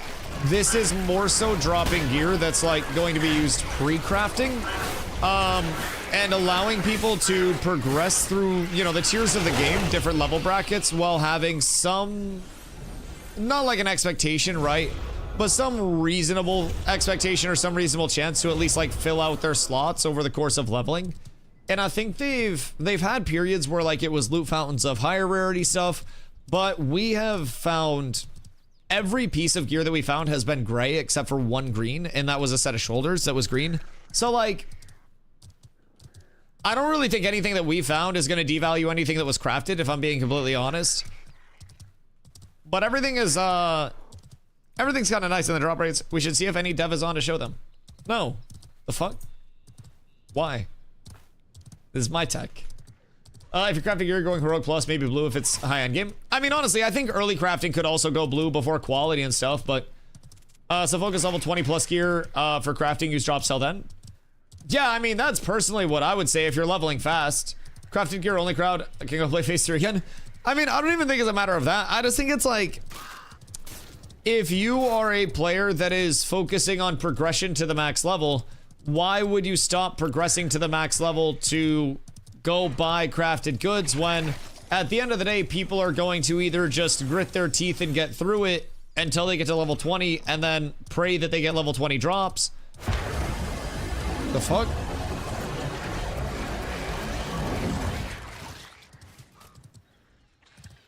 What the fuck? Oh, that scared me. Jesus Christ.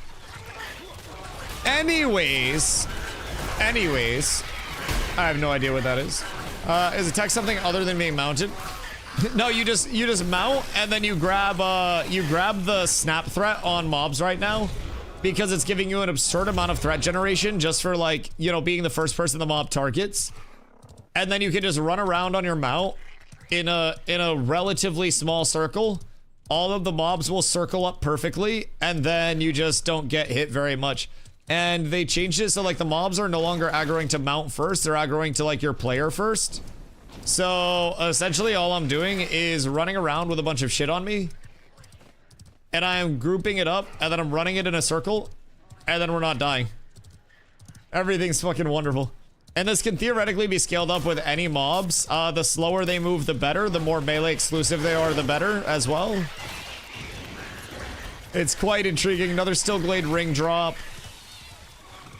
Now, I'm almost wondering, once we get into like the higher level brackets, like 10 plus, are we just gonna find too many drops? But that's also where deconstructing for materials comes in a pretty meaningful manner.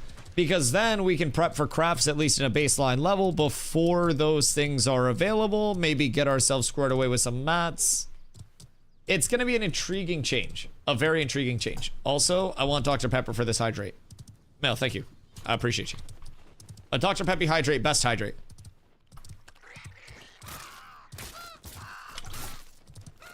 Decon buff? Yeah, large decon buff.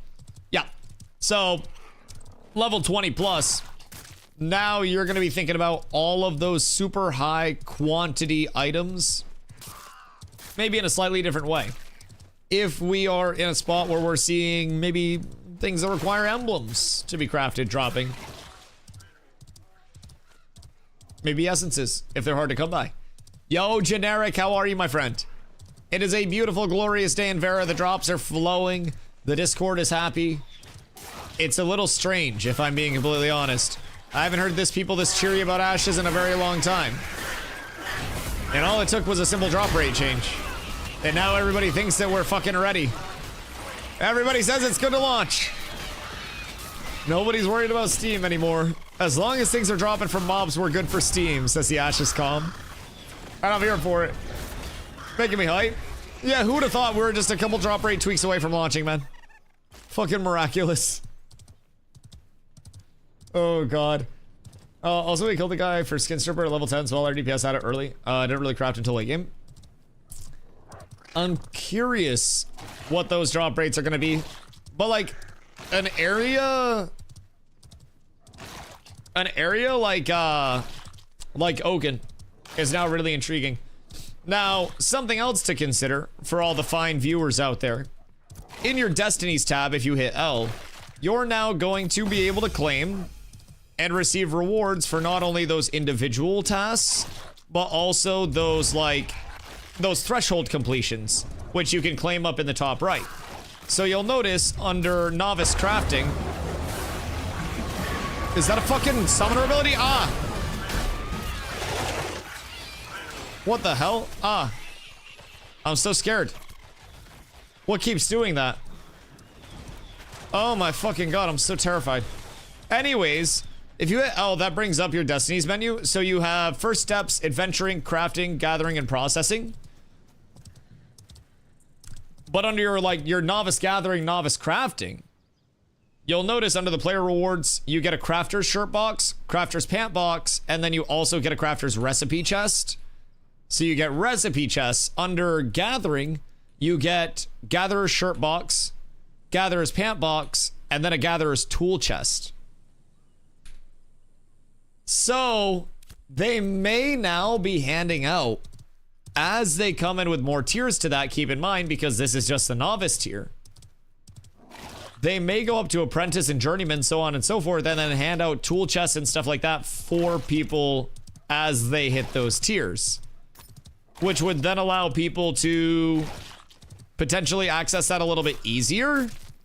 It's an intriguing design.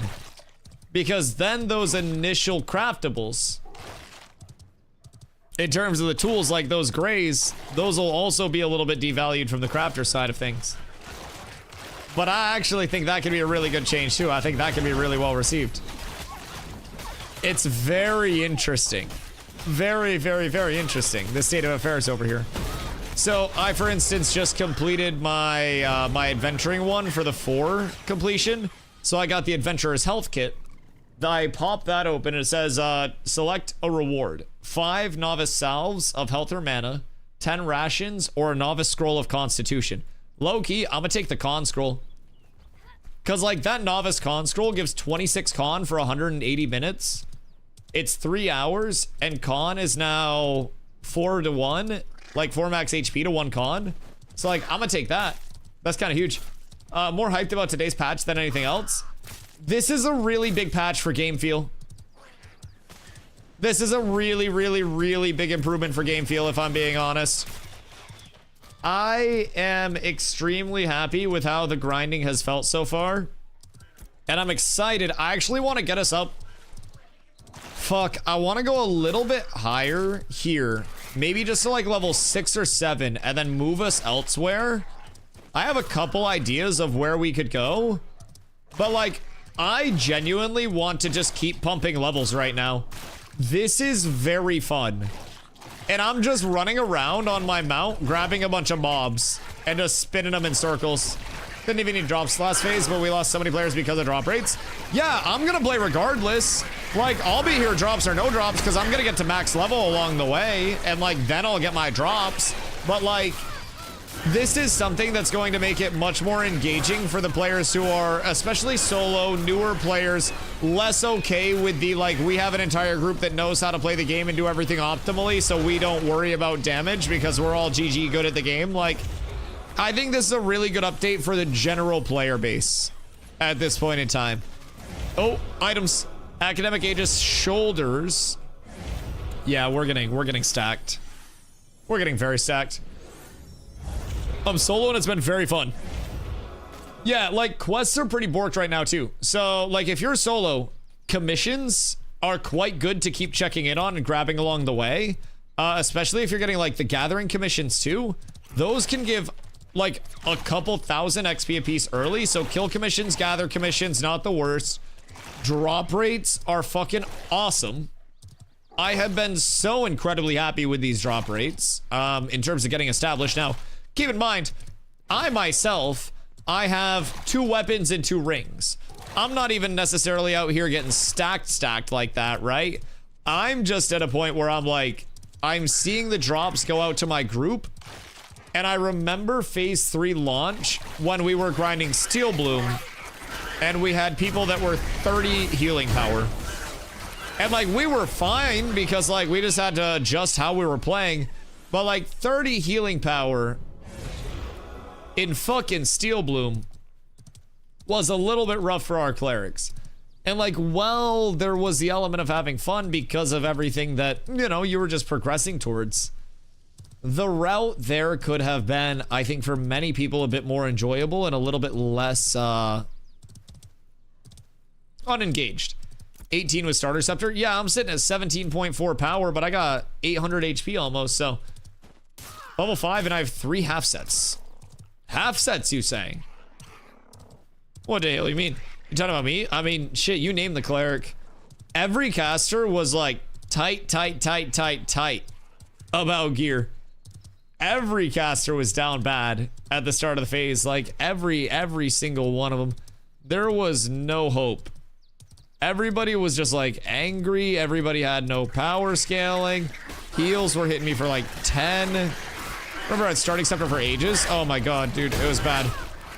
And like, this is just a way for people to make sure they have baseline appropriate gear for the content that they're trying to complete, which, again, I don't necessarily see a bad side of. Maybe I'm just kind of like, maybe I'm too soft. Maybe I'm not as grizzled as I should be. Maybe my old age is wearing me out. But like, I actually really think this is a cool set of changes. And I think if they're able to gauge where they want this to be in the long term, this could be something that's actually great for general player retention, at least having some form of like, you know I'm not going to be naked by the time I hit 20. That's a huge thing to look forward to. It's a lot of people on PTR and fight for Grems outside of Lionhold right now. There's no shot. Yeah, we're doing Grems, Ravens, and Wolves over on my end. We're sitting at level 5, so I think we might transition because these guys are just like level 3s and whatnot. So I think I'm gonna take us to fuck, there's surely an area that has like level 8 non-elite beasts. I think outside of Seth is too high level. I want to say that's like level 12-ish. We're at that spot, south of line. Hold on the hunting road. Yeah, my hunting loop that I was doing for like 3 weeks. Yeah. Yeah. Obviously, this is going to be like contested like mad on launch, right? But like, as of right now... Oh, I got a bug. For whatever reason, I'm not able to use any of my abilities. That's not good. I might need a relog. Maybe it's just like an interact bug or something, but I can't use any abilities. All right, well, time to mount up and dismount real quick. Question mark. Mount up, dismount. Ability use. Okay, nope. Nigger steps on the route. If your route has questing in it, it's gonna be bad. How are the quest XP routes? Quests are borked right now, so a little bit unreliable on that side. But once quests get fixed, quests are still gonna be great. I'm personally seeing this as a race to level 10. That's my take. How many would we need to kill elites? Oh, we could do it with our group, but I'm just curious with the non-elites of like the double dip, you know what I mean? Roads outside lion hold. Yo, God, yeah. Oh, absolutely. I'm curious with the non-elites because with non-elites, you can kill so many of them so fast that the drop rates could be very beneficial if you find non-elite, non-humanoid mobs. And that can be non-elites in any way, shape, and form. But like the drop rates could be really good for any non-elite AoE pull. So I'm really thinking like an area that has insanely fast beast spawns. Primarily beast spawns is what I'm thinking. Maybe undead spawns, maybe something along those lines, but like this is pretty ideal for us.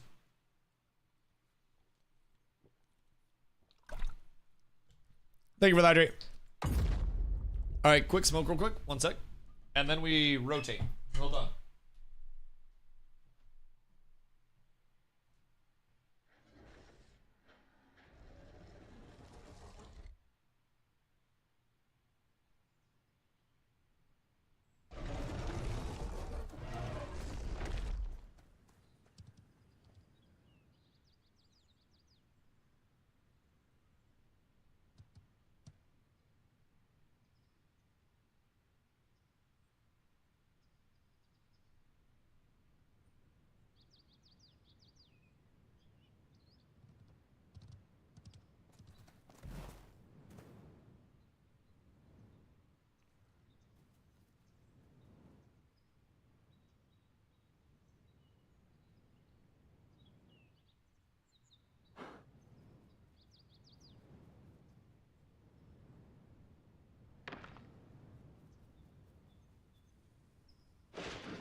Good day.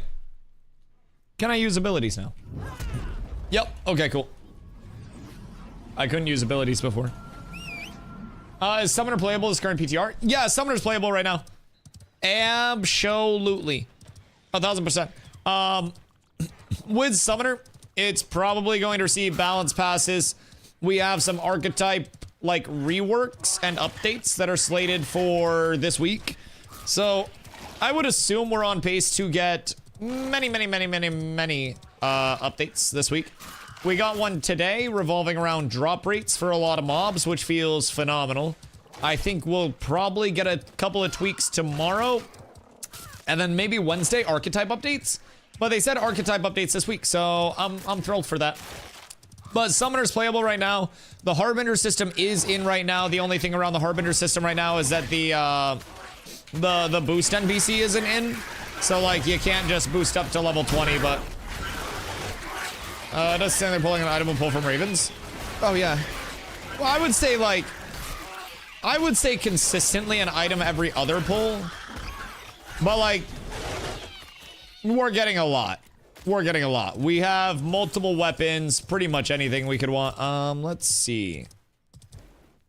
Where would I be able to find what I'm looking for here? I don't think Dirigal. I'm very intrigued. Because they mess with a lot of spawns as well. I also want to check elites. Because elites could be a banger too. But it's like if non-elites are the play, then why not just do that? And then once you get a baseline set of gear, you're also able to, with non-elites, have multiple people pull stuff together. And then when people pull stuff together, it just makes it even easier. So like, I'm not necessarily too opposed to just sitting here grinding non-elites, man. Like, it's good. We're pumping. Think it's sword and board out the gate? Oh god, yeah. Yeah, personally. I think sword and board just too good this phase. I think as a tank, like, all we need to do is get the first hit on something early and then we're holding threat. They'll probably change this because this is absolutely cooked. The fact that, ooh, drop. Brook Steel Greatsword. The fact that I can just, you know, body pull something, and that body pull can be enough threat for me to not lose over the course of an entire death, I think is rough, but only Graze and level 3 stuff or more than that? Graze and level 3 stuff and then 1 pair of green shoulders. But we're also fighting level 4 mobs right now. So it's not necessarily like we're activating the loot table for, you know, for the larger tier of drops, right? We're kind of, as of the current state of affairs, just taking what we can get squared away. I wanted to get us, like, the whole group to level 5-ish here, and then probably try to find some, like, level 8 mobs to rotate to. But I'm trying to think right off the top of my head, where can I find level 8 non-elite beasts? And I'm like, I'm very curious, because we can go to, like, Cemetery, but those are going to be elite packs primarily. Maybe, though, it's just a long run to get to Baineswood from here. And I'd like to not fuck our progression by bringing us in, like, 72 different routes. Where were we when we were killing one mob at a time? What? And it was taking forever. Our entire questing loop because I fucking suck. Yeah, what do you mean? Seth? Ghosts? Seth. Yeah, remnants of Seth. South of us. Outside of that, I don't know what level those beasts are. I know there are beasts outside of that. But I just can't remember right off the tippity-toppity what level those Grems and, like, wolves and stuff are at. Because that could actually be crazy. Trying to edit these emotes to differentiate class leads. Oh, you're doing Discord stuff? Carla's really good at Discord stuff, but she's in the shower as well. So, might not be able to do Discord stuff right now. One more caster shields. Caster shields are going to be sick. Now, I have a low-key prediction. I think that caster shields, the sigils as they're called, I think those are going to be used in PvP by most people. Although, I don't know. If in the event rogues and fighters are up and it's ranger, rogue, fighter, tank all doing damage, maybe Fizmit's back on the menu. Maybe it is all quest boards. No, not all quest board. Not all quest board. Some quests are boards. It's not all quests. Some are being weird, but like a lot of them are functioning just fine. It's just some along the way are a little bit cooked. So yeah. Like overwhelmingly though, I would say like it's still playable. Like we went through and we did Sweat Your Brow immediately into a grind, and it's been solid. Now I think we can optimize it a little bit where it's like I have doing your part that I forgot to turn in, and then I also have establishing a settlement that we could probably turn in Lionhold. Safe Ash Sure still broke. Safe Ash Sure is now giving the tokens. What the fuck are they called? The old tokens that they had, where you turn them in for a piece of gear. God fucking damn it. But they don't have the vendor with it. Surplus tokens. God fucking damn it. Holy shit, I want to say entitlement tokens, and I'm like, that's not right. Surplus tokens. So it gives surplus tokens, but the surplus token vendor is not in, so... Alright, safe as sure can be delivered to right around the map, and you get all the 6 fast. Yeah, safe as sure is not bad. I feel like... I wonder how much XP it would be between establishing a settlement 6k XP. Doing your part is 1200. Safe fast sure is 5k. So that's another like half level of where we're currently at. So that's not bad. 2 parcels right here that can rotate. Oh yeah, there's one across the road as well, huh? So we should probably just like pump those and then grab those. Because that's also 3 pieces of green gear right off rip too. So that's not a bad thing at all. So like we could always just have one person in the group stay and then just grab all 6 of the parcels that they need. And then we're fine. So I think that's very doable. Establishing a settlement you can complete in Lionhold because you just need to transfer something into the storage tab. I could have turned that in and that would have been another like 6k XP. So that would have got us off to a faster start earlier. Because if we complete those 3, that's 12k. Safe as sure didn't give gear when I did it on another character. It just gives the surplus tokens, which I'm sure that'll get fixed unless they're like maybe bringing in the surplus token vendor. But the XP is nice from it as well. Now, we do also have the element of like commissions. Make sure you guys are turning in your commissions, just hitting J, and if you did grab those, like that'll be a nice little bit of XP as well. But I do feel as though, oh wait, you can turn that into a harbor. Wait, there's a harbor right below us, true. That is very true. All right, so I'm gonna pop down and turn that in real quick. Because that'll get a nice little chunk of XP. Not much else, but we'll at least get something from that. And then maybe let's roam. Because I feel like at this point, I know every time I say that we lose time. Good thing the time doesn't matter right now. I feel like at this point, once we're like level 5, we're kind of like out leveling this area. I feel like you want to find a mob grind that is 3 levels above you. And then I feel like you want to leash up to that 3 level, like up to that even level threshold, and then go to another one that's 3 levels above. Because it seems like your XP just depletes very quickly, very, very, very quickly once you actually hit a point of like,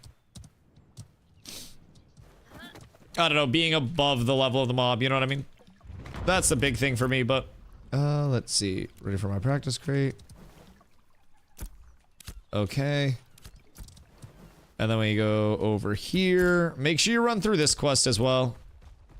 And then I can manage my caravans. And you go into crate storage, and then you go here. Drag in. No. Shift. Pack crate. Seal crate. Seal crate. And then talk. No. Back here. Caravansary assistant. What's the order for this one? Oh, freaking heck. I must be better. And then is it like unpack crate for the same one? Some bullshit like that. Unpack crate. Unpack crate. Hiya. Maybe that worked. But I'm not sure that went how I wanted it to go. So we go to the caravan master. Keep up with the crates. And our practice crate. Was broken last time I did it. I think there's a certain sequence where we can do it. Acquire a small crate. How can I launch my own? Like to practice defending a caravan. Join a caravan as a defender. Like to manage my caravans. Because here we can sell. And then we can also maybe scale that. Because we should have... Oh god. Griffins and Hop Line Hold. Think they're level 8. Are there enough there to AoE pull them? Because that could be very interesting. That could definitely be a good play. Pack crate. Am I supposed to... I'm going to seal it again. Okay, objective complete. And then we go back to the caravansary assistant. I've packed a crate. Got it. 6,700 XP. Alright, dope. So make sure we do this one. And then I'm going to get a caravan up and see if the caravan defender thing works. Because that's going to take... Thought those were elites. Oh, are they elites? Yeah, I'm trying to find just baseline. Purchase. Per launch. Haha, I would need 20 silver, huh? That's tragic. Okay. Noted. So, I mean, we could pool because I need, let's see. I need 3 silver to be able to get a caravan actually deployed. And then with the caravan deployed, if we all have the caravan quest to like defend, that should be super easy XP. Should be. Question mark. Have undead griffins up above and can get to at least 8. They're 1 stars. I mean, 1 stars might not be bad. Like, it might not be bad at all. Okay, that's another 6,700 XP. Okay, cool. I have now gapped up. I got probably like 15k XP from that. All right, you guys finish that side and then make sure that you get your oh wait, I have enough silver now because of that reward. Holy shit, wait, that's convenient. So I sell real quick and then I go back here. We sell you 10 silver. And then I'm gonna deploy this van. I'd like to manage my caravans, prepare launch, confirm. Caravan event started. Make sure you guys opt in to defend this caravan. So we can see if that works. I don't know if it'll actually facilitate. But there's an event here where, like, not an event, but it's supposed to say, like, deliver a caravan and defend a caravan. So, join a caravan as a defender and deliver a caravan to its destination. So, make sure you guys hit defend and then I'll turn it into the destination. And then between that, that's 14k XP if it does work. But I don't know if that'll juice it for all of you. Now, this does also give 7 silver worth of glint for each side of it. So if it counts as me defending and turning it in, then that's really good. All of us will want to save up 20 silver and then we'll want to do caravan and like deploy and turn in here. But I'm gonna see. This will take like another minute until it actually deploys. Did they get rid of the necklace and the bag quest off of that? Yes, as of right now. The necklace doesn't come in and then the bag NPC is not there currently. Other than that, there were a few more quests that Gotchi was saying were weird along the way, but like right now it's not seeming too terrible. I'm on the pack a small crate. So on the pack a small crate, come over to the caravan master, go into your caravan management, second window under the crate tab. You want to open that, go to your crate storage. And then you want to right click the crate and then you want to pack crate. It should go into your crate storage and then say like objective complete. And then if it's bugged, you want to unpack the crate. And then you want to like talk to the caravan master, get the quest to obtain a small crate. And then you want to go to the caravanserai assistant. And then you want to go back to him, grab the other crate. And then you go over there. You can't just right click the crate in your inventory. Shift right click. Yeah, and then you want to pack it. So like if it bugs and it doesn't give you the objective completion, then you'll just basically like unpack it in your storage and then you'll get like an interact with the caravan master. That gives you the quest to get a small crate. Then you go to the caravanserai assistant. He gives you another crate. Then you go back, then you pack it, then it works. Slightly convoluted, but we're here for it. All right, so I have a caravan out. Is everybody defender on my caravan right now? Everyone make sure you get that quest. Everyone defend my van. Didn't count as joining. I'm gonna see maybe if I turn it in once everybody's joined up. That'll be what happens. Is the crate packing quest the hardest quest in PTR currently? There are a few quests that don't exist, so like those are slightly harder. I'm wondering how the Anvil's first time user experience is gonna be with an update as well. Because that could actually be fire, because it's a very linear start. And then if it is actually rewarding like mob grind like crazy, Anvils could genuinely be insane. It could be really good. All right, I'm going to turn this in and then see if it works. Thoughts and prayers. Turn in. Caravan event completed. Okay. Does this actually give credit? Defend a caravan, deliver a caravan. Objective complete. Speak with caravan master. Oh, wait. That actually worked for me. I've delivered a caravan. 15k XP, and 7 silver worth of glint. All right, so you guys definitely want to try to make enough to actually like get that caravan out. Like, you want to immediately prioritize 20 silver worth of glint, and then you want to get 20 silver, buy a caravan, deploy a caravan, wait for it to come out, unsummon the caravan, 15k XP. That's really fucking good. And also you get 7 silver worth of glint back. So I'm immediately back up 7 silver plus. Shit! Stuck in my crate and can't do shit about it. Do you have the drop crate thing in your skill book? It should be if you go into your skill book under the general. But if you don't, go fuck yourself as well. Yeah, you should be able to put it back in the storage, worst case scenario, like off your character. Just want to check out the river leading from anvils to the ocean. Did they update the map to reflect that stuff? No, they haven't updated it yet, huh? That's so tragic. All anvils needs a good 20 plus grind, then we're set. What I'd love to see is the raid in KT be erected. Don't say erected here. Jesus fucking Christ. Jesus Christ. That's what towns develop though. What on the caravan? Nah, harbors. So you go to the harbors and there are the neutral caravan masters, harbor masters, and stuff like that.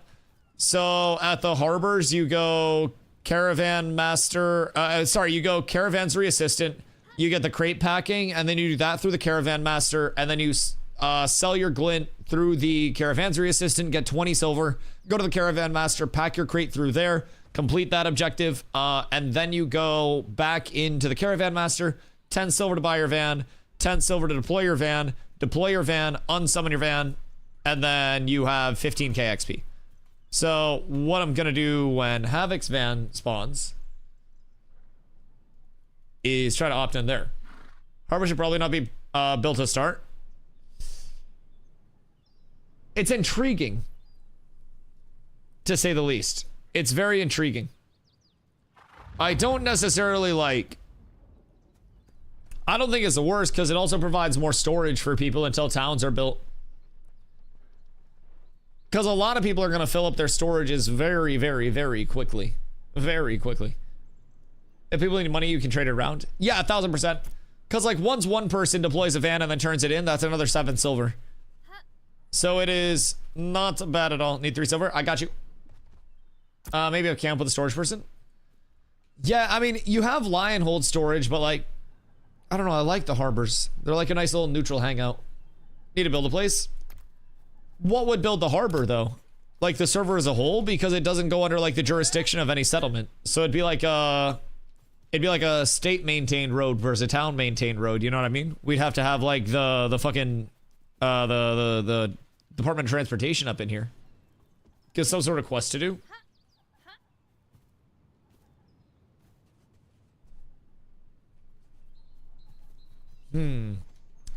Upkeep for who? For whomstest? All I know is that quest fucks. That quest is very good. Maybe add some sort of cash incentive to turning a van into a harbor. Well, like $6 a turn in. I'd be fine with that. Oh, also, once you guys have your vans, am I just having to... No. You have to turn in your caravan. Get in your caravan and then turn it in. And then just hit... It's like the anchor when you're driving your caravan. You have to like complete the actual caravan and it has to like turn in successfully. So you just summon it, get in it, and then you turn in the caravan event. And then you complete the quest through that. It should be like the anchor in your caravan skill bar that pops up. There we go. There we go. We use glint to buy commodities and turn the commodities into the harbor for gold. What is this fucking foreign glint of which you speak? I haven't heard of that name in ages. A fucking resource that has no value. Kufa. Kufa. And Kutui. Jesus Christ. You speak of the archaic currencies of the past. And it's disappointing that you can't move on from your old ways, Zop. Hear me out. We use United States dollars to buy commodities. And we turn the commodities in at the harbor for intrepid bucks that we then use to buy virtual plots of land. And on that plot of land, we build a house. And in that house, we decorate the walls with one-of-one unique digital art offerings. Yes. Yes, VFTs. Verifungible tokens.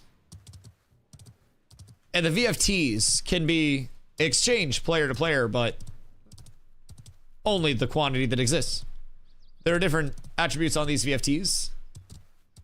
Whoa, what's up? It's 2025, bro. Fucking relax. God damn. This fucking community's been on edge lately, bro. Oh my god. It's ridiculous. Absolutely ridiculous. The Discord will cancel your shit for saying that. My god. My god. Ooh, wait, we have level 7 Grems out here. Oh, we about a farm, huh? Huh. Just don't make the walls. Okay, hear me out. Oh, see, memes aside. I'm gonna get shit for this. Pirate Software's post in his Discord was like, I'm pretty sure they hired an econ person, but I'm not sure. So I like shot him a DM on Twitter and I was like, yo, I can confirm that they hired an econ person just in case you wanted to know. And then I didn't expect him to see it or anything. And he was like, wait, do you have a source? And so I sent him my source. So now he knows they have an econ person guaranteed. I've solved the Great Ashes debacle. We're truly up tremendous. We just farm this beach level 9s. Ooh, wait. Is everybody level 6? And are there enough level 9s over there? I'm on my way. I'm incoming. As long as there are enough mobs down there to like sustain AoE pulls, level 9s would probably be bis. Because then we can actually see invite Gibby. We are at capacity right now. If a spot opens up, I got more people. But we got full 8, unfortunately. So we got to see like what the XP is looking like and everything else along the way. But if anybody drops, I will get more people in. I'll also probably be doing an Anvils route tonight. Maybe. Or tomorrow, worst case scenario. But yes, more testing will continue to be done. Alright, let's get down to these level 9s. Because if there are enough down here... yeah, it's probably good enough. Probably good enough. We got like a nice beachy area beside the harbor. No, I don't think there's like 20 pulls or anything, but like depends on what's up. Back had to kill the wait, careful, the AI overlords are gonna get you. What the fuck do you mean? Brother, be careful. Take care of yourself. You can never be too careful out in these parts. What happened, Blotto? Computer die? Oh god. I can confirm level 9s hit way fucking harder than level 3s do, just in case anybody was wondering. Just in case anybody was curious. Level 9s hit substantially harder than level 4s. Ow. And also, for some reason, I feel like they move faster. The north side is 9s too. Okay, well, I'm gonna be going to the north side of hell. Yep, I'm dead. Okay. So, level 3s. Very submissive AoE pullable. Level 9s. Less submissive and AoE pullable. The level 9s did not like that very much. Now, could I do smaller pulls? 1000% yes. Yeah, that's my bad. Will I do smaller pulls? Yes. I press. Oh, fuck. Why'd I release? I'm so stupid. We have 2 clerics. I'm such a goober. No, that's my bad. That's my bad. Update / maxing out the memory because Ashes. Oh, God. Are you getting, like, bad memory leaks or what's going on your end? Because I've still been getting some of those very hitchy frame drops. I think that's, like, the largest thing right now that's not, like, killing it for me, so to say. But that I'm, like, not happy with this current build. It's, unfortunate that as you're running along, you just kind of hit like the mannequin challenge for a second and then you come out of it. But I'm sure that'll be resolved. Like we've gone through periods of that before with the client, especially on PTR side.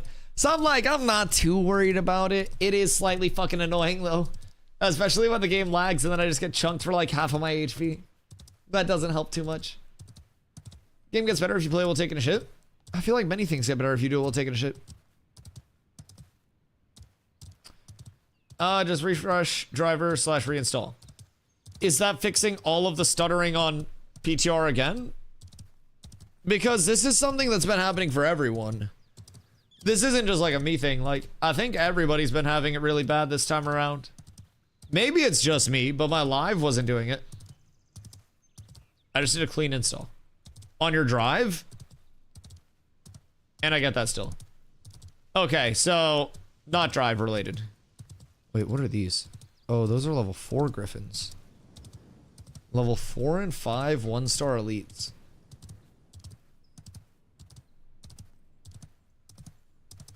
These are kind of intriguing. I wonder. How difficult are these? Oh, they're not working.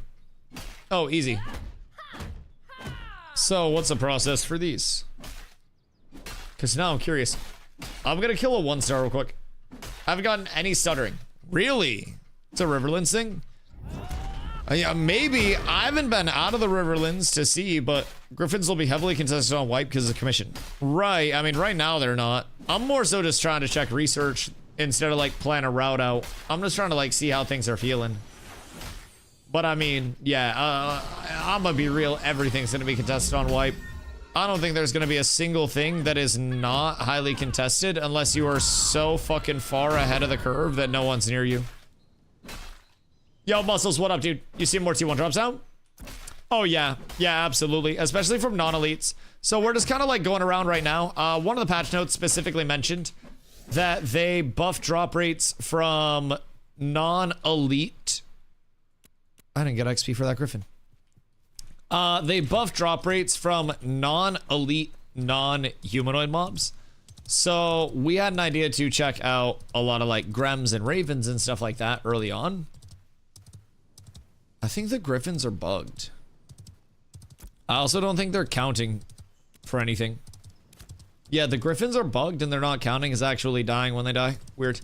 But yeah, so the drop rates are nice, especially from like those early mobs. We have a few people that have just been like pumping solo and seeing what's up, and they have said that specifically like solo play is feeling a lot better.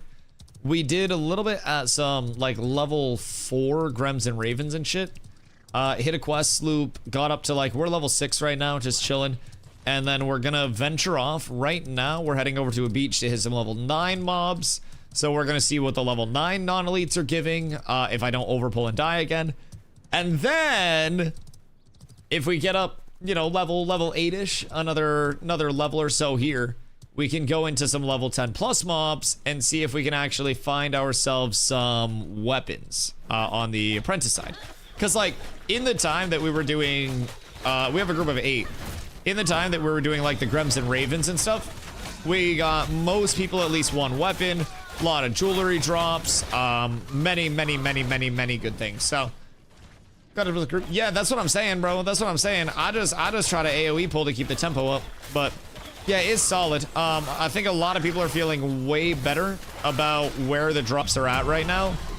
I think that it's definitely going to continue to get tweaked a little bit along the way, but like, we just transitioned over to the level 9 mobs at level 6, so I will definitely keep you posted. We have a couple people in the group that are like level 4 and level 5, so I don't know if that's gonna nuke our drops until they get up to level.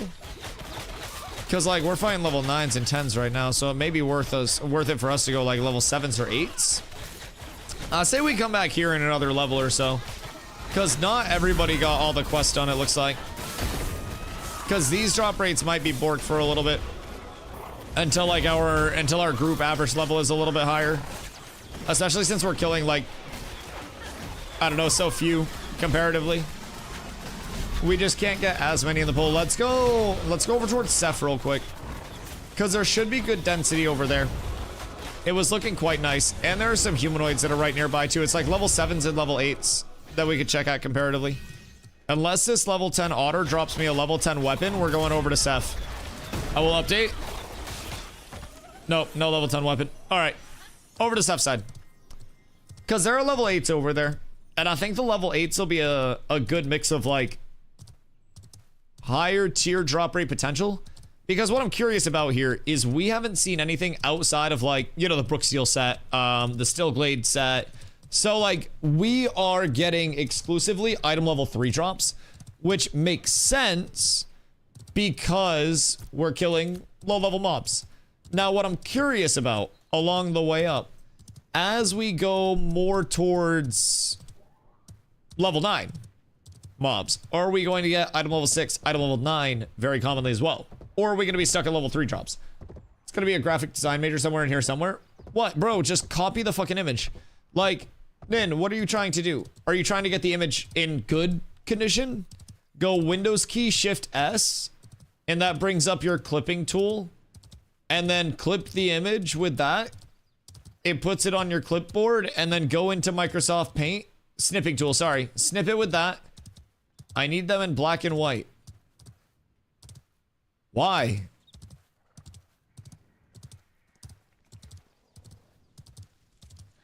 Can't you just like Google make this thing grayscale, like this image? Or is that not something that's available anymore with our current technology? Nin's trying to make an image black and white right now. Depends on your software. He's using Microsoft Paint.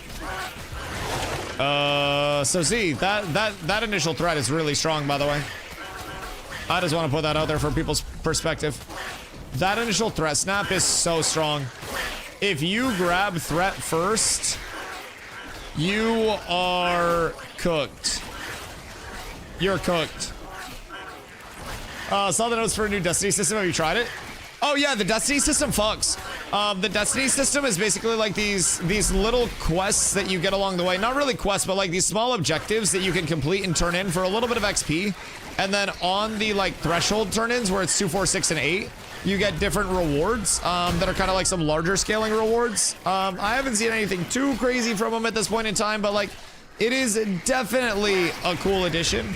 And then from there, they do have the adventuring destinies. They have the gathering, processing, and crafting destinies.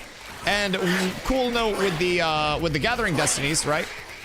When you complete all, or not all 8, but when you complete 8 of those will actually give you a gathering tool for that tier. So that's a cool little tidbit. Okay, level 8 Grems, assholes, very assholey. Oh, what the fuck? Whoops, my bad. All right, so we just gotta not have a bunch of Grems eat our backlines, but we just gotta be careful and make sure that nobody's grabbing like first threat. Cause I'm gonna be real, that first threat, too many. I mean, not even, it was just too many that got pulled onto DPS and were not like staying on me because the first, like I couldn't even rip the threat off, by the way. It's just that like that initial threat is so fucking strong that if anybody aggroes a mob before I do right now, nobody can drop their threat. I don't know if it's part of their like anti-mob train stuff, but dude, I genuinely can't rip threat. If somebody just body pulls something, yo, what up, Adoyle? Where are you farming? We're just farming Riverland stuff right now. We're gonna pop over and check some stuff near Seth. And just trying to farm like non-elite beast mobs is really my point of intrigue right now, because they're everywhere, literally all over the place. And that would open up so much because non-elite humanoids are everywhere. You got elites everywhere. Across the board, all drop rates got buffed. And then you had like a discount double check for non-elite non-beasts. I'm hearing drops are frequent. Yes, quite frequent. And what we're doing right now, we have a group that's at level 6-ish. We are popping over to like level 7, level 8 beasts near Seth. And we're going to be trying to keep the drops rolling. So we started out with the initial wave of like Grem Raven Wolf Farm. That got us up to like level 5, hit some quests up to level 6, shored that up. Now we're trying to keep the levels up, and we're trying to be a couple levels, like 3 levels underneath is ideal. You always want to, I think, maintain like the 3 levels under with your full group if you have appropriate gear, and then just try to like 3 levels under, chain up, get even, 3 levels under, chain up, you know, all of that motion. And if you're, hi Gibby, if you're able to keep that going as your cadence, like, you should be able to chain off some really good drops along the way. Now, that is dependent on being able to get each of the grinds, but like, if you're the first one to get to the 2nd tier grind, you get drops from that. You can be the first one to get to the 3rd tier grind, so. Got a group going. Steezy, link up with Gibby. I got a group of 8 right now, but if you guys link up, you could probably cook a bit. I wonder if I can solo this now. I don't think that I can solo that now. Although my threat's gonna be no problem. This could be good depending on how the respawns are, but I don't think the respawns are quick enough. Z, we gotta pull here. We got a task. We take this on together. I believe in us. I believe in us very much. Oh yeah. Alright. I'm getting big and chonky. I get all the threat. Dude, what? Everything's fine. It's just me and a couple of friends. We have lots of highwaymen here. Yeah, we can test the humanoids as well and see how that's going. I just don't necessarily know how the highwaymen will be, just in terms of like relative, you know, relative to beasts. Because like humanoids have always been good. I don't think that's ever been a point of concern, but it's like beasts have never really been that insane in the past. So to have beasts potentially in a very good spot is very intriguing. Whoops. Okay. Yep, we might have needed more mana for that. That's my bad. That's my bad. Just run and reset them all. Yeah. I'll stay here. We just see the list. I know. I wish I could show the visuals. The PTR is visually NDA'd. So that's what makes it like super weird. I gotta like take you guys on a visual journey of everything that we're doing. Or like, I guess like an audio journey, a visual free journey, or I'd get banned. Questing, I still got level 600 an hour trying some new quests now. Oh, yeah. The questing loop is fast. Like if you hit a solid questing loop at the start, you can absolutely get 6 plus, and then just go into your first mob grind from there 1000%. I think knowing which quests are working, which quests aren't, we could easily piece together like a level 6 plus questing route right now that would get us into a good spot. And then from there, just scale into first set of mob grinds, second set of mob grinds, and keep hopefully trying to get gear throughout. Yo, Coco, what up? Self, what up? Thank you for 3 days. How it goes? It goes good. We are testing drop rates. Drop rates have been buffed. Drop rates are up tremendous. We are getting many drops, although I keep killing us. We're in a phase of dusty grief right now. I may not be keeping the group's best interests at heart with some of these massive AoE pulls that I'm hitting. So, we're trying to figure a few things out, although there is some interesting stuff going on with like mob aggro right now, man. It's like the first person to draw threat never loses threat. No matter how much threat you do, no matter how much you put out. The threat is dumb, you can't peel. Dude, it's insane. It is the most threat that I have ever seen, just in terms of like snap threat. I cannot get threat off of people if somebody else pulls threat initially. It is nutty. Now, I don't know if that's intended or not, but like, that really devalues tank, but like maybe when we have 1 billion health, yeah, maybe at like higher levels, it might just be, hear me out, my take is that it might be a static amount of threat established when the mob is initially like engaged, and that'll be a lot less punishing at higher levels, but at a low level it's probably going to be an immense amount of threat to actually be like, you know, to actually be ripping threat off of somebody. That's kind of, oh shit, that's kind of where I'm leaning. If you pull, you're gonna have it at least until higher levels, but even then, if it is scaling up, it's gonna be crazy. The disintegrate's killing me. Is the disintegrate the massive like base boost?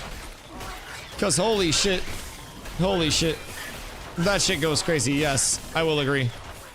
Like when tank gets threat, it's fine, shit's not hitting me like hard enough when the group's here to actually like kill me.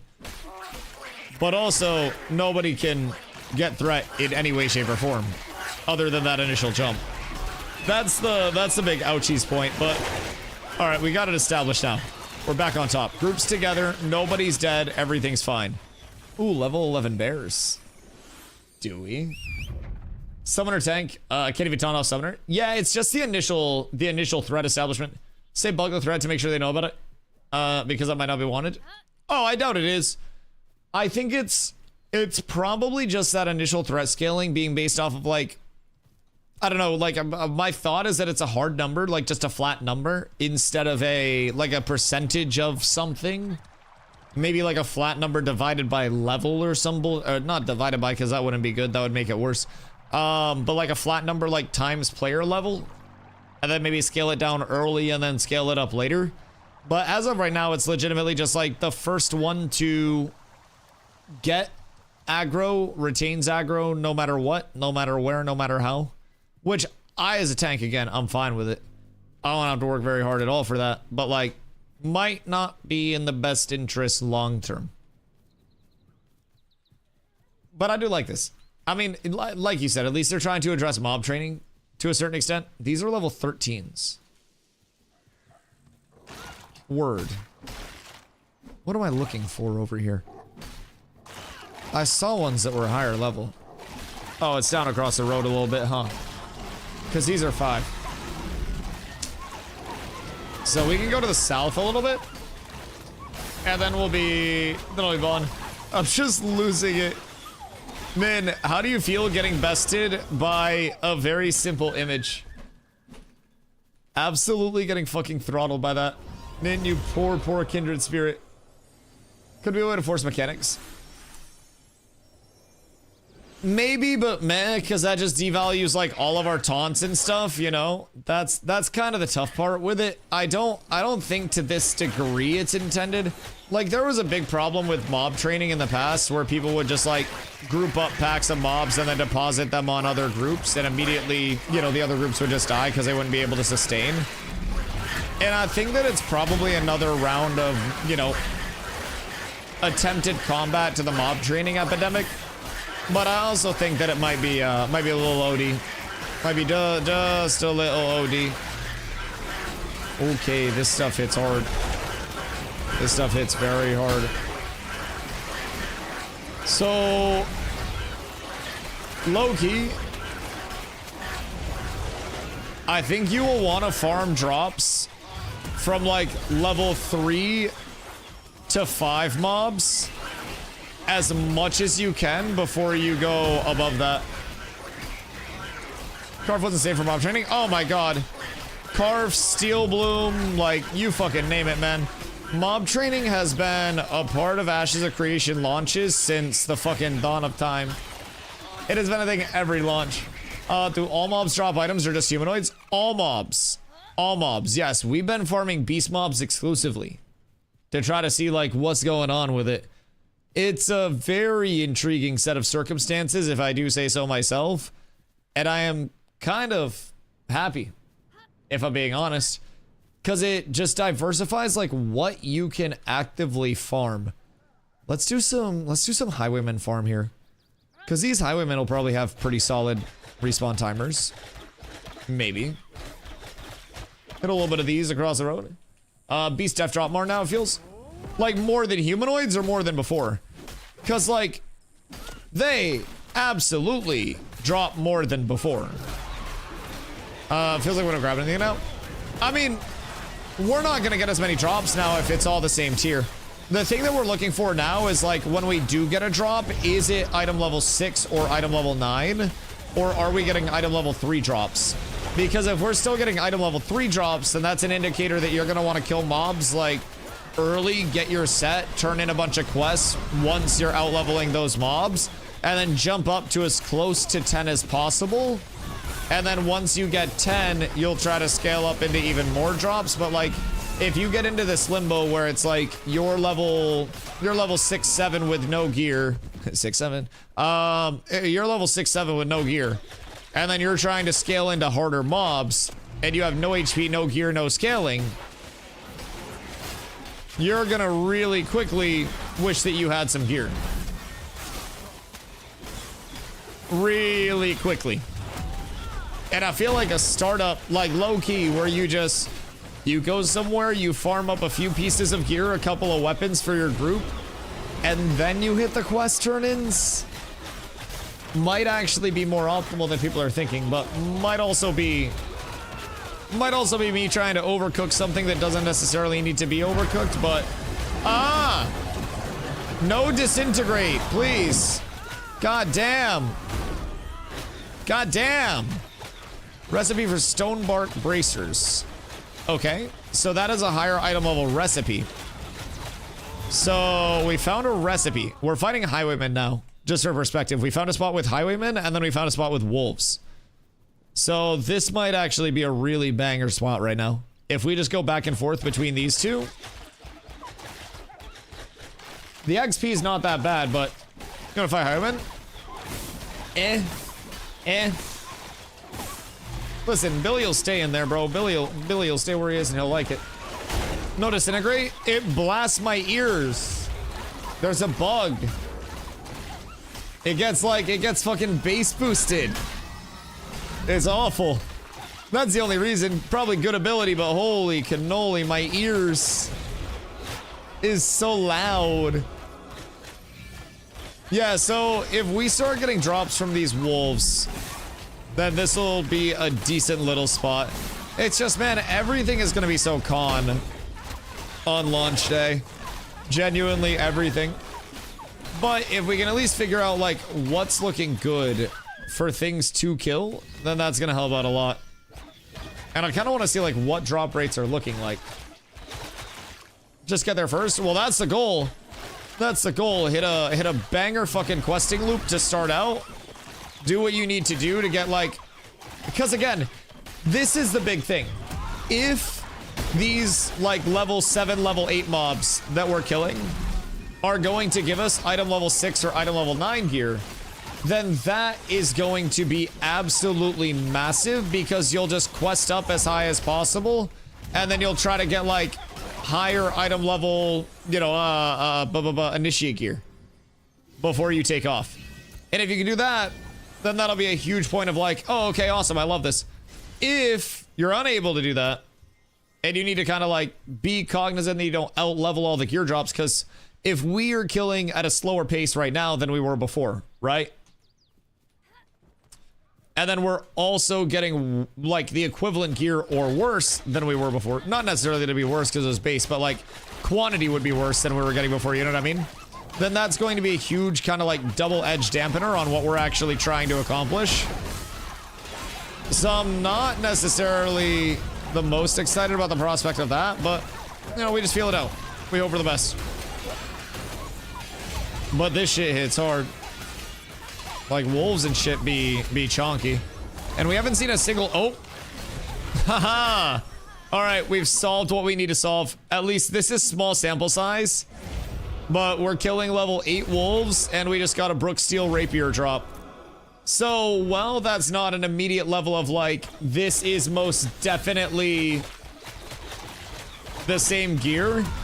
That's an indicator that it could still be item level 3 gear coming from higher level within the same bracket. Which almost makes me think that questing starts are a bait. Oh, fuck, disintegrate.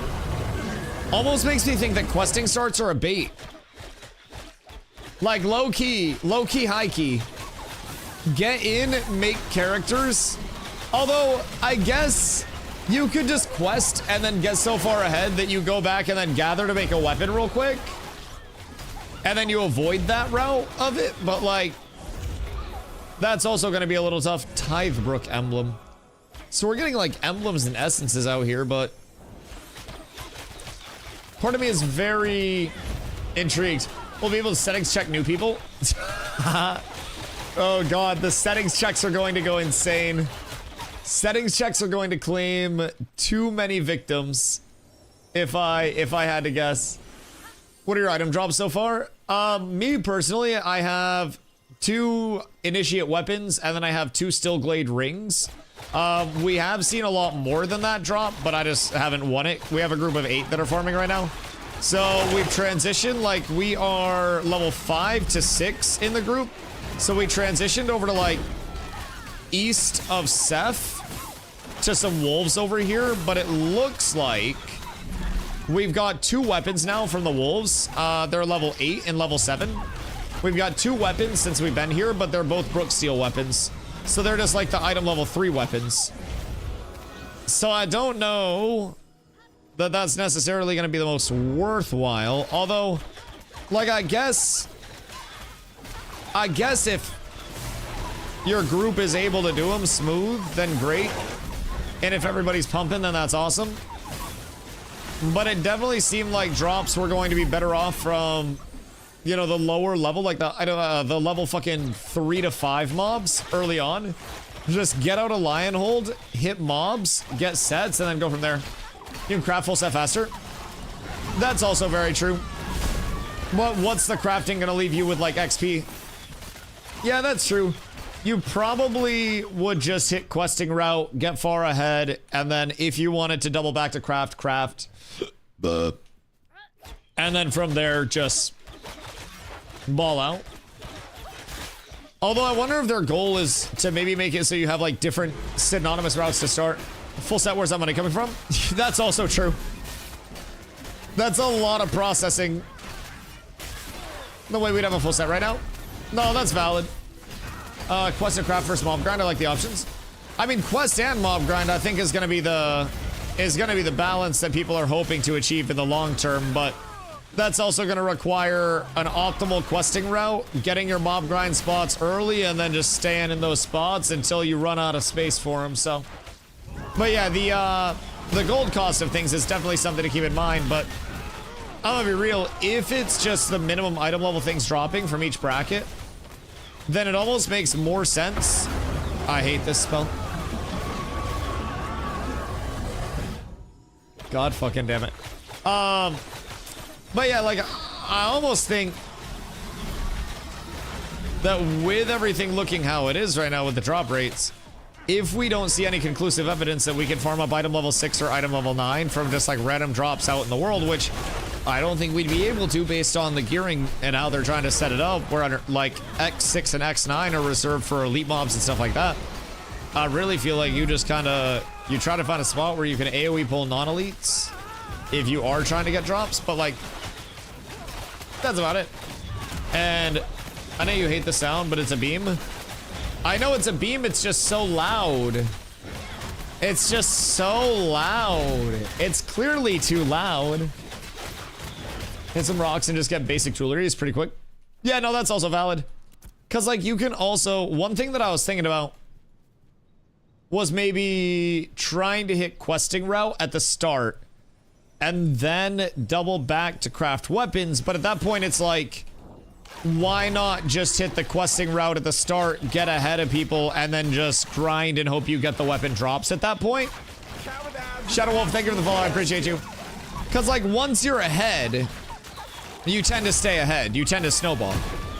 So I feel like it's still all about that questing route just out the door. If you hit a good questing route, like, he who controls the quest controls the server pace. And I feel like that's still true. I also feel like our quantity of drops was much higher off of much lower level mobs so far, just in terms of the availability and, like, kills per minute and stuff. The question of if you can craft higher rarity gear and how much that'll help. Right, but will that also outweigh level 10 drops when you get it? Like, by the time you get to level 10, is it just going to be a point of, like, everything's outweighing it and then you're getting level 10 drops easily? Way more kills? Oh god, yes. Yes. Now, I think part of that is also, like, where we are right now, but also, like, the mobs are hitting substantially harder. Substantially harder. Way. I hate that ability. Way more kills. Also, the XP really kind of similar. So part of me is almost like, is it worth just sitting in that lower level area to get stuff? You're on your mount? Yeah, that's true. I can try to mount pull it instead of trying to smack the shit out of it.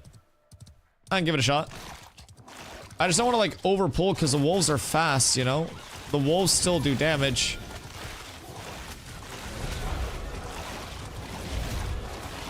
I might be fucked. The wolves do too much damage. They do all of the damage. Any bard swaps in the chat? I might be cooked.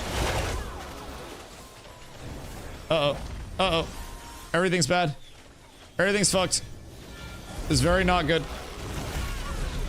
I think I got a snare off. Oh, lordy! Okay, I'm creating space. Dude, I'm like mount racing around in Divine Flares. Okay, yep, I don't think the horse is the difference here. The horse tech doesn't work as well when the mobs can actually catch me. That was scary. I don't want to do that again. Holy shit. Yep. No, we're not going to do that one until we get faster mounts against the wolves anyways. It seems like we're getting fewer drops from these mobs. Like, obviously, our kills per hour were so fucking high comparatively, right? But it does, to me, feel like we're getting a lower percentage of drop rates. I might be crazy, but crafting a level 5 to 6 because you did the questing start. I can see the gear being worth it for long enough if your party, say, all working together to craft. Yeah. I could definitely see that. Everybody just breaks off and we say we need this much of this thing. Because then you craft to get your initial setup in terms of your... you quest to get your initial setup for gold. And then you use the gold to craft your stuff and, like, actually, you know, pay your fees. And then you gather shit. Everybody processes that bulk shit. Everybody knows exactly how much they need to gather. Everybody knows how much gold they need to target. Like, that would be nice. Is this me yapping at the end of a stream? Where's gameplay? There we go. Anyways. No longer locked out, just one quest line, a second sword. Oh, so now you can do more at second sword? Yeah, we didn't even go second sword questing. So, like, if we go get out of Lionhold route, harbor for the crate quests and the caravan stuff, and then go second sword. Second sword at that point probably too polluted. Does my summon auto heal you or just me? The summon auto heals the group. Yeah. So if you have that out and you set it to follow me, I think it'll focus on healing me. I'm pretty sure. Oh god. I feel like we could find a spot and rotate a couple of people out together around us while the others mob grind and keep at it until everyone's full, then go process. I also feel like to a certain extent you just delta split. Like every single person just says, okay, I pick flowers, or I get wood, or I hit rocks, and then you all go do that, because that's gonna knock out some gathering commissions as well. And over the course of like an 8-person group, right? You just say, we are making bows, and we are making daggers for people, or whatever it may be, right? Because on the Fizz side, daggers have like 175 HP. And you could target like weapons and jewelry, and then just find armor as you go throughout. But then it's also like, as soon as you get a weapon drop, you're good. Or you're kind of pissed. So that's a different change on it too, but like, there are a lot of routes that you could go. It's gonna be intriguing, man. It's gonna be really intriguing. I don't think there's a set guaranteed best anymore. Now, I do still think it is the race to 10, and then the first person to get a level 10 weapon just wins, but I think it's still that. Weapon drops you can sell for more money. Right. Hit mobs don't deviate. But I think it's also like River Stalker bindings. So yeah, I mean, I level 3 stuff. Everything from these wolves is still I level 3. We haven't seen any differentiators from that. I would have loved to see maybe some like I level 6, I level 9 weapons, but I mean, it also makes sense that non-elites aren't going to drop that stuff. I think it is get as close to 10 as you can from a questing route. Grind up to 10 and then just pump. Low grade? Yeah, low grade makes sense. Well, low tier within the grade. Low tier within each grade. Low tier every grade. Yeah. Questing off rip is way too efficient to skip. Yeah, no, I agree. It's just a matter of like, how far ahead can you get on the questing as a solo now? Honestly, upon making a character, you can just rip through that questing experience, and I kind of want to see like what we could get it down to. Because if we go new characters, Sweaty your brow, get out of Lionhold quests, scale that up, get our mounts, go to second sword, grab quests in second sword, and then get the fuck out after that. Like, I feel as though that could lead us in a really good spot, like really good direction. Feel there are more events around everywhere. Yeah, definitely more world events too, but I feel like we could definitely get 6+ off of a questing route very quickly. Very quickly. I kind of want to pump that and see what it would take. If the bandit leader quest in second sword works fine, you can get level 8 in under an hour. How contested is that though? That's always a thing with certain questing routes. I want something that's like very not dependent upon a bunch of things going right. You know what I mean? Like things that can go and be completed despite a lot of people in the immediate area, in the immediate vicinity. Cause yeah, I'm gonna be honest, like XP per hour is not cooking out here. Like this is a substantial not good XP per hour. So we definitely need to work on the starting loop. Do we wanna run it back and see what we can find for a questing loop right now? And check out like new second sword stuff?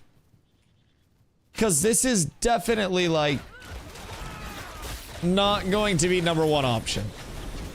Remaking anvils. Ooh.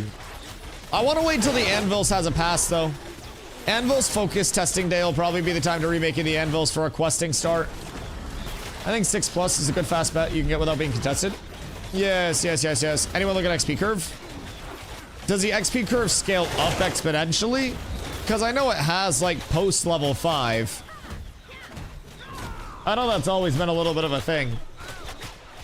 Like getting to 5 is quite quick, and then after that it scales, but we haven't had like the full picture. But also some questing loops have definitely got us previously like 6+, 7+ in under an hour of input, and I think that's still doable. Because we do sweat, we do storage, turn in, another steel glade ring. Yeah, it's just item level 3 stuff all the way up, so we're good. So, what's the efficient route here? Is it quests, then craft, and then mob grind? Or is it just quests and then mob grind? Is my immediate question. That's my point of confusion. That's where I'm just like a little up in the air, just a smidge.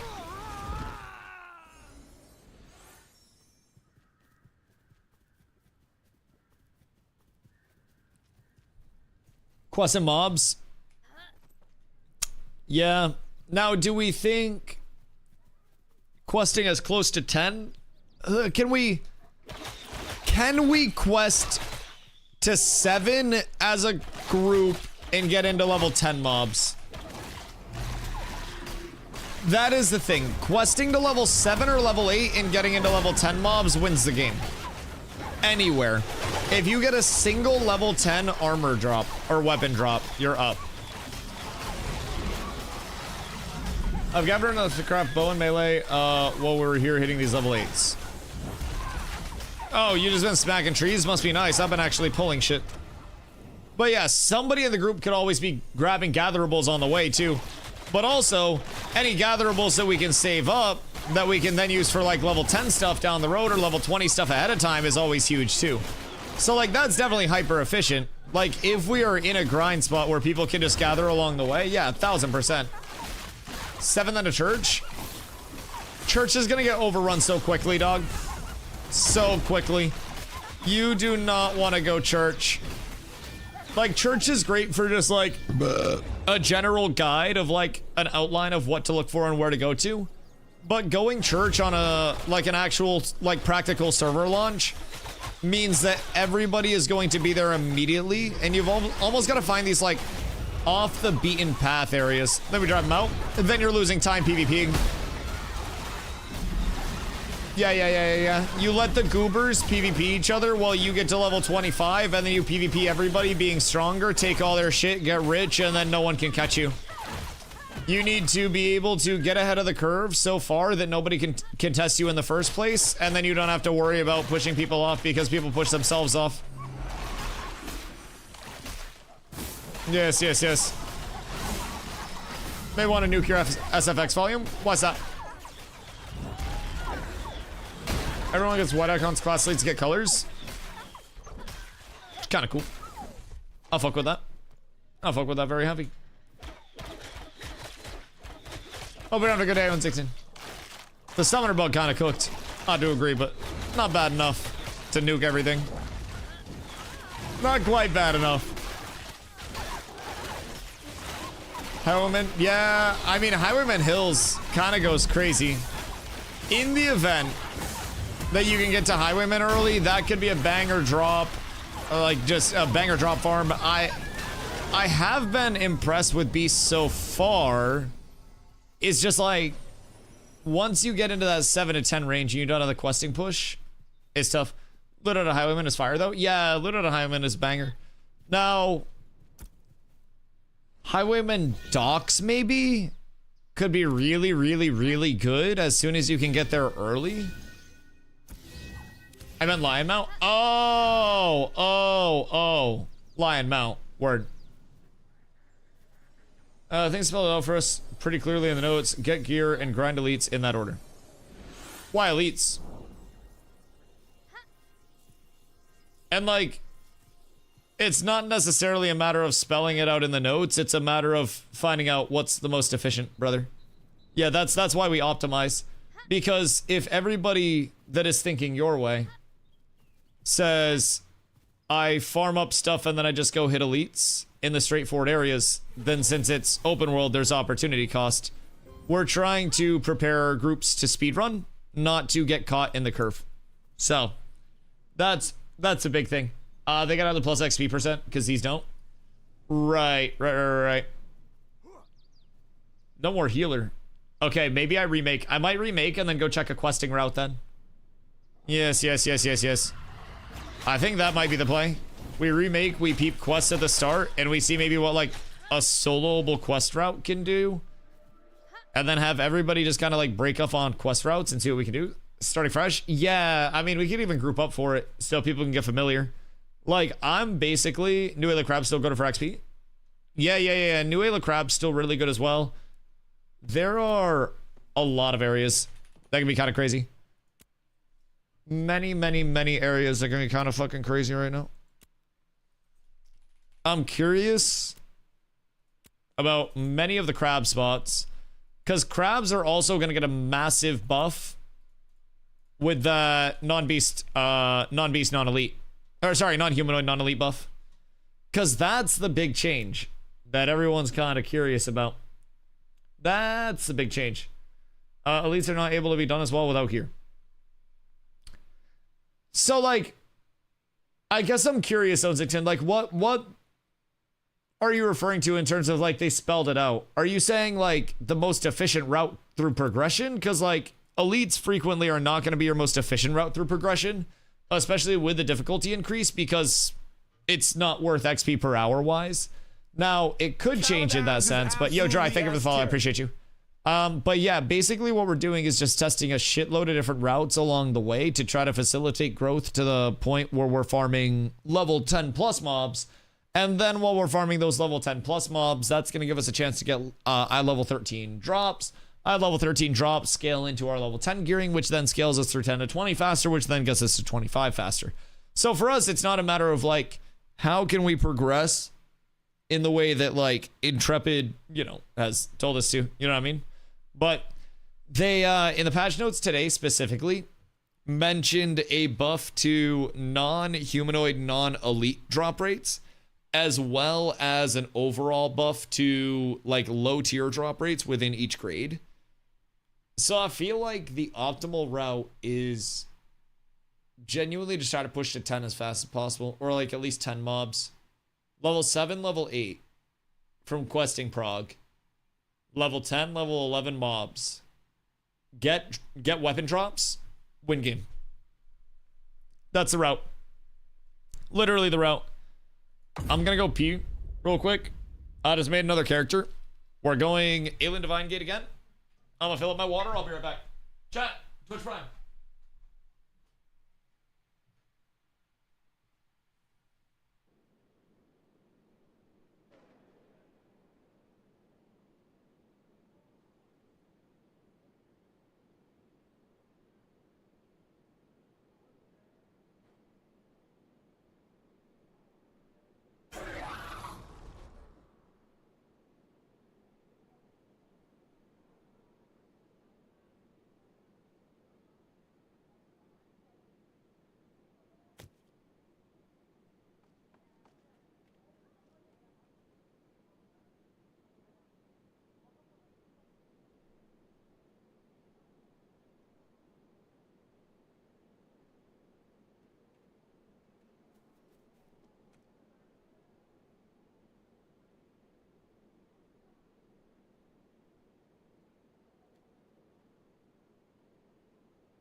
And back.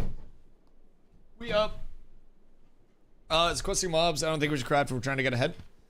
No, I agree. I agree, because the second we stop to craft as well, it's just going to lead to us losing time in terms of the 10 plus prog. And I'm gonna be real, like, 1 to 10 prog is all about getting to 10 weapons. And if you do that, then you are immediately ahead of everybody else that has not done that. And I do genuinely believe that's still probably our best path. Just quest as quickly as humanly possible. If we can get to level 7.5 from a questing route at this point in time, that is everything that we could ever want plus more. Now, I think the route is Lionhold, Second Sword, Harbor, and then Mob Grind. Weapon and jewelry, all this really worth going out of the way for?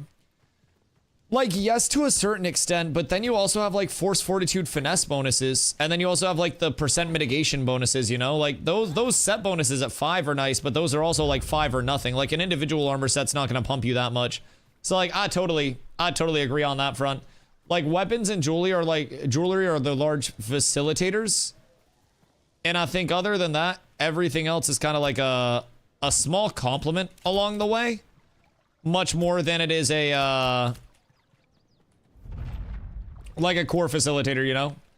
Yo, Bunny, good morning. How are you today? Hope you're having an absolutely beautiful one. We are testing leveling prog. Tropics crazy for 10 plus mob grind. That is very true as well. What level must we be to get out to Tropics bare minimum? And where would we be looking in Trops? Because genuinely, like, I would not be opposed to trying to sneak my way out there as fast as possible. I would not be opposed a single bit. I grabbed that, right? They darken our skies. Oh no, wait. Okay, cool. We're good there. I think Polar hit Tropics at like 7 to 8 last phase. Yeah, that makes sense. Because as soon as you are plus, or as soon as you're 3 levels underneath the mobs that you're looking to kill, you just go there. If you can get level 7 before anybody else, and you can get your entire group to level 7, you just win. You go somewhere with level 10, and then you get your level 10 weapons, and then you're good. That's all you need to do. Like the desert grind, get a fast birdling. I'm not even worried about that, because, like, ideally I shouldn't be moving too many times. Like, a well-designed leveling route just has everything kind of, like, planned out ahead of time.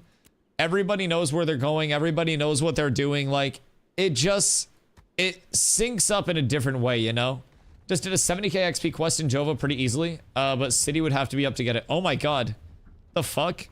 And there's no way to do that without the city? What quest was it? Jesus fucking Christ. 70k is disgusting. That's actually so many. So many, so much. My marketplace on the right side. Okay, so that probably will not be up prior to towns being up. Which that's not gonna be... have to go to Oakenback. Oh, Oakenbane also isn't gonna have anything in it for the first little bit of time. Okay, yeah, so that's probably a later on quest. That seems right. It's Corrupted Memories. Is that one that people do on start or no? Is that not available until later on? Because that seems like it's not available till later on. Can imagine crabs are gonna be free this go around though. Everyone knows about them now. Yeah, that's fair. That's very fair. Although, like, I don't necessarily think crabs are gonna be like the most sought after thing anyways. I do always feel like Volcano Island is really sought after, but what's Volcano Island? Is that like level 12? I feel like that's right around level 12. It's a catch-up quest for later server prog. Oh, okay, that makes sense. That makes sense. I'm getting straight nothing out here. Wait, where? Like, you're getting nothing out of my hunting spot? Or where you at? Cause like, get fucked. But also RIP. That's very, very, very, very tragic. You're AoE pulling it? Or are you just pulling like a couple at a time? Cause I think the biggest reason why we were getting so much shit is because we were mass pulling like crazy. We were AoE pulling literally everything that we could get our hands on. The entire side of the road, like we were doing 2 different pulls, and then that would get the whole road. So 15 plus. Oh, dude, we were doing insane pulls. Insane pulls. Running up and down the sides, I have a rogue and a mage. And you're just like, you're pulling literally everything and it's all dying? Weird. You guys, I'm shocked you're not getting anything, because like, we were pumping drops out there. It was genuinely like each side of the road clear up and down was probably getting us like, I'd say a drop and a half on average, because we were 2 pulling each side of the road. And so that 2 pull would result in, I'd say like a drop every other pull, right around there. Are you getting like actively nothing? Because that would kind of surprise me. God fucking damn it. I just set my mount as the wrong bind. Bro, I was having such a good run through, and then I set my fucking mount as the wrong bind. Why? Why? Alright. So get mount, complete that, grab storage quest. There's no reason to go south right now in Lionhold. So we go up to Darlata, we work our way out, and then we head second sword. So as of right now, I've got sweat done. I've got my storage quest all in place. We stop by, we talk to Darlata, we grab safe, fast, sure, and then we'll grab all of our parcels along the side of the road. Something tells me that'll get fixed, and safe, fast, sure is just a free 5k XP. So I'm always a fan of that, as long as you can get it. Gachi brings us on some weird route around like the outside. So I'll let Gachi figure out Gachi's route. I'll let him work on that, but like, for me personally, I'm gonna work up towards second sword. And I'm gonna see what I can find this way, while also grabbing all of my parcels that I can get along the way, because that should be a nice fast completion. Genuinely, I might be able to get all the parcels for safe as sure before I even get to second sword, which would make things really, really, really straightforward on launch. Although that's gonna be an absolute fuck fest trying to get there on launch. So, island west of Fathom Caves is Bis Fathom is so far. Fathom is crazy. Is Bis for leveling and droppings. Bro, it's all just gonna be contested to fuck. That's the biggest thing. Like, everything is gonna be so contested to fuck. I think it's all just a matter of, like, staking claim somewhere and hoping that you don't get your shit griefed. That is the largest thing that anybody can hope for at this point in time on launch. It's just like, I hope nobody else has the exact same leveling route plan that I have, because that's really gonna suck noodles. Def gonna get griefed. Yeah, absolutely. Polar will be contesting whole island. I know, my hope is that Polar and Supple both go out there and just kick the shit out of each other. And then everybody else sees them out there and also goes out to try to kick the shit out of them. And then we just level for free. Yeah, I think that's a good goal set to have. Realistic as well. You know, it's the important things in life. It's recognizing that if everybody else just griefs the shit out of each other, then we're not involved. And we just prog. Makes me very happy to think about. I feel like a 40-man raid at Steel Bloom on level 1. Bro. They spawn a world boss day 1, it's over. I swear to God, I'll get the whole server up in this bitch. I will. You get all the parcels when you go from second sword to Jova. Have to go there anyways to talk to the guards at the towers. Right. No, that makes sense. That do make sense. So, Lion hold to Sweatier Brow turn in. Sweatier Brow turn in up to... Well, I guess over to second sword. And then second sword to Jova. That would be wonderful. Fights we had for some of the first few days on that island were fun as fuck. Dude, the leveling fights are fun as shit. The leveling fights are also just a matter of like, God damn it, why is this happening? I could be leveling right now. Like, that's the big thing. I love the PvP, but it's also like, I want to get leveled so we can all PvP with better shit, you know what I mean? That's my big focus, but the leveling fights are definitely some of the most fun fights because you also know that it's just setting you up for so much, like, so much time save if you do win that fight and if you push somebody else off. It feels really rewarding when you can pull it off, dog. Feels real rewarding. They wouldn't give us one Camso's War? Bro, that shit was a full-fledged gap fest, too. Oh my god. It's insane. I will not be sad if Polar and Supple just fight each other the whole time. Listen. All we gotta do is be standing in the right place at the right time, and we gotta throw a random apple out there and hope it hits someone in the back of the head, and then they look and they just see their enemy standing there instead of us. I've been watching a lot of Survivor lately. I feel like right now, all we have to do is like light the fire between the two forces, and then everything settles into place for us, and we just progress like mad off of that. I feel like that's our best bet, boys. We get it for free. We don't have to worry. We don't have to stress. It's all cats all the time. We're up tremendous. I can't fucking wait. This VOD's gonna end very soon, isn't it? Yeah, this VOD has 7 minutes left. Alright. I got another VOD for you boys. Hold on. We're cooking up something fresh. Hiya. Hold on. I have more content for you.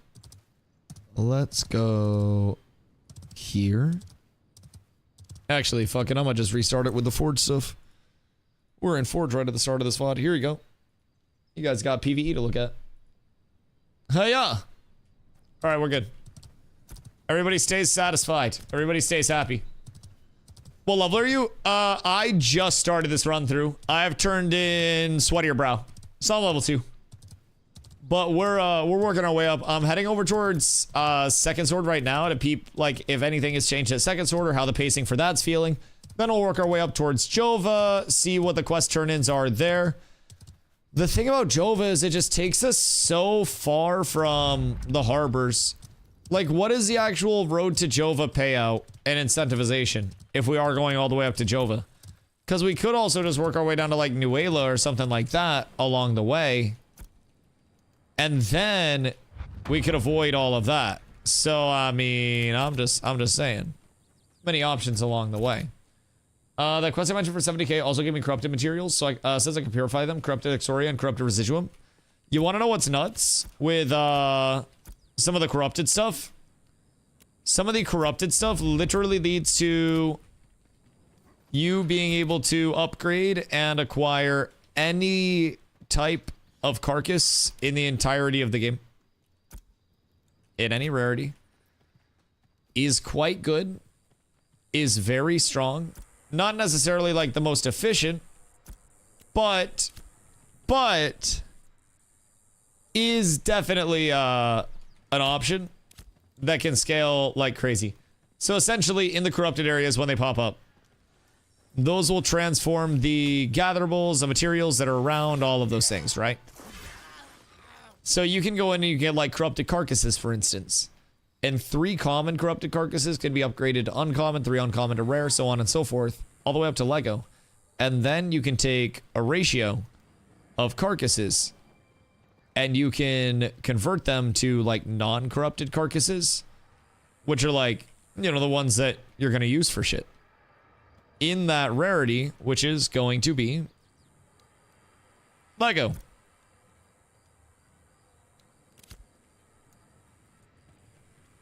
There's a chance that the restriction around carcasses might not be quite as terrible as it once was.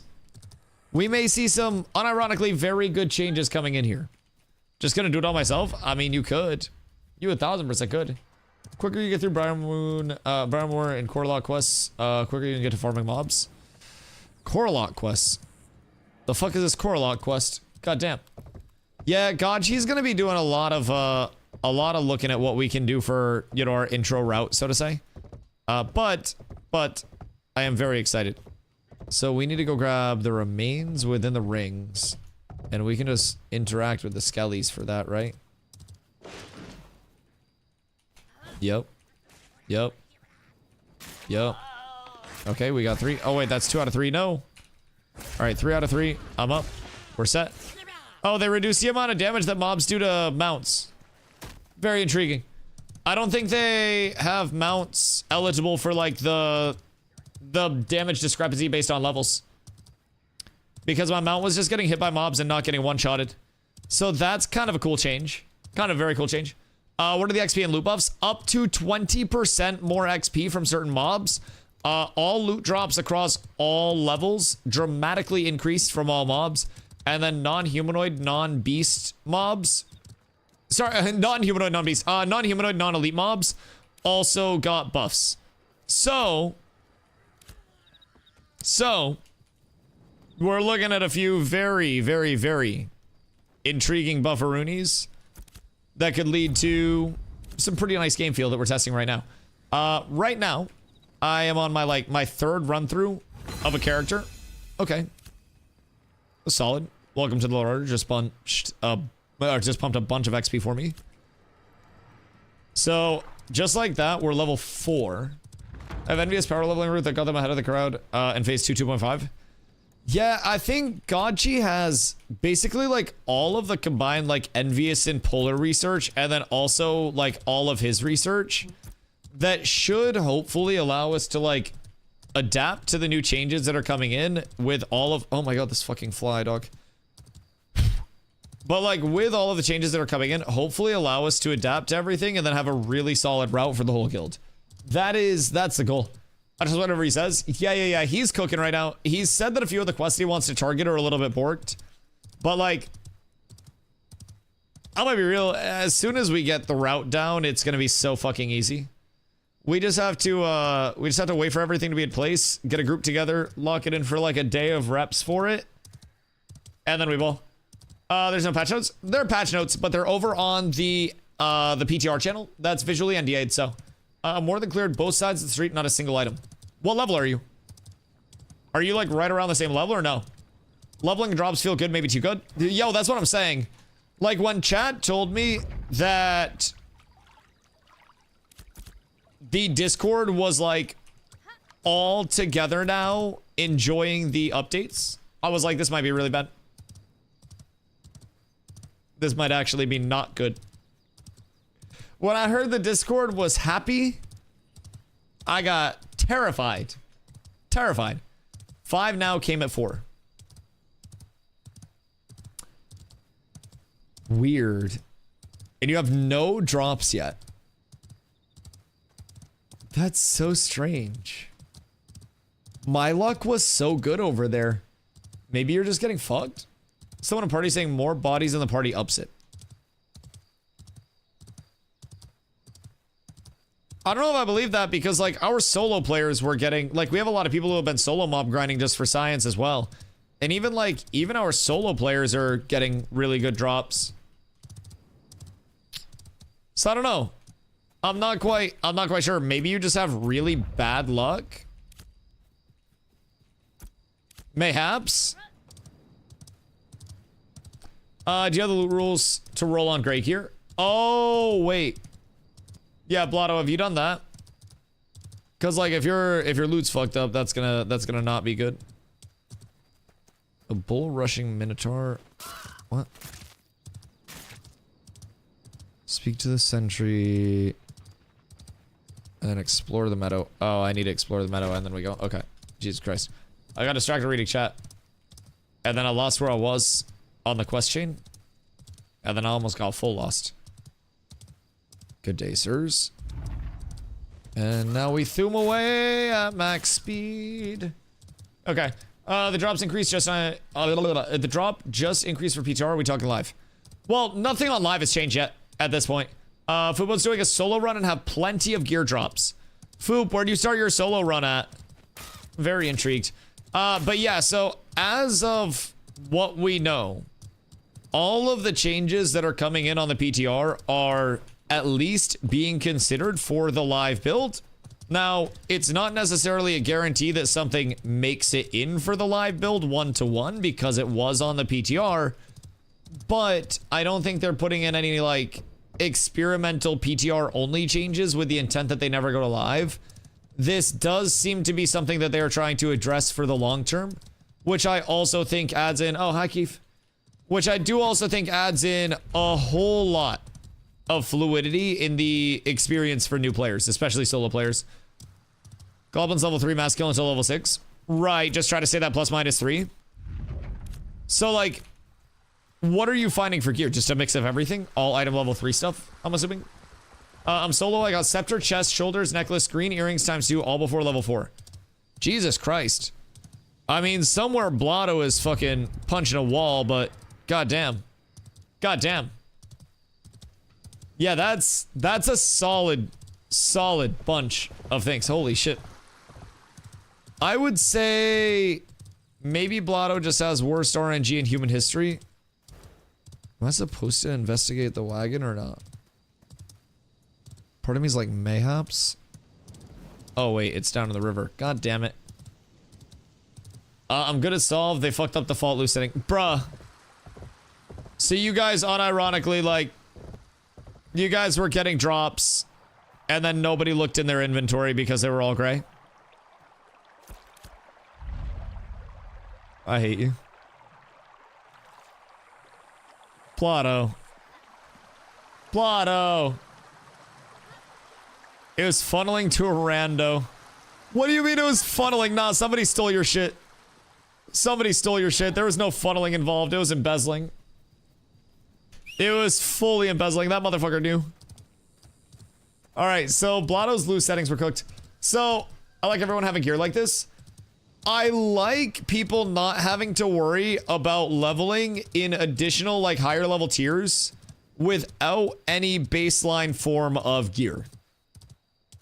I 1000% agree there. I think that from my personal opinion, as long as... Sorry to burp. As long as this does not result in a whole shitload of heroic plus gear dropping out of like Steel Bloom and POIs, I'm good. I'm liking this. Now, I'm not necessarily opposed to like the more bare bones aspect of it, of last phase's leveling, but like, I think this is a bit better of an amicable solution for just about everybody involved. And I think that's a good thing as we're looking at bringing in a lot of players. Also potentially having, no. I aggroed one wolf. Everything is sad.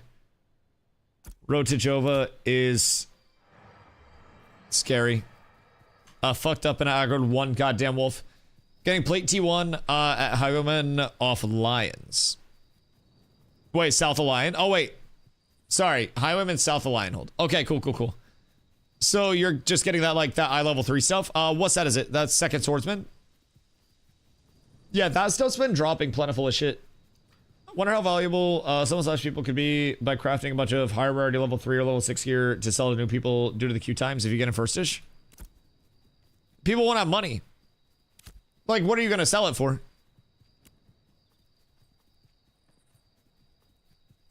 That's the thing. Gold's got to exist first. I think the ultimate form of progression is very simply I level as much as possible so I can farm up better mobs that give better things that give more glint, so that way I can control the economy early with my raw glint and gold, since the buying power of a singular gold is higher day 1 than month 1. And then from there, you try to scale that buying power into more things as you go up. Yo, Antok, what up, dude? Hope you're having a beautiful day. Like, that's... Dude, this fucking wolf again. Oh, my God. Not like this, sir. Bro, there's a wolf that's just, like, sitting on the road that just cooked my shit twice. It aggroed from so far away. God damn it. It's just a level 15 wolf that I didn't see. He was, like, fucking corner peeking a tree. No! Alright, I gotta dip a little south. Very, very, very noted. Fuck. So anyways, yeah, like, I personally, I think the most optimal thing, you just have to try to get as many people level 20 plus as you can in your guild. You have to try to get raids going. Night 1, like night 2, whatever it is. Get into Steel Bloom, get into Carfin, get into Forge. Pray you get POI specific drops in any way, shape, or form. This emoji got me banned from another streamer. Wait, there's no way. Who banned you for me shaking my ass? What in tarnation? Wait, that's the greatest news that I've heard today. Holy fucking shit, I love that. Also, sorry you got banned. Got a YouTube short of Zop fighting Trident while scrolling today. Massive. He's in my algo. Who? I go spam it. Oh god, you're gonna get me in trouble then. Don't do that. Don't be demons. I'm just curious, like, who the frick would ban over my glorious booty? That's like a good thing to see.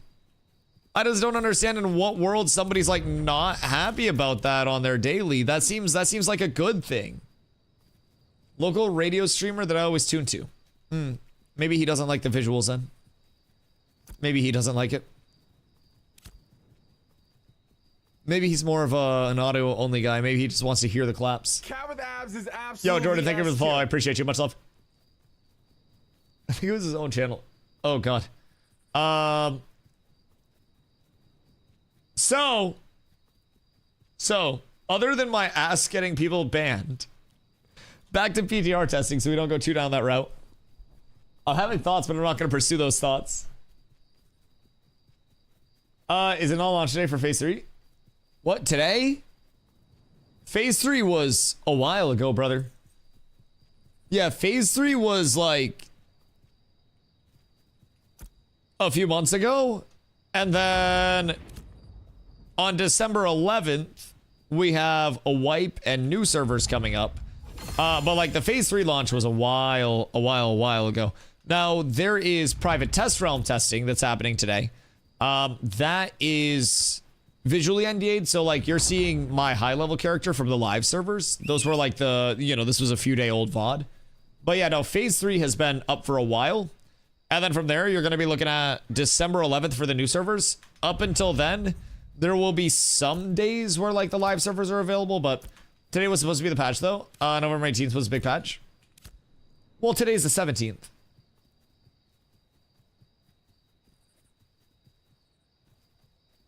I mean, I guess there are certain time zones, but I can't read. Yeah, tomorrow was supposed to be the big patch day, but okay, so Road to Jova got me like level 5 without any other like stops or investment along the way. Which level 5 that fast is great. That was not bad. Can't count Safe Asher on launch. Like, sure.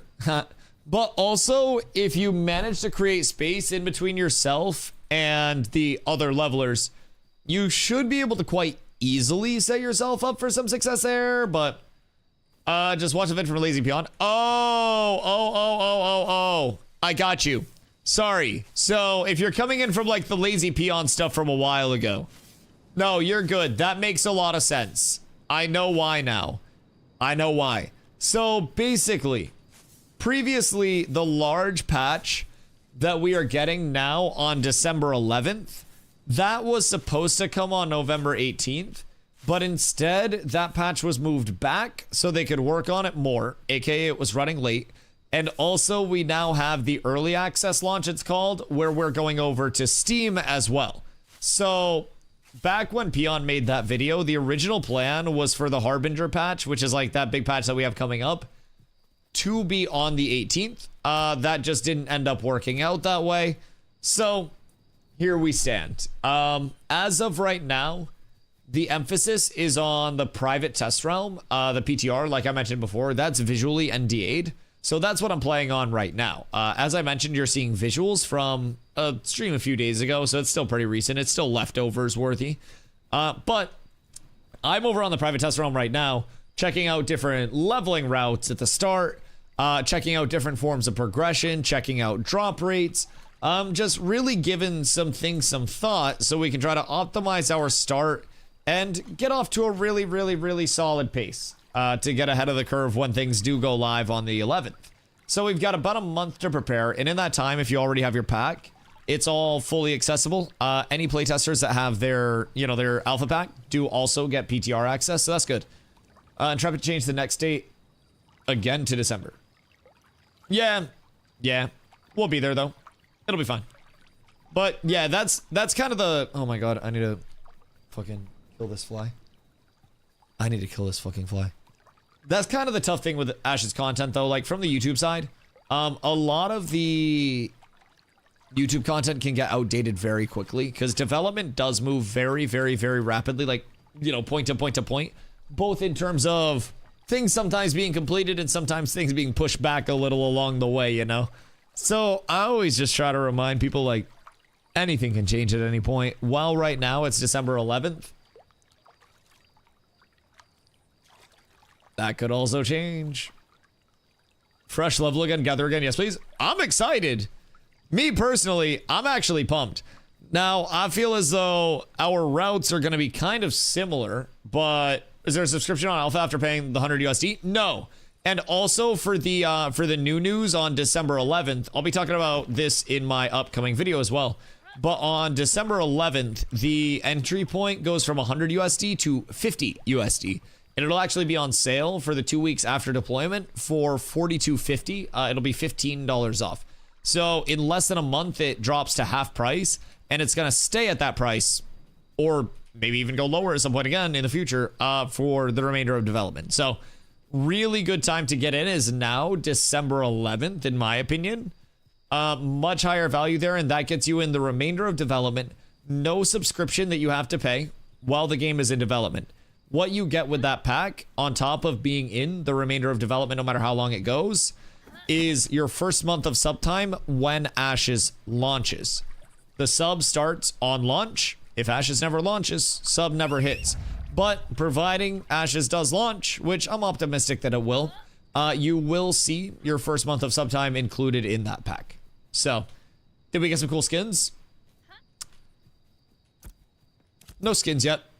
I got a cool mount skin, but like other than that, no crazy skins. Is there a difference for the people paying 100 versus 50? The people that paid 100 got in starting on May 1st. If you got that pack like as soon as it was available. Other than that, the $100 pack also includes a title that you can get for logging in between now and December 11th to kind of show that you were here before everybody else. So that's kind of a cool thing. It'll be like a cosmetic looking title as well that'll kind of like impact your cloak appearance. So that's something for some people that'll want that. If you're, just looking to blow the extra 50. But primarily that'll be the big difference. And then on top of that, like you can play the private test realm leading up to the 11th. Other than that, at this point, like the $100 pack is kind of at the end of its lifespan. Where for most players, unless you're really looking to come in with some form of advantage, not necessarily advantage in sense of like gear or anything, but advantage in knowing like, knowing something about what you're going to be doing, that could be very, very, very solid for you to partake in the month leading up to the deployment. So what are your thoughts on the exclamation icon above quests? No self newbies, but I kind of want to go back to the old way. I mean, I think they always intended to have the book icon be the quest giver icon, but the book icon didn't really function properly to my knowledge. Like, I think they always intended to have quest giver icons, but I think it was also not the greatest. I don't mind the exclamation point. I think it looks clean, personally. Fix it so it goes away after accepting. Keith, it's okay. It'll get there. Provide feedback. /bug. Easy peasy, my boy. They got you. I promise. You just gotta /bug it and then we're good. But yeah, I actually kind of like the quest indicators. Like, I feel like they said they didn't want the big yellow exclamation and question mark and wanted to be more immersive. I understand that side of things, but also there's a certain element of, you know, for some user experiences and questing and stuff like that in mind, there can be those like immersive elements to it where you're finding chains throughout. But I do also feel like, you know, indicating main points of progression are also quite solid. And I think there's a balance that can be maintained where there is that certain level of like, oh wow, I just discovered something new. Like, I don't want to be walking out in Mirrorleth and see a rock pile with an exclamation point above it, right? Or Winstead or wherever it is, right? But rolling up to that and seeing like the interact is a really cool thing if you do discover it. And then knowing there are those like linear laid out like, hey, over here I have something for you. I think that's a good mix. And I do definitely hope that they protect that immersive side of it a little bit more with the discovery and with something as simple as, you know, you complete one of those main quests, so to say, and then that puts something in your quest inventory, which you then interact with, that then gives you something else to look forward to with your quest after that. So there can be some cool elements to it. I'm not necessarily opposed to it. I think that they definitely need some element of identification for players to be able to discern like, this is definitely something of value to you right here. Please come over and look at this and pay attention to this. You know what I mean? I think that's a good thing. Can always be said that it's bad for some people, but remember finding the stones in Jova? Keep in mind too, with like the relic interactions and the small puzzles and stuff, there will still be plenty of that immersive nature thing to it. You know, I don't necessarily think it'll be too much of a problem. Because people always ask, like, if there is a main story quest that they can follow along with. And I think the Destiny system will help a little bit with that early prog, giving people, like, direction and linearity. But I also think that having some form of quest indicator for those very important early quests can be a big thing, too. People are worried that it's not ready for Steam, and will get bad reviews, which will hurt the game. Look up any public sentiment about Ashes right now. It's already got bad reviews, brother. Like, I wish I had better news for people in that regard, but like, I've been a daily Ashes streamer now for 11 months. Pretty much every single day that I've been making Ashes content, somebody has had something bad to say about Ashes that didn't even play the game. I'm gonna be completely real with you, brother. Like, bad reviews are gonna exist in anything regardless. And at any point in time with Ashes being very public, everybody's gonna have an opinion on it. And that's either going to show on YouTube, that's either going to show on Reddit, Discord, or anything in between. So, no one's video was good, was so good for the exact concern. Yeah. I know there are a lot of videos coming out as well. I'm definitely going to be dropping mine very soon that gives a lot of my perspective on this stuff too.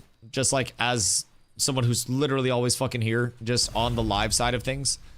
And I think that is going to be something that absolutely flops, but you know, hopefully gives people at least some idea of what they can expect hopping in. I think that's the biggest thing. Everybody just has such a sensationalized take at this point in time. And I'm just kind of like, not about that route. I think there's absolutely the element of like, there will be bad reviews. There will be people unhappy. But at the end of the day, that's something we already have. Like, we are just getting more of the same. And I don't think that's a bad thing. I think regardless of like where we actually end up, we will 1,000,000% always have positive, always have negative, like where we're going to have a good mix. And there's not much we can do about it. Ashes is already in the public facing environment. Ashes is already very, very, very outwardly something that, you know, more or less is there. So move to storage, create. Oh, fuck. Move to storage. Unpack. Unpack crate. Akima said, character customization is very bad. Character seems awful in game. And then everyone's hateful with me because everybody's in a bubble echo chamber. I don't necessarily like, where did you get that as your pushback? Because if that's elsewhere, then that could entirely be valid. But I don't know. I think like in terms of a lot of the community pushback that some people will get on like providing, you know, critiques and stuff, I think it's a lot less a bubble in an echo chamber of everybody just saying, oh my god, everything's perfect, everything's awesome all the time. And a lot more like the people that are over here and that have been playing are receiving the communication on the side of more like, these are the core things that Intrepid's focusing on. These are things that are going to be later on in development. And then sometimes people will come in and be like, well, why doesn't the character creator look the best right now?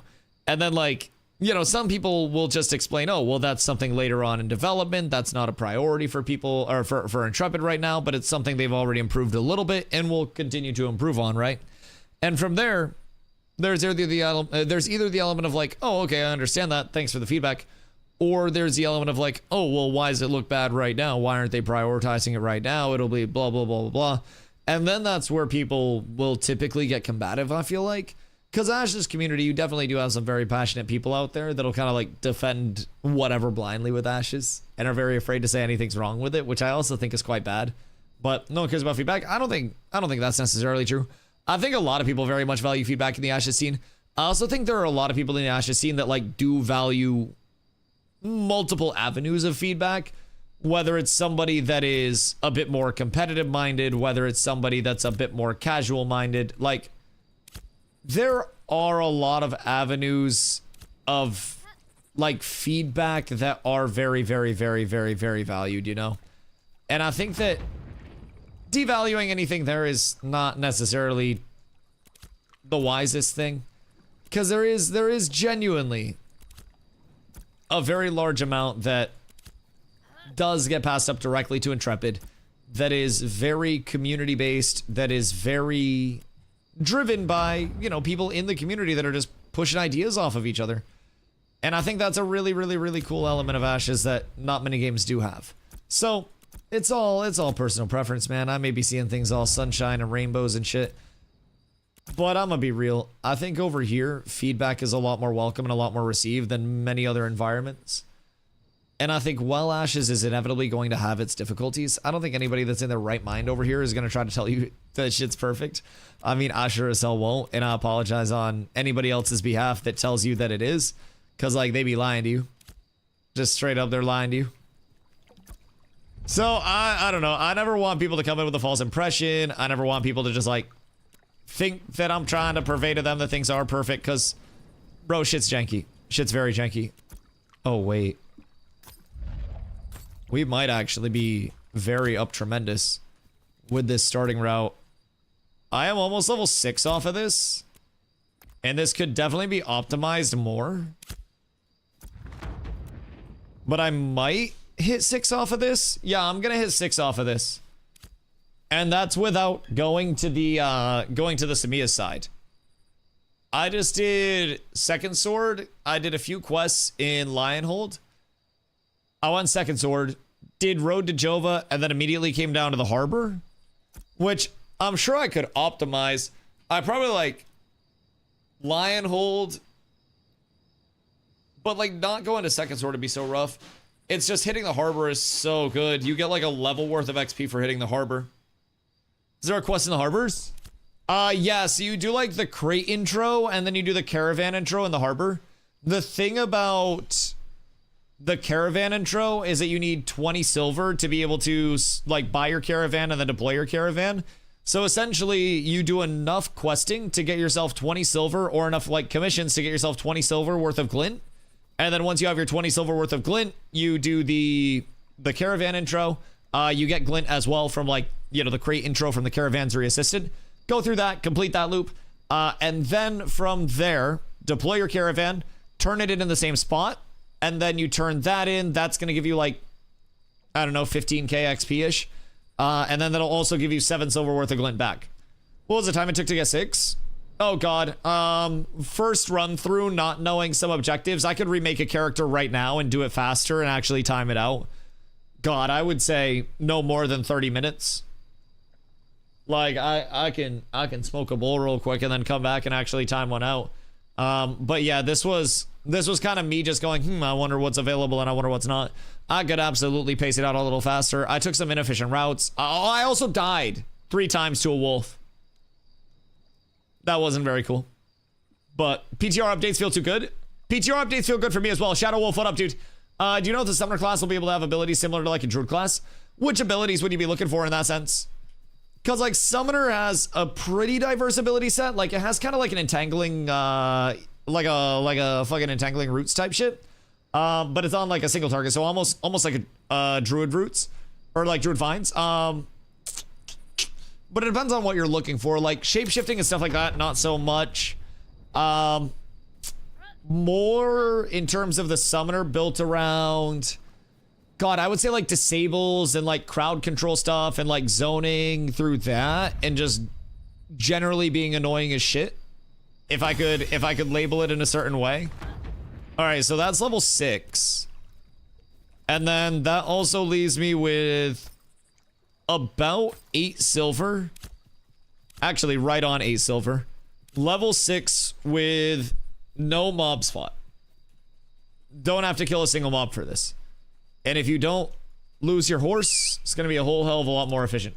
Yeah, absolutely. If there are any abilities or any like ability inspiration that you're specifically looking for, I can definitely clarify a little bit better than that. But there are just so many like fucking druid abilities over the course of everything. It's kind of hard to hone in on specifically like what somebody might be looking for. Because somewhere along the line as well, we will go from just having our primary archetypes to having like the full class system, which is primary archetype, and then a secondary, which augments the primary. And so you'll get a lot more like ability customization at that point, if that makes sense. Like the full ability output as a whole will be heavily changed in some instances. So that's something to look forward to as well. And that'll give more than just what we have right now with the base aspect of it, but it's hard to tell because so many quests are fucked. I mean, I'm kind of set with this loop now. I could also figure out a few more quests to throw in here, absolutely, because this was without hitting the Samia's side. So in theory, we could hit the Lionhold side, hit the Samia's side, get an efficient route out of that, use that to run over in a loop to Second Sword, complete road to Jova, go to Harbor, complete the Harbor stuff, and then surely we're at least level 7, right? Because this is level 6 immediately. This is the fastest level 6 that you can probably get, but it also leaves you 1 short of where you want to be to transition to level 10 mobs.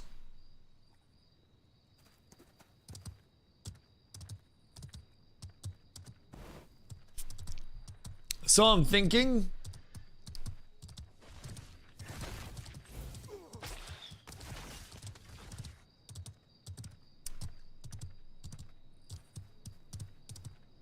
what if I go do the Drolota? Say Fesher, I already did that. What if I go and I get my mount, then I go to Samia's, check the new Samia's quest and see what's valid over there.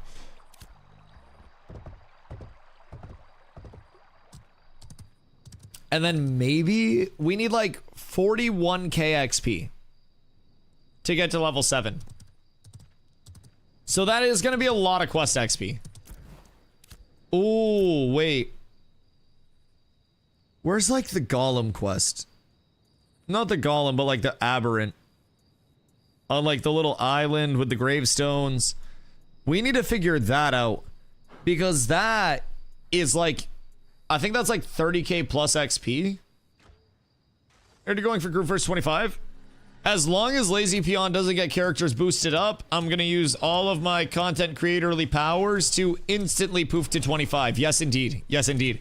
Because then the drama around Steven poofing a content creator at level 25 will far outweigh the drama of Polar returning, so they won't have to worry about anything on that side, and then I'll just play it up. That's fine. Doesn't Briarmore have a quest? Fucking probably. Fuck if I know. I hate questing. I would rather start at level 1 and hit mobs, and then hit mobs until my fingers fall off, than run crazy questing routes everywhere. Just because Questing's too much moving. It's too much moving and interacting and remembering. Is the Necromancer class out yet? Or is it a subclass of the Mage? So if you do exclamation classes, that'll bring up the class grid for you, and feel free to ask whatever, by the way. But like Summoner is on PTR right now, which is like that base, you know, Summoner archetype. But in terms of like all of the augments, which will give you the total class outputs, other than the 8 primaries, that will be later on down the road. So right now we're gonna have for the December 11th update, fighter, tank, rogue, just all those bases. Fighter, tank, rogue, ranger, cleric, bard, mage, summoner, and then we'll have the secondaries coming in. Mage plus summoner. Is mage summoner what the necromancer is going to be? Dude, I can't keep up with all the fucking secondary names. Oh my god, I can't keep up. I don't even know. I think tank fighter's like knight or some shit. I know tank rogue is knight shield because it sounds super like edgy. But general pop is going to go crazy seeing TMX back. I mean, I'm gonna be real. Everybody said that they'd be back on the polar side when there were new servers. I just didn't think there would be new servers. I doubted the sources. They told me ahead of time. I didn't believe them. I wouldn't have gone anywhere anyways. But it was definitely a level of like, y'all motherfuckers were right, huh? Definitely one of those intriguing little tidbits of information. So Team Lexi on PTR. Yeah. They've been over here grinding, man. Polar's been over here for a while. I mean, they were doing like corruption area testing when that was up, like many things. I prayed they were finally wrong. I don't know. I do think exclamation classes make it plural miscreant. I do thoroughly believe that the fresh starts are a better choice for the playability, just for like the average player. I think that wiping everything is definitely in the best interest. I think this is going to force more people into a server that's going to feel a lot better as a result. I think the potential is much higher for this to be a much more enjoyable environment comparatively to what people would have been coming into over on the P3 side. I think live would have been rough.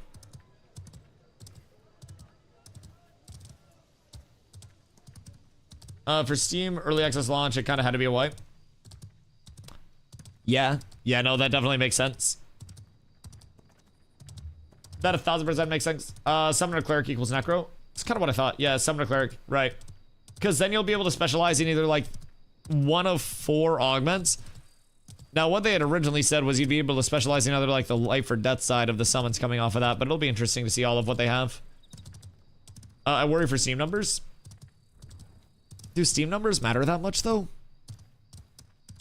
Like, honestly, are people overestimating the footprint that Ashes has and how many eyes are directly on it? Because I feel as though, yes. I feel as though numbers don't really matter right now. Oh, are you saying if they whip up another server, like, for the launch? Because I also don't necessarily know that, like, they'd be quick to whip up another server. They have been perfectly fine with queues in the past, and I think that it's actually in their best interest. And again, I've been wrong on a lot of things lately. But I feel like it's in their best interest to, like, not whip up new servers so they can test dynamic gridding and, like, the server worker infrastructure. Now, if it gets bad enough, then maybe they do, and that could always result in a server being less than populated, but also don't pick the bad server. Looking at you, EU players. I think that they probably have a pretty good feel on what they're targeting for a concurrent cap. And I also don't think it would be a matter of, like, you know, concurrent cap is 10,000 players. We have 10,001, so we whip up a new server. I think it's more like, you know, maybe 16,000 a new server comes out. So that way they actually have that percentage of capacity at a baseline. But I also can't speak for them. I'm just kind of like hypothesizing here. But something tells me with how the launches have gone in the past, I don't foresee them being too quick to lean into like, oh my god, we gotta get a new server up for everybody. We gotta keep it running smooth. We must keep everything perfect. I borked the sign up. Bards are no more. What the fuck did you do? There's no way. I have a small feeling most will join and not understand this is an alpha and slash bug when they find things wrong. Won't be used and they'll just rage about the bugs. Probably. But like, that also happens in a lot of things. Ash is not the first, nor will it be the last to experience that either. Also happens with a lot of launch games too. I'm gonna be real, like, that was most of my experience in New World, bro. That was a tough reminder. But no, I mean, I totally get that. Like, there will absolutely be a percentage of people that don't know what they're getting into and don't prepare themselves for that. And I think that that's naturally to be expected. I think that's probably the largest risk that Ashes does run right now. But I also kind of have a theory that if you take a completely new player and bring them into the Ashes environment at this point in time, for their first little bit of time, if the server's populated, it might not be that bad. Really might not. I don't think it'd be far from the worst. They'd probably notice that questing falls off a cliff at a certain point, but like, if the server's populated and new players have stuff to do, I feel as though that's not that bad of an experience. A new player will spend hours just looking around. Yeah, exactly. Not necessarily just running around focusing on every single quest. Like, people will 1,000,000% just hang around. They'll explore the world. They'll do a lot. Are you excited for duels? I am. I'm not like 10 out of 10 excited. Like, duels are cool because it's a convenience. It's a factor of life. Or it's a quality of life factor, which is huge for me. I'd be more wetting my panties about arenas. Ooh. But like, I'm excited for duels as well. Duels will be great. Not having to die every time you PvP, not having to get out of caravan, like, it'll be great. And then to see it evolve into like group versus group, raid versus raid duels, that will also help for the fluidity of like, oh, we need to switch up teams to keep these teams even for these PvP reps. Let's get all that squared away. Like, it is undoubtedly something that is great for convenience and ease of access. I think group versus group and raid versus raid duels are going to be the largest points of implementation with it. Other than that, for me, like, it's more of just a quality of life thing. Like, I want to PvP somebody and then I don't have to get a van so we can duel. So that's super cool. But in the long term, I really look forward to the raid versus raid duels being a thing. And then I also really want my arenas. If I get any instanced arena, Foop is done. Is very done. They did talk about some open world POI stuff, so new survey and feedback thread up for crafting early levels. Oh really? Oh really? Chat, how have we been doing with recipe finds? Genuine question. Are people feeling like they're finding item level 6 and 9 recipes, or no? Or are you just finding item level 3 recipes? Because in terms of crafting, I don't know if it's worth. Never been one to enjoy the 1v1 at all. Prefer 3 states. Yeah, I also am typically a group PvP enjoyer. Like, 1v1s are fun, and in certain games where 1v1s are the emphasis, it's great. Like, I love a good old honor duel in like Fortnite or some shit, but like, bro, I even like playing like trios and duos in Fortnite. Like, I don't know, there's just something about like working with other people to accomplish something that is a lot more fun for me. And I think 1v1s are always so susceptible to many factors that can heavily skew them along the way and can very much make 1v1s just a near invalid state of actually like developing. I think 1v1s are great in the sense that they can teach you a lot about like what archetype abilities do, the timings on those, the live conditions of archetypes, like how you can counter them. But I also, to a certain extent, feel as though bad habits can be created from 1v1s, where like as soon as a group comes in, you have somebody who is very used to just staying on a target in 1v1s and dogging them down until the target's dead. And now out of nowhere, the group's in and that person gets peeled. And then you've got one less DPS on your side because they just ooga, they just booga, and now they're not alive to do either. it can be a point of like if people are fully in on that 1v1 playstyle, it can be a little interesting.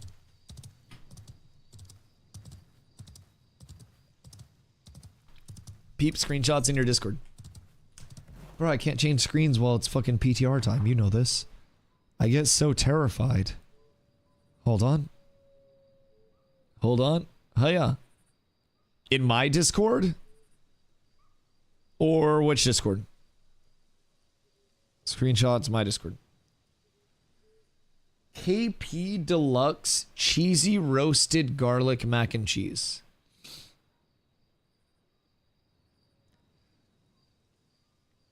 That looks like it would make me shit so hard.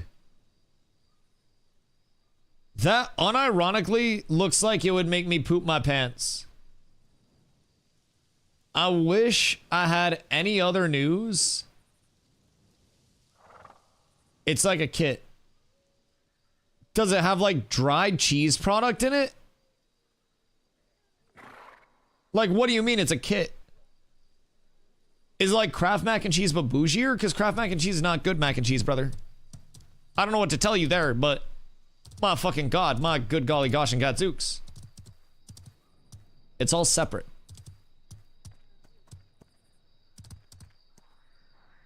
Okay, very intriguing. Very intriguing.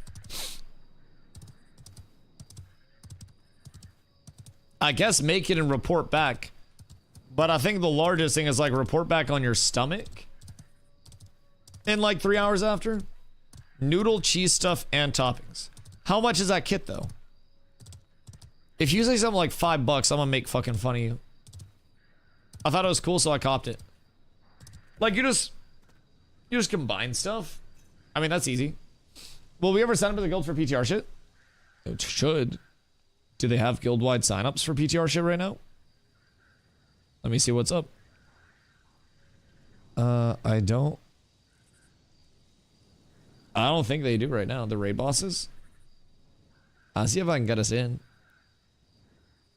I know they're all filled. I mean, I'm sure they'll probably want more people when it's all ready to go tomorrow, but they may just teleport people around and raid.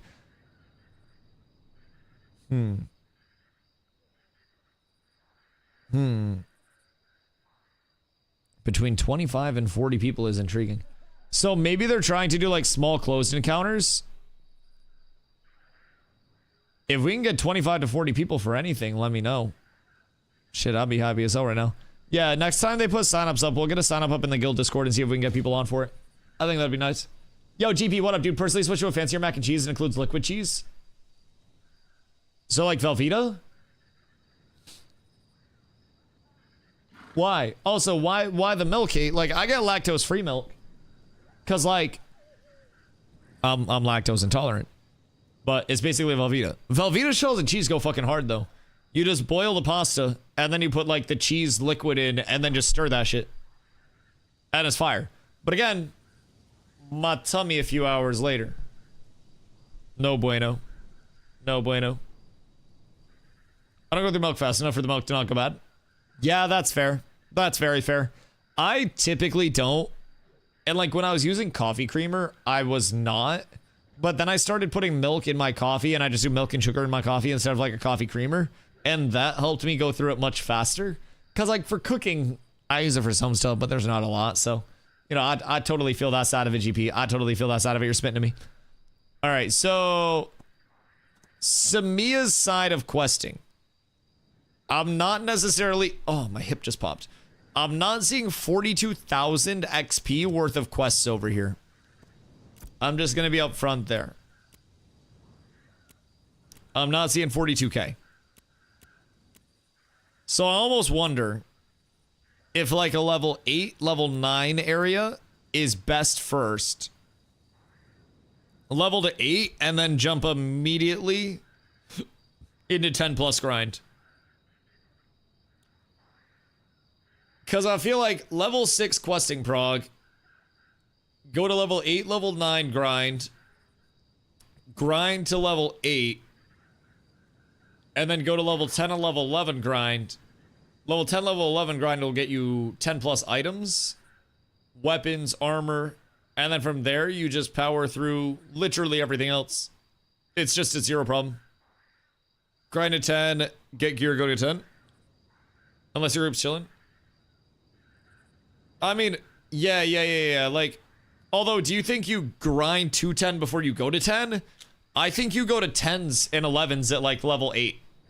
Because it's you want to be -3, ideally. So you're getting it like most efficient, you're able to grow into that. I think there's definitely going to be a balance of like, depends on gear and what you're pushing. Right. But I think the earlier that you can get into 10 plus, the better. As long as your group is 7 plus. Like if your group is 7 and you can handle 10 plus grinds, then I think that's absolutely worth it. I think if your group is not able to, then you just sit on like sub-level 10 stuff. But keep in mind, like level 9 mobs are going to drop item level 3 gear. Level 10 mobs are going to drop item level 13 gear. Just for perspective there. I feel as though that is the largest thing that would force me into level 10s. Try to get it than 10. Yeah, but I'm also like, why would I sit there doing sub 10 mobs? I think it's just get to killing the 10 mobs as fast as humanly possible. Because even if you're killing 10 mobs at a slower pace, but you're killing them earlier, you're still going to get 10 weapons and 10 gear as a result earlier on in like the time through progression of the server than other people. I think it's just a race to level 10 mobs. I think that's the entire thing. It's the race to level 10 mobs, get lucky, and then snowball. Guessing group play is great. I mean, group play isn't that hard, I'm gonna be completely honest. Like, unless you have brain dead people that are overpulling and stuff, what up? It's like who can push buttons and who can't. Like, yes and no. It's more of just like, do you have a tank that can hold aggro and DPS that can auto attack? Like, you don't need anything more than that to one at a time level 10 mobs. Now, is one at a timing mobs gonna be efficient? No, but I'd rather one at a time a level 10 mob than two at a time a level 9 mob and then get cooked. So those 8s and 9s weren't easy. We were also level 4, 5, and 6 in the group when we went over there, though primarily 5 and 6. But like, I'm also not worried about that because we're doing like 5 pulls on the 8s and 9s. So if they didn't change it, level 10 mobs drop more initiate gear than adept. So do you need to push up to 11 for it? Because that would be a level 8 thing. I think we agree. Oh yeah. No, I don't think we're saying different things. I think we're agreeing. I think if bad groups are getting cooked by level 10s, it's not worth going to. Also, I just feel like I would rather kill level 10 mobs slower than kill level 9 mobs faster, or like kill level 11s if I can get drops. Whatever gets me the next tier of drops. That's why I read the patch too. Wait, are you talking about today's patch? Because today's patch didn't include anything about that in like the enemies and drops tab. Oh, the notes. Dramatically increased drop rates of low-grade gear from all general population enemies across all levels. So, I mean, I get maybe if it's just all they said low-grade, yeah. Why would that make sense, though? So it's like misleading? I feel like they meant low tier. But yeah, I mean, that would make sense. Low-grade initiate and low-grade and adept. Well, initiate and adept are the grades, and then you have the tiers within that. The grade is initiate, adept, radiant, so on and so forth. So the patch notes, I think, and this is me thinks, but I haven't been able to test 10 plus. If the patch notes are to be believed, then that means we're going to be getting low grade gear the entire way up, which is going to be initiate gear. If it's low tier gear, then we would be getting item level 3, item level 13, and item level 23 gear. Started work on level 10 plus mobs. Let me know what you end up getting. Less than 10 is low grade, first grade. Right. Yeah, no, that's valid. Let's see. NPC levels in the Riverlands have been adjusted for a more progressive leveling experience. The level banding has been tightened, so players will not typically see big jumps in levels of monsters. Let's see. Yeah, it's really intriguing. Fixed an issue preventing some non-humanoid, non-elite enemies from dropping gear. Some. So maybe wolves are exempt. No, wolves were still dropping good stuff. With the stat changes, they literally have to give it for each level, Initiate, Adept, and Radiant. Yeah, I feel like it's supposed to say tier. Some clarification on that would probably be cool, though. Because there is a substantial difference between the two. And I absolutely agree with that. That's something where, like, if we don't know which one it is, it's going to be up in the air very much. All right, I'll be right back. I have to piddle real quick. Sorry, un momento.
Okay. Arrived.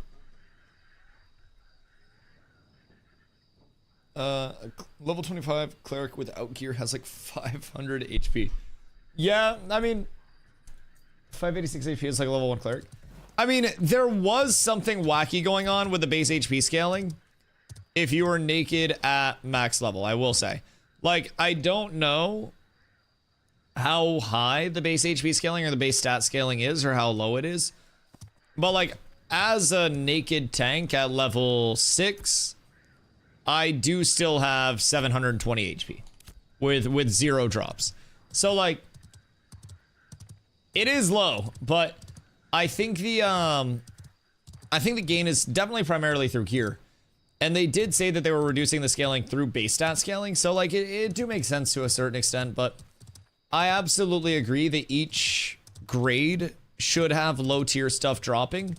I think one of the largest things that was a big player pain point, at least from like what I could communicate with the community last phase and like last time leveling, there was this really large gap every single tier where it was very simply put, naked slots.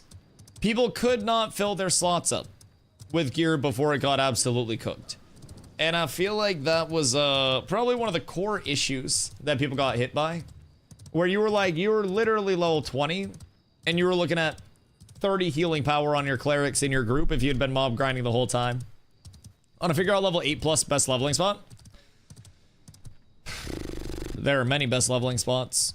I'm gonna be real, there's so many good leveling spots. Dude, it's all just a matter on launch, like, not even necessarily having the best leveling spot, because the best leveling spot's gonna get contested. It's having a leveling spot that is lucky enough to not get conned by every single person and their fucking dad. Because if you can sit somewhere and pump for free, without a bunch of goobers coming to sit directly on top of your face, then you're going to get set up very well because of it. A couple hours of solo leveling in a spot where it's 80% optimal output is better than a couple hours of leveling at the 100% optimal output if you are contested by 3 groups. It's going to turn into a grief fest. It's going to turn into a mob competition. It's going to turn into literally everything across the board. And like, while rank 1 group, while world first to do it is a fucking awesome tag to have, there's also not too much effective difference between being the first group and the, you know, the 10th group a month in. There's not that much of a difference. So, personally, I say work on getting some consistent grinds, if I'm being honest. You want feedback for all of us? I'm trying, bro. I'm trying. Listen, if Intrepid would accept me into the content creator program, and then they were like, Dusty, we want to do like 1x monthly check-in. You fucking rat. You rat? I've stumbled upon a wild Pock. Aw, shit. I don't have any abilities. Uh-oh. I don't know how this goes for a tank. I've got nothing. And I've got all my AoE stuff on. Wait, I might be fine. I'm beating the shit out of Pock right now, boys. I haven't hit a single thing the entire time that I have been, like, pumping this character so far, but now is the time. Now is when we hit. Alright, we're up. Oh, the big damage coming your way, Pock. Oh my god, I got the 32s out. I got the 19s, the 21s. Oh my god, it's like a fucking Fetty Puck in here with the 17s and the 38s. My god. Pock wasn't ready for this shit. He got himself into something he doesn't know how to get himself out of, boys. This could be the end, as we know it, for Mr. Pocky Walkie. Now, me personally, I need to get some goddamn CC against his ass, or I'm never gonna be able to do shit. Uh-oh. Uh-oh. Pock's getting weak. Pock's on the run. Pock's popping the self-heals. Can he escape? He's got the bats on him. I keep healing you. Oh, check your settings. Wait, do you, or are your heals just doing nothing? Oh wait, healing received from from Pox. Yeah, you're soothing, glowing me. Wait, what the fuck? Hold on, I won't kill you. Come back, we can test. I was wondering what was going on.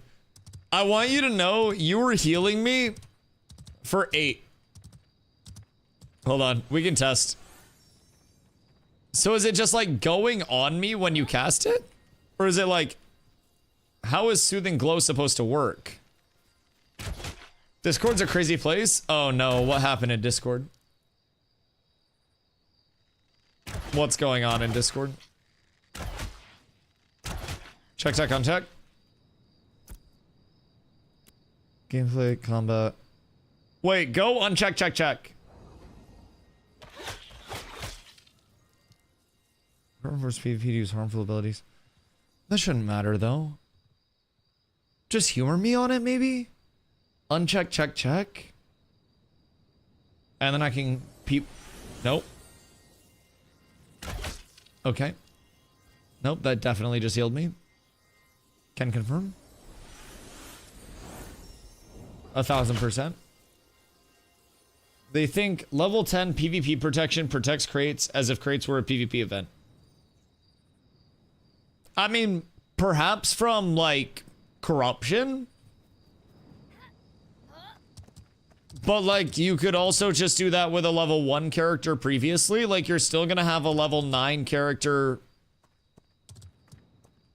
trying to crate throughout the world, which is probably gonna get grief by mobs more than it gets grief by players in the first place.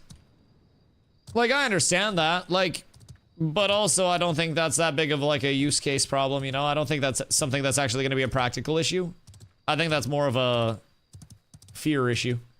Good luck not getting fucked up by mobs on a low-level crate runner. Yeah, that's what I'm saying. You don't even have to worry about the players at that point. You just worry about the goddamn mobs that are going to be coming for you. Just bugged in this was stop playing 25 minutes in last week. It's a PTR thing. It's like Blessed Weapon on PTR, not being cast on you, but they fixed that last one. I wasn't able to flag on you. I autoed your mount, which let me go purple.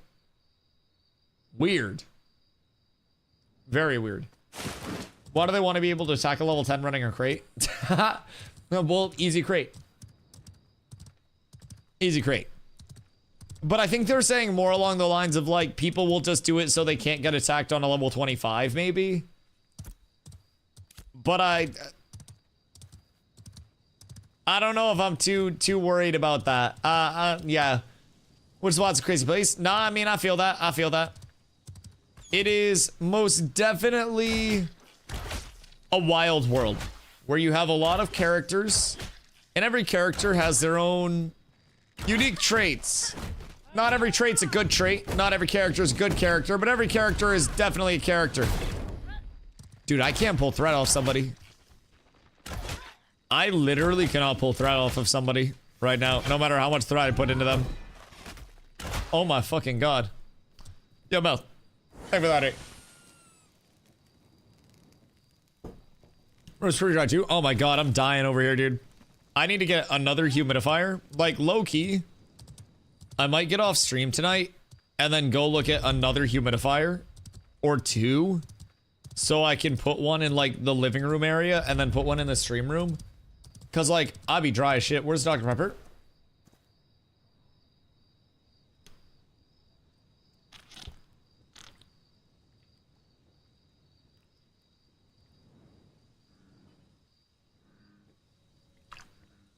Personal atomizer.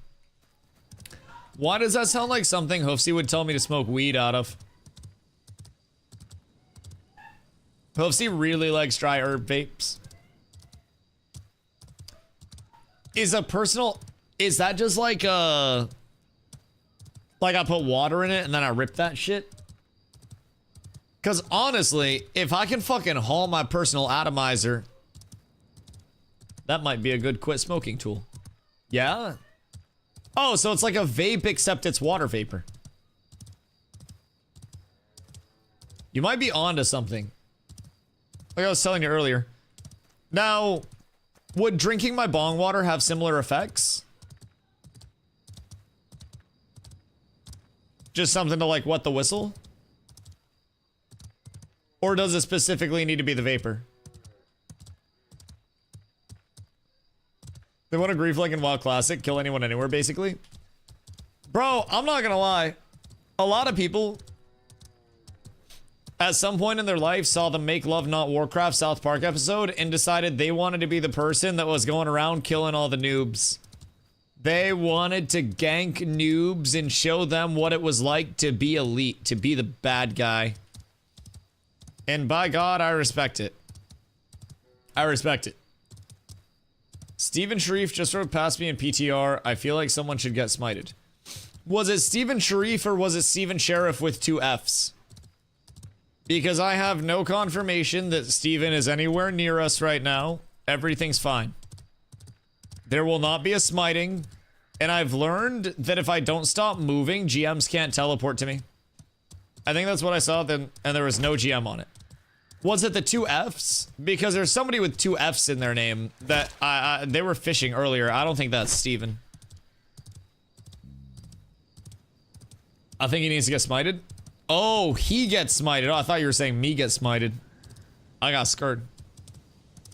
I'm always down for a smiting that's not me.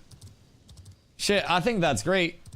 But yeah, my tech that I've learned was a GM was trying to like teleport to me one day. And they said, I need you to stop fucking moving so I can teleport over to you. And I learned that day that their teleport tech doesn't allow them to grab players that are moving. Actually, I think they can grab players that are moving, but I don't think they can go to players that are moving. Unless that changed. Maybe it got bug fixed. But I feel invulnerable right now. Is it not a Delta Radiant for Journeyman Tools? Nope. Tools and trade skill clothes are all initiate, baby. Could always just go to your general location. He doesn't know my location. He doesn't know where I am right now. I'm fine. The PTR, like, while it's unfortunate that I can't show my screen while I'm yapping all day, the PTR quite literally is the safest place that I could ever be. It's stream snipe proof. It's awesome. Unless you can tell where I am by the sound of my fucking hoofs on the ground, then we're good. Could always just smite you to death. Is smite mobile like that? I don't know if they can globally smite like that. Like, maybe they can just hit a like a global slash kill DustyWhy. But I have no confirmation that they have range like that. I have only been killed in, like, relatively close range by GMs, Steven included. Because, like, even the last time that I went out, when it was the ducks in the desert, he was close enough to spawn the ducks in around me. And that led to the smiting. And that was, you know, that was its own set of difficulties along the way, but that was close range as far as I know. Now, I didn't see him, but do you get it for World Boss testing tomorrow? I might have forgot. I might have forgot to sign up. What's the testing for? It's the same ones, right? Emails are gonna to let them know if they've been confirmed or on the standby list. People who RSVP'd and have a confirmed email. Kindred Guild with friends from guilds Aegis and White Lotus. Aegis is an alliance. The Federation and then Polar 8. Yeah. We didn't sign up, but if we have enough interest in the next set, like if they do guild signups, then we'll definitely get in there. I just don't know necessarily that yet. We would have enough numbers to fill out like the full 40, but what's this dramatic drop rate increase about? A dramatic drop rate increase. According to what the developers have told us via the patch notes, and according to our testing so far, we can confirm that the drop rate changes do kind of fuck. These are actually really solid drop rate changes. Solo player puck raid? Nah, I didn't sign up for it. But we do want to get in the guild ones as well. Like, we have more than enough people to fill out a 40. It's just we have to get 40 people on the PTR at the same time for one of the time slots. So we'll give it a shot at some point, but not this time. I'll probably be fucking around testing stuff, though. And if they have slots, maybe I weasel my way in. Maybe I can get somebody to, like, sneak me into one of the raid groups. Times don't work for the OCE guilds. Oh, God, yeah, it's, like, fucking early for you guys, right? Or, like, super late. It's just the most inconvenient time. I know our peak is, like, the worst for you guys, and then your peak is, like, noon for us. So it's not really the best set of circumstances on that end. Middle of the workday / early morning. Oh, God. Yeah, that's fucking awful. That's absolutely tragic. OCE servers at some point, though. Don't worry. Although, if, like, do you think if there were OCE servers, there would be enough people to actually populate the OCE servers in a meaningful way? Because I almost worry it'd be like another EU server. Just watched a video about Steven's family selling bunk pharmaceuticals. Hank, don't get clickbaited. Do you mean juice? He sold an MLM juice while he was 18 years old and set up an online store. Don't get clickbaited. The company made claims that the juice cured cancer. My mom sold Visalis shakes when I was a kid. It was an MLM. I have Pampered Chef cookware in my kitchen. I have Sensi melts in my bedroom. It's all going downhill, man. It's all fucked. It's all MLMs. I'm gonna be real lad. People can have their personal critiques or whatever. I don't really care. I'll be honest. I bet with most people, if you dig deep enough in their past, you can probably find something that's less than savory. At some point. Many people rarely have a completely spot-free history. I think the amount of clickbait and the lengths that people are going to no longer try to discredit Ashes of Creation as a whole, but now to try to personally attack somebody is really weird. I'm gonna be completely honest. I think there's a certain element of where it's like, I don't like Ashes of Creation, and here are the things that I don't like about Ashes of Creation and why I don't like it. And then there's an element of like, you're clearly not even talking about the game at this point. Your interests are clearly not providing feedback to the game. Your interests are trying to discredit someone's reputation for what? Because you don't like the game they're making? I don't necessarily understand the route that some people are taking. Where it's just like, I'm going to take it to that level where it can never be untook, you know? Yo, Cody, what up, my friend? I hope you're having a beautiful day. You haven't lived life until you've considered selling knife sets to friends and family. Knife sets don't have a profit margin. Like, knife sets are kind of mid. Bro, it's honestly Sensies. You can move so many Sensies around the holiday seasons. Because, like, you got the wax melts, you got the full candles, you got the melters. Like, you have so many options. You got the little scented pucks. You got a lot. Dealt with having to talk to my family members about not being involved with MLM stuff, which lets me know it's not easy to keep your family out of that. Oh, dude. I'm not exaggerating. I have Pampered Chef cookware. Because my mom did Pampered Chef and had Pampered Chef parties with all of her friends. Because they all thought it was this, like, super cool cookware brand. Now, I'm gonna be real. Pampered Chef cookware actually fucks. Good MLM. Then, Scentsy wax cubes and shit, like Scentsy melts. Also, good wax melts. Kinda yummy. Now, I get them as gifts, so I don't really worry about it. But, another MLM. I don't really give a shit. I don't care. Like, the difference between an MLM and Walmart is that the MLM is a little bit more transparent about where the money's all headed.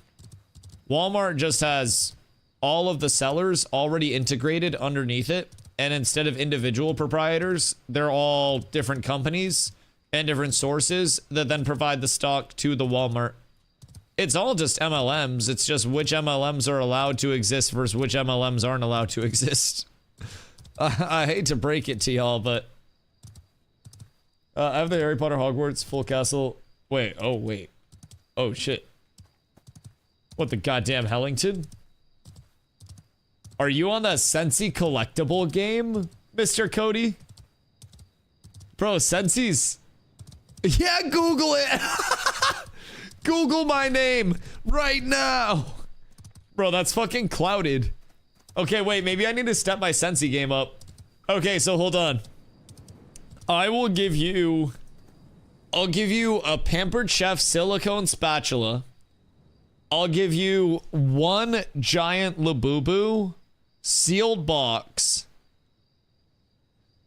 You have to give me your Harry Potter Hogwarts full castle Scentsy. A bunch of cubes and then a wall plug in considerations. What the fuck are you saying? We're negotiating. Are you selling my stuff? No, I'm trading it. Carla, we're getting Sensies. Like, your Labubu is not going to make the house smell better. Sensies will make the house smell better. Much better. Right now, house smell like poo-poo. Now, hear me out, Carla. What if, right? What if I get set up with some Scentsy wax cubes, and then I get you set up with some Scentsy wax cubes, which you then get your family set up with, and then your family gets all of their friends set up with it, and then we have a network of Scentsy providers underneath us that we then inverse funnel up to us, and then we get investor money to power our distribution chain, and then we get more investors to pay off those investors to show that we're paying off our investments really quickly. That will then appeal to more investors that we then use to pay off the previous investors, and then we keep snowballing that. Now you have an MLM. No, it's just publicly funded business. I'm not good at math. I'm not very smart.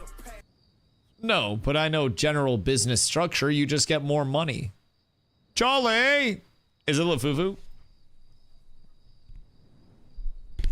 Ow. I just hit myself with my mic arm. Jolly, it's glorious. You cannot hide from it. You cannot run from it. You must let it stare into your soul. The reason why it's in the box is because it's like the Annabelle doll. I'm convinced if it like comes out of the box, it's going to like break Plank in half. And then grab the sword and then come impale me in the middle of the night. I don't fucking trust it, bro. I don't trust it at all. Yeah, no, Carlo only gets authentic shit. We go to the Pop Marts for them whenever we travel. So, like, San Diego, we did really well to not spend a lot of money. Except at Pop Mart. Vegas, we did really good to not spend a lot of money. Except at Pop Mart. New York. No, it actually wasn't that bad. But anger issues? Oh my god, dude, I'm fuming. Oh, just fucking so livid, yes. Spouting off steam coming out of my ears. Desk breaking right now. This mac and cheese is gas. How is your stomach? Imagine copper existing. Just find it. The fuck? What do you mean? Peep. What, my Discord? Brother, I can't switch screens. This is hard work. I have to pick up my fucking phone. Alright, what is this? It looks like a Trader Joe's kit. No? Wait, Carla's gonna make fun of you for having an old El Paso taco kit with hard and soft shell tacos on top of your stove. Carla's gonna give you shit for that. Yo, Jay, what up, dude? Admire your love for the game. You're the only creator I follow that plays as much as you do. What is it about Ashes? Interpret this question however you can. Yeah, of course. For me, it's kind of like, before coming over to Ashes, I played a lot of New World. Like, I streamed New World as my daily. And New World originally had a lot of the prospect of very socially driven systems that brought together a lot of different types of players to, you know, accomplish one goal of owning the territory and building that territory up to put your stamp on the world and then attract players to your territory to then have a little player hub. And it was always really cool when New World originally dropped to see those little, like, you know, those areas of the world. For instance, we really liked Ebonscale Reach. When we owned Ebonscale Reach, people would go out of their way to be a part of our territory because we were posting in global chat and we're like, hey, we need crafters. We are working on upgrading this in this order. And like, that's the big part of everything that, like, I think for me really keeps me here and really gives me something to constantly grind for. As New World kind of like deteriorated its systems over time and went towards more, how can I describe it? Like small player base friendly systems. It kind of like had a detrimental impact on a lot of what that social structure actually was. You know what I mean? And as New World continued to get worse and worse, I kind of like lost the passion that more shit. Yes, more shit. I kind of like lost the passion that really made me want to pursue New World so heavily in the first place. And that was before I was even like, you know, full-time content creator. I was still working a 40-hour job and then streaming 50 hours on top of that, not doing anything else with my social life because I like New World that much. Like I'm very much one of the, if you want to make it happen, you will make it happen type people, where I literally sacrificed a bunch of other shit because I believed in it. And over time, it became harder and harder for me to not burn out and not crash out on New World all the time. And it wasn't even like, you know, content happens between two people, crash out for content, ha ha ha ha. It was like genuine, I wasn't happy playing that game and I was burning out in front of people's eyes. And when I came over to Ashes, like I had my access at the time of playing Ashes for the first time on stream for almost a year. I had followed Ashes longer than that before I got my access. And I'd always been kind of like lurking, waiting for it to get better. So while I was playing New World and New World was going down and my stream was going up, I was also watching Ashes very, very intently with the, you know, the long-term goal of hopping in and trying to make something like this happen. But it was only a matter of time until I felt like I could actually do so. So I come into Ashes, and immediately I see a lot of systems that most aren't here yet. But the systems that are here, I see the foundation of something very good, right? And it's not necessarily that the entire house is put together and I'm driving by on the street and I'm like, damn, that looks nice. It's like I am surveying the land myself. I'm figuring out if it's buildable, if it's in a flood zone, and I've determined that it's buildable land at this point. And so the foundation's being poured, and I'm seeing that foundation come together. And sometimes there are parts that they need to go back and touch up, and then they're starting to put up the framework. And as the framework comes together, we see more and more, right? So for me with Ashes in particular, it's a lot of systems that I personally really get excited about. It's the integration of the full PvX loop. It's the long-term pacing structure of the game instead of that like super quick to max level, super quick to max gear, running out of scaling, running out of things to do. It's a very long-term with its designs, less so now.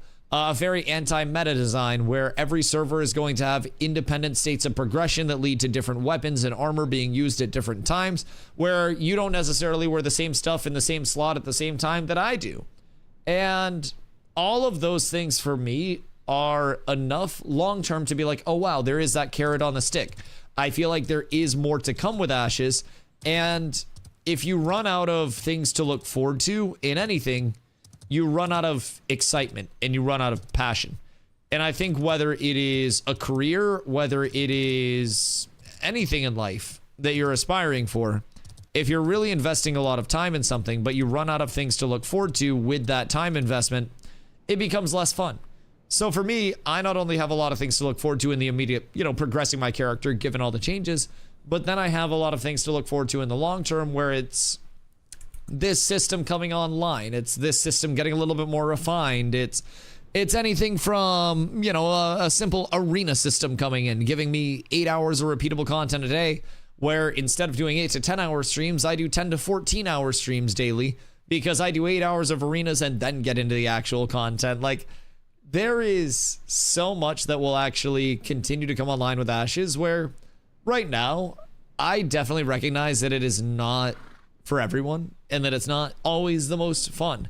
But for me, I actually have a lot of fun because even in the downtime, I just yap with chat. So like I always say, I have a better experience than your average player will, but also a lot of our average players that are just in the community have a whole hell of a lot of fun too. So I know it's not just me. Players being able to make an impact on the game world is important to you. What feedback and improvements do you see right now being crucial for making it come together? Like overall, in terms of making it come together, like right now, I think the biggest thing is just continued, I would say personally, refinement of like onboarding new player experiences, the progression systems, and then their involvement with each other. I think there have always been a few points of retention and a few points of like player pain problems and player leave points each phase. And I think that a lot of the systems right now actually have elements that do support player retention, right? It's just each phase, as Nin's popping off about, we've dealt with dupes, we've dealt with exploits, and on the player side, that has obviously like lessened what we're looking forward to and lessened the validity of people actually, you know, doing shit over here in the long term. Sours the taste in people's mouths around Ashes a little bit, and, you know, leads to a lot of the sentiment that you hear. I think one of the largest things for Intrepid that they could probably improve on is being more responsive in terms of like, this is a suspected dupe. This has been reported with replication steps. We are going to disable this just to be safe. And then from there, we will re-enable it when we have confirmed there is no dupe. I think when looking at things like dupes and exploits that regard economy, like destructurization, I think I just made up a word, but basically like things that would result in the economy falling apart, it's less of an innocent until proven guilty, and it's a guilty until proven innocent, not with like the player handling and punishment of it, but it's like we have a bug that has repro steps for a dupe. Immediately call up QA. QA is now in working overtime until that dupe is found thoroughly, and either the reproduction steps are deemed to be unreproducible and it's nothing, or they actually follow through on that dupe and then that's disabled and quarantined. Now, the advantage to the smaller playtesting environment that we have right now is also, do you want now destructurization? So anyways, the element of like, you know, smaller player base that we have now does actually give a lot of potential for Intrepid to follow up directly with players to directly communicate with Intrepid in those instances of very quick, you know, traumatic responses, so to say. So I think that responsiveness is a big thing. Systems wise, I'm going to be real, I'm not too concerned. One of the largest critiques with Ashes is that it has too much system depth and that it will never achieve that system depth. And they're almost like aspiring for too much, right? So on my end, I have no concerns systems wise that Ashes will provide for people or won't provide for people. I know if they execute on what the vision is and they like, you know, check all the boxes, systems wise, we're good. So in terms of like feedback and improvements immediately, and especially going into this early access, responsiveness to the economy being compromised. That is integral. At the end of the day, your average player will quest and will progress and will gather and will mob grind and will do a little bit of everything, and the average player will not necessarily care about, you know, their progression at this point in time. Some will, but overall, a lot of players are not going to be judging like, I sat here and I played, you know, 18 hours a day for the first 2 weeks. Now I'm out of content. This is bullshit. What the fuck? Like, that's not going to be their average response. But a month into the server, if word gets out that, you know, so-and-so guild is duping crates and has infinite amount of gold, and that's out, that RMT's rampant because of it, and that there are so many things that are wrong with the economy that it's just completely structurally compromised, it's going to be bad again. And I think that's typically the biggest point of like immediate player, like, that's just unexpected, because I think you have a natural expected rate of player fall off, especially with an alpha. I do not expect everybody to find gameplay loops, especially once they've progressed, that retain them, because not every gameplay loop built around retaining players once progression is done is there. Naturally put, that'll get better. But at a certain point, it goes outside of that natural expected rate of fall off, and something big gets out where it's like, this is a dupe, this is a bug, this is a major exploit, this is something that allowed this group to progress further and then nobody else was able to progress at that same rate. This is something that affected drop rates. This is something that was only available this time and then was cooked at this time. All of those small things can add up to just like a portion of your player base hearing about that and then just like boop, and then boop, and then boop, boop, boop, and then before you know it, got no player base left. I got no legs. So I really feel like if I could invest my Intrepid attribute points in any category for this phase, we have a player-to-player driven economy. Prices can fluctuate. Availability of materials or scarcity of materials doesn't have one set ratio that it has to be to each player.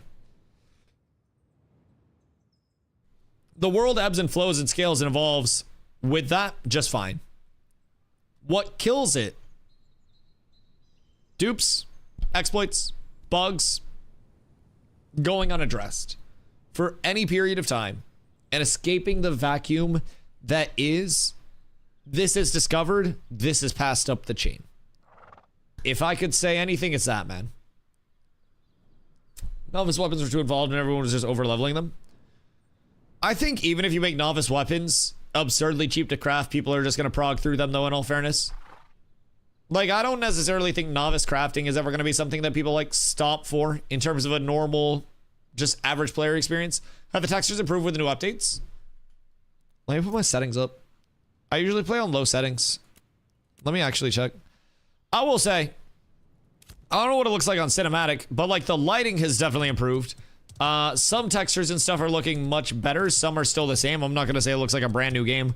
But I think the lighting is probably the biggest thing that's improved. Just like ambient lighting in nature kind of looks really nice.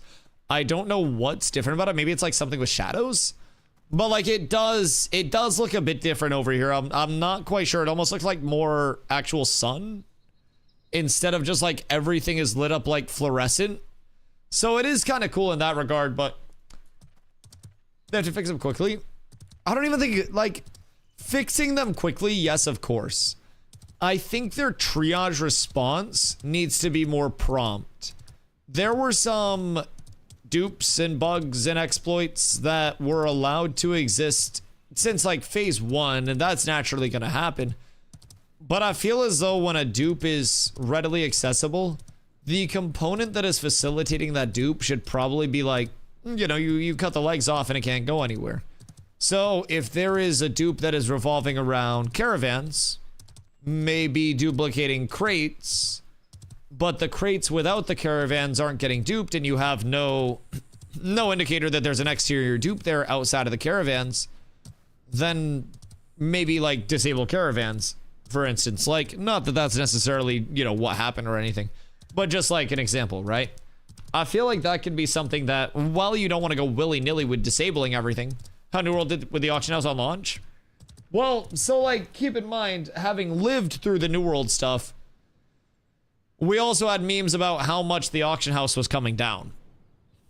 So like, from that standpoint, I'm also like, I don't want things to come down too frequently.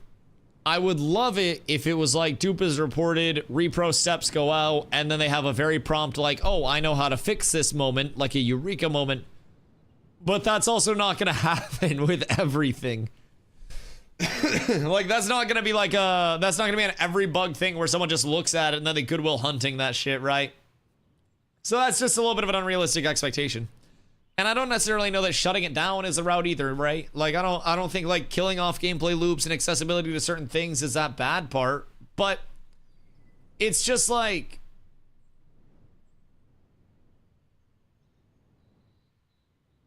it's all on the responsiveness of things, man. I don't know. There are so many routes they could go with it, but the routes that we have explored so far, some have been phenomenal, and we don't necessarily know how many dupes and exploits they're able to stop from getting out into the environment, right? But you could stop 1,000 from going out. One makes it out, could invalidate the whole 1,000 in the eyes of the player base, right? And I think that's the largest thing that people often forget from the player base side as well is, you know, for every one we see, there were probably 10 we didn't see. And I try to think of that side of the coin as well. It's just, they have such a long road ahead of them. It's not going to be an easy path for them to try to get everything squared up. It is not going to be an easy path trying to progress through Steam early access reviews, but it's doable. Is there any kind of alchemy in the game? There is alchemy in the game, yes. Yes, indeed. I can't show you the menu right now because I'm fucking visually NDA'd. But alchemy can make different salves, potions, powders, which can be used for, you know, potions and stuff like that. Elixirs. Let's see, what else? Yeah, just general potionism stuff. And then some reagents across the board, but it's a source of a lot of dupes. Nah, alchemy not that bad. Or am I stupid? Oh.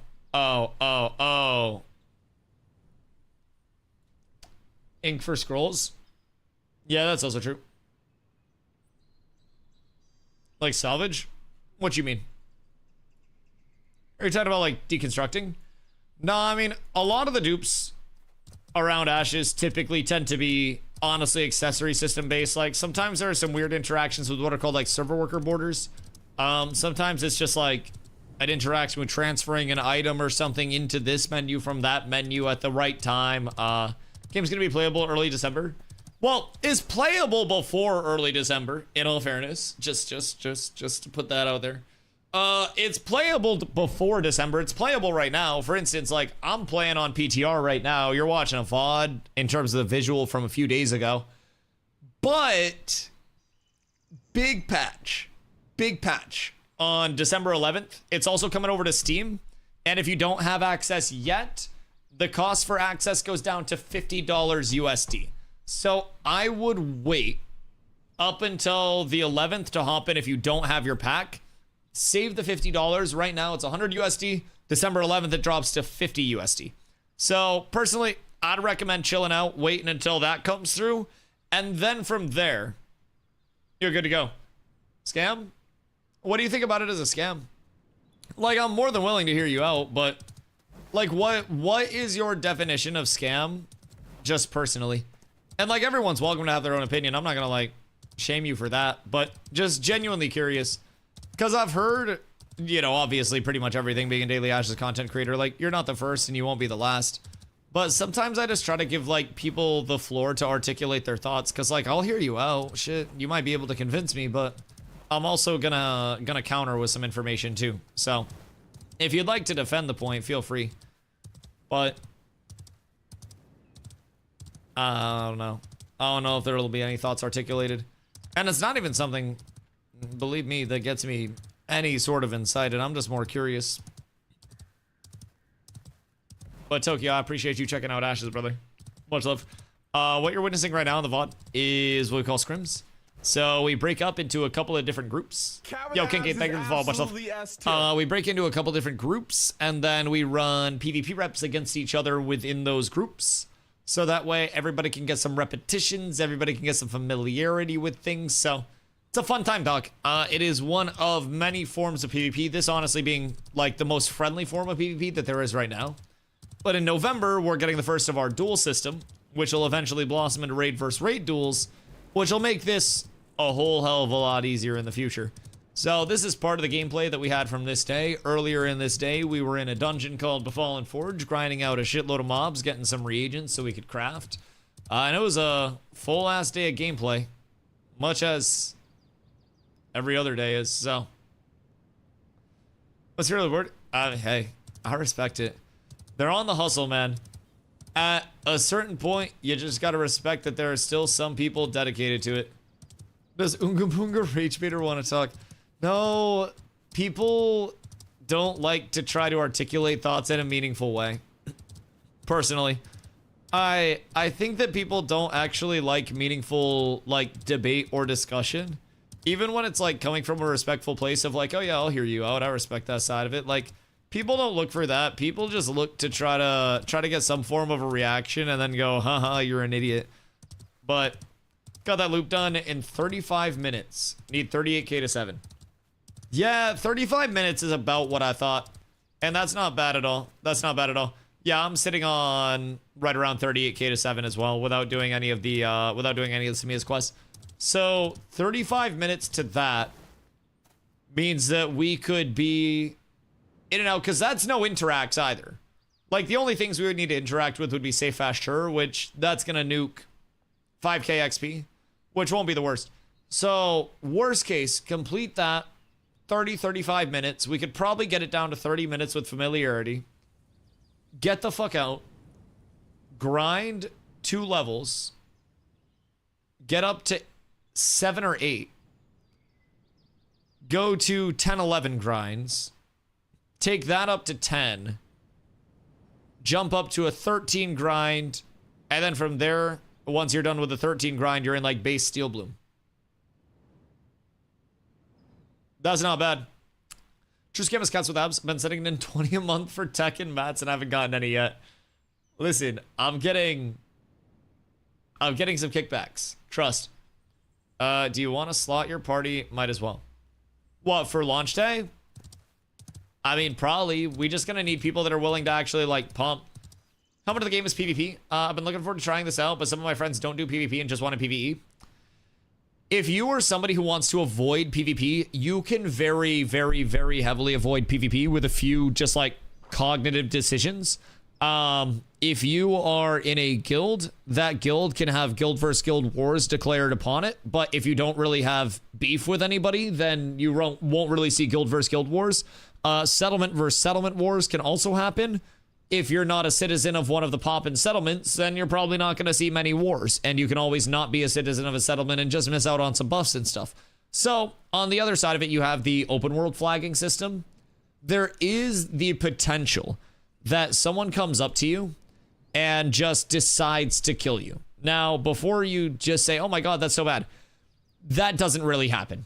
There is the potential. Just like the same way if you're walking outside on your front lawn, somebody could come up to you and kill you. It's extremely punished in both scenarios. If you hit me in PvP and I hit you back, we both flag up for PvP.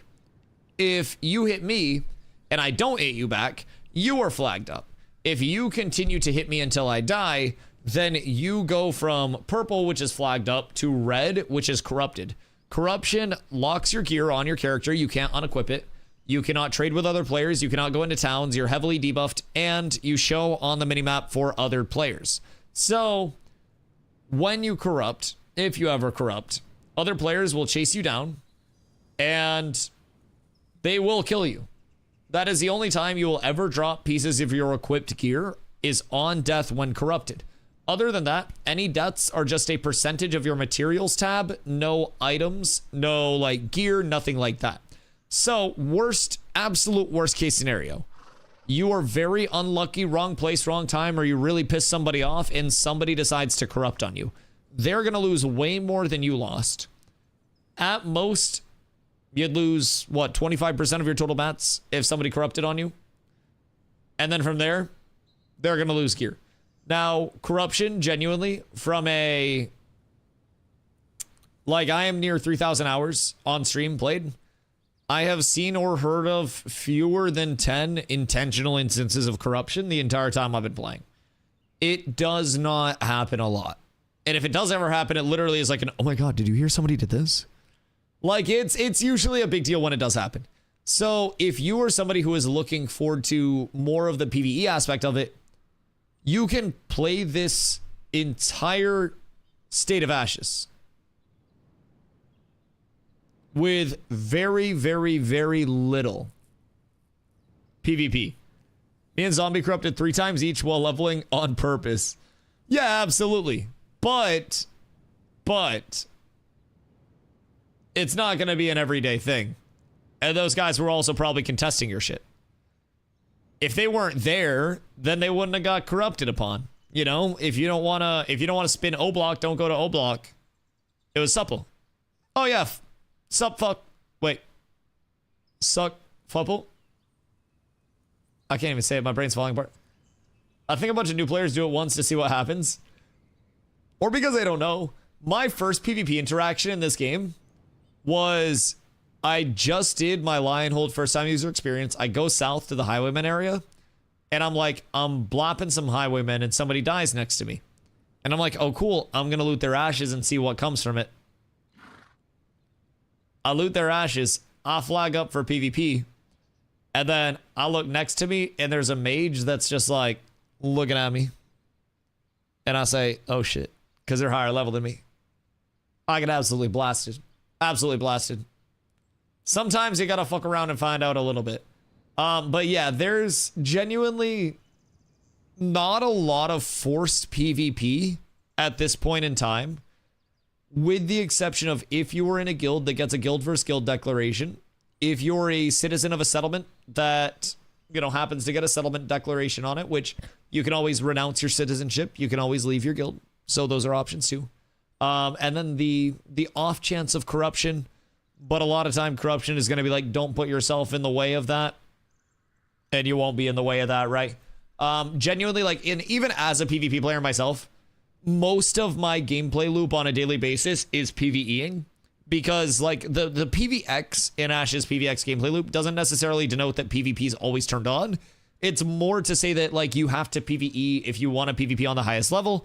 You've got to go through the route of mob grinding, of getting recipes, of giving those recipes to your crafters, gathering and refining the highest rarity stuff, to then give that to your crafters to craft you the best shit. Like, there is a lot that comes in with it that you have to keep in mind. That kind of like fully denotes the emphasis of that PvX aspect. You know what I mean? So that's kind of where I always try to keep my thoughts squared away. It's more of an emphasis on you will do a bit of everything here.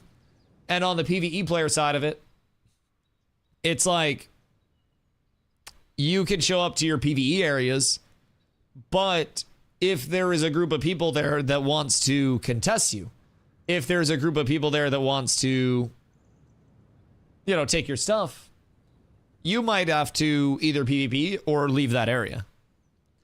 There are definitely elements of like, even if you don't want to PvP, you might chill. Boy, might get ashes early before the Steam drop. Is it still worth it for the $100 or wait a month and save $57? Can you give me a sales pitch, please, Dusty Dad? I would personally say wait the 1 month and then gift 10 subs to the channel instead for the advice. Because like in between now and the 11th, you would be playing on pretty exclusively the PTR, which gets wiped frequently. And you will be getting like little tidbits of knowledge and information, but you're not going to get that concurrent, like I am progressing, I am gathering, refining, crafting. Like you'll understand a little bit more about the classes and you'll be able to like see what's up there, right? But overall, I think with how much of development is left, it's not like the game launches for the last time ever on the 11th. We're going to have wipes after the 11th. We're going to have new servers after the 11th. It's only a matter of when, right? Inevitably. So I'm going to be real. If you're really obsessed over like, I want to figure out what class I want to play, I want to figure out like what I want to do, then if you got the 50 bones to drop, then go for it, right? The difference in terms of the pack. The $100 pack comes with $15 in the in-game store, which you can use for skins when the in-game store gets added. That's the only difference. And then from there, it's the same pack. It's just the overall money back there. Yo, After Hours, what up, dude? Can't wait to read the review comments. It's going to be wild. Move is going to be a huge mistake. Hope it isn't, though. Don't think the general public cares about what the state is in. It's good or it's bad dynamic. So when discussing the general public, though, we also need to remember that the general public already knows and has access to Ashes of Creation in every way, shape, and form and has this entire development process. Nothing's new other than more people that will have the same split of feedback getting access to it. The general sentiment is the general sentiment of Ashes of Creation, whether good, bad, or indifferent. And this is essentially just saying we're going to put more people to be able to provide their feedback, whether good or bad. And there's an expected split of people that will think it's good and people that'll think it's bad. And it's probably going to be right now people that are unhappy, but also I think that if you take someone that's completely blind to Ashes right now and hasn't looked at a lot of the YouTube content, hasn't got sucked into that like Ashes scam mentality, then there is a good chance that somebody comes in and goes, oh wow, wait, I've played 20 hours of this and I'm nowhere near the current max level. Cool. Sometimes people just like a grindy MMO that actually has players participating. If people hopped in and the world looked like it does right now, or like did a couple of days ago, right? Then I'd agree, but one issue, $50 can't refund after 2 hours. What are you going to see in 2 hours? You're going to be able to interact with some base combat stuff. I also agree that the refund policy getting nuked is a bad thing. I think the refund policy, the 90-day refund policy was great, but you also have to remember any game in Steam is protected by the Steam standard refund policy. So like, while it's 1,000% a net loss, right? I was a huge advocate for the 90-day. That was one of my favorite things to pitch to people. Unfortunately, the Steam standard refund policy is regarded as an industry standard refund policy, which like is a more practical approach to it. I have my pro-con chart here, and like the refund policy change and unhappy people are literally the two cons. And I agree with something like Ashes, 2 hours isn't enough to see everything, but also does any game that's a good game in the long term give you enough time to refund it and play everything in the game? I don't think that's a common expectation. Like, I understand that in 2 hours you're not going to see much, but also 2 hours to a new player is still, you know, a typical average gaming sesh. Like 2 hours is still enough for someone to go through the first time user experience, smack some trees, hit some stuff. Makes sense. Queue is going to be 2 hours. Very well could be. Very well could be. Yeah, queue time is also a bitch. But the thing with the queue as well is that it's not over the course of the entire server. The queue is only for the starting areas, and we're going to have 2 starting areas. Dynamic gridding enabled, server worker capacity way higher than it was going to be before. Like, 2 hours is barely enough time to create your character. 2 hours is barely enough time to think of a name. Are we just going down that route? But yeah, this will be our first launch with dynamic gridding in as well. So theoretically, we can accommodate way more people if dynamic gridding goes well. If. Thoughts and prayers. But no, I mean, you're preaching to the choir here that the refund policy is bad. I've bitched about that more than you probably have. I'm gonna be real, and I've bitched about that more publicly. Like, I'll stand on that business. I'm someone that's trying to get into their content creator program. I really hope it doesn't go south, but I won't be surprised. How does it go more south than it already is? Like, genuine question. That's my counter to any of this. Steam or not, if Asmongold or somebody big talks about Ashes of Creation, then everybody knows about it regardless. Whether it's dog shit, the best thing ever, it's still publicly available. The price drop was going to happen. The wipe was going to happen. The previous server was cooked. We're going to get everything that we were going to get in the first place. It's just available on Steam now too. I think if the population was going to boom, it would have boomed through the Ashes launcher independently anyways. Like, people would have gone there, you know? I think this might put more of a public face on it, but also it's a pretty public face already, you know what I mean? I think that's going to be a big thing about it. Gib Summoner? Would you rather have Summoner or Hair? Also, just come play the Summoner on PTR. Stop being dumb. What the fuck? I miss you. Just hide your screen. Just have... Gretton, just run an 8 to 12 hour talk show without ever being able to show any valid content on your screen like a fucking man. Calling off work on the 11th? Gonna game with the boys? Bro, take vacation time. Literally just call off work and then call off work the next day and then call off work the next day. Yeah. I feel like just go around on the 10th and like lick a bunch of public handrails. Just quit job? Literally quit job. Download OBS Studio and then press start streaming and then you get rich and make millions of dollars. Like, are you guys fucking idiots? Why are you guys all just making millions of dollars right now playing Ashes? It's so easy. Watch. Chat. Twitch Prime.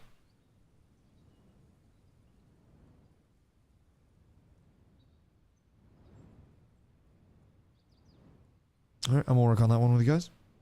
We're gonna refine that one. We're gonna run that one back at a later date. Just might not be the inspiration right now. Farm him, reaped. Dead. Fucking idiot. Sometimes I feel like it. Now's one of those times. All right, we'll run that back later. We'll try that one again at a later date, boys. I believed in you, and unfortunately, you failed me, and now I'm doing an Indeed stream tomorrow. Thank you. Thank you. So I hang here, you're really not a shiller. You're not a pros. Best game ever, you understand the concerns. Bro, I came from New World. Like, the reason why I can take this shit head on and it doesn't scare me one way or the other is because I saw this entire thing with New World.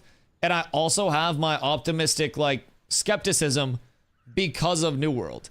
The way that I feel about Ashes is the way that I felt about New World. And I went through all of the cash grab game, scam AGS, you know, New World dead game. Why are you streaming this? Why are you spending your time doing that? Like, I've been through it.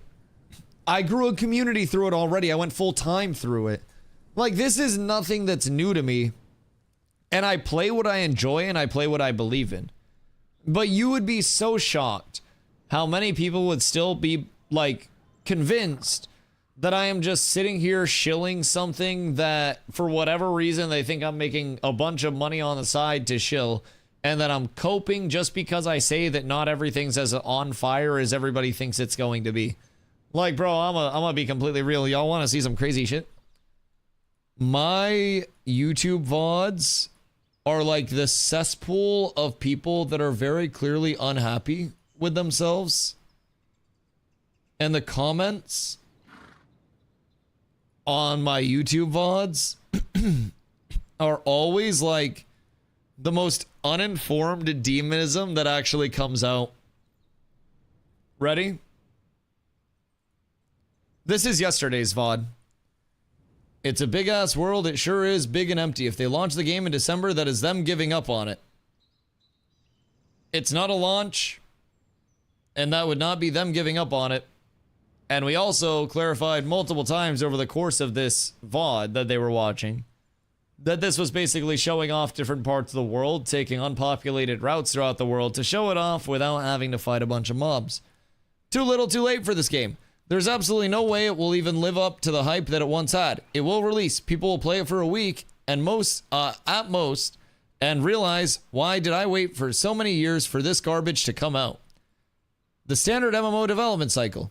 Announce the game way too early, bring in players in an empty world with nothing to do, keep developing and feature creeping for 10 years, game hype dies, starts to look dated and no one cares anymore. Dusty is delusional. The game is a scam, only plays dead games. This video reminds me perfectly why I stopped playing the game and am waiting for the final release. Gameplay. 9 hours of running around and absolutely nothing is happening. So, empty slop. Steam players are going to negative bomb the crap out of AOC and kill any hope for it. Like, this is just the comments of yesterday's VOD. Like, this is literally one VOD, brother. Refresh that. That fucker joined our guild. Who? Whomst? I'm very confused. Which one of those goobers would actively join the guild? But it wouldn't surprise me. It's probably just a very angry New Worlder that's sad that their game is dead.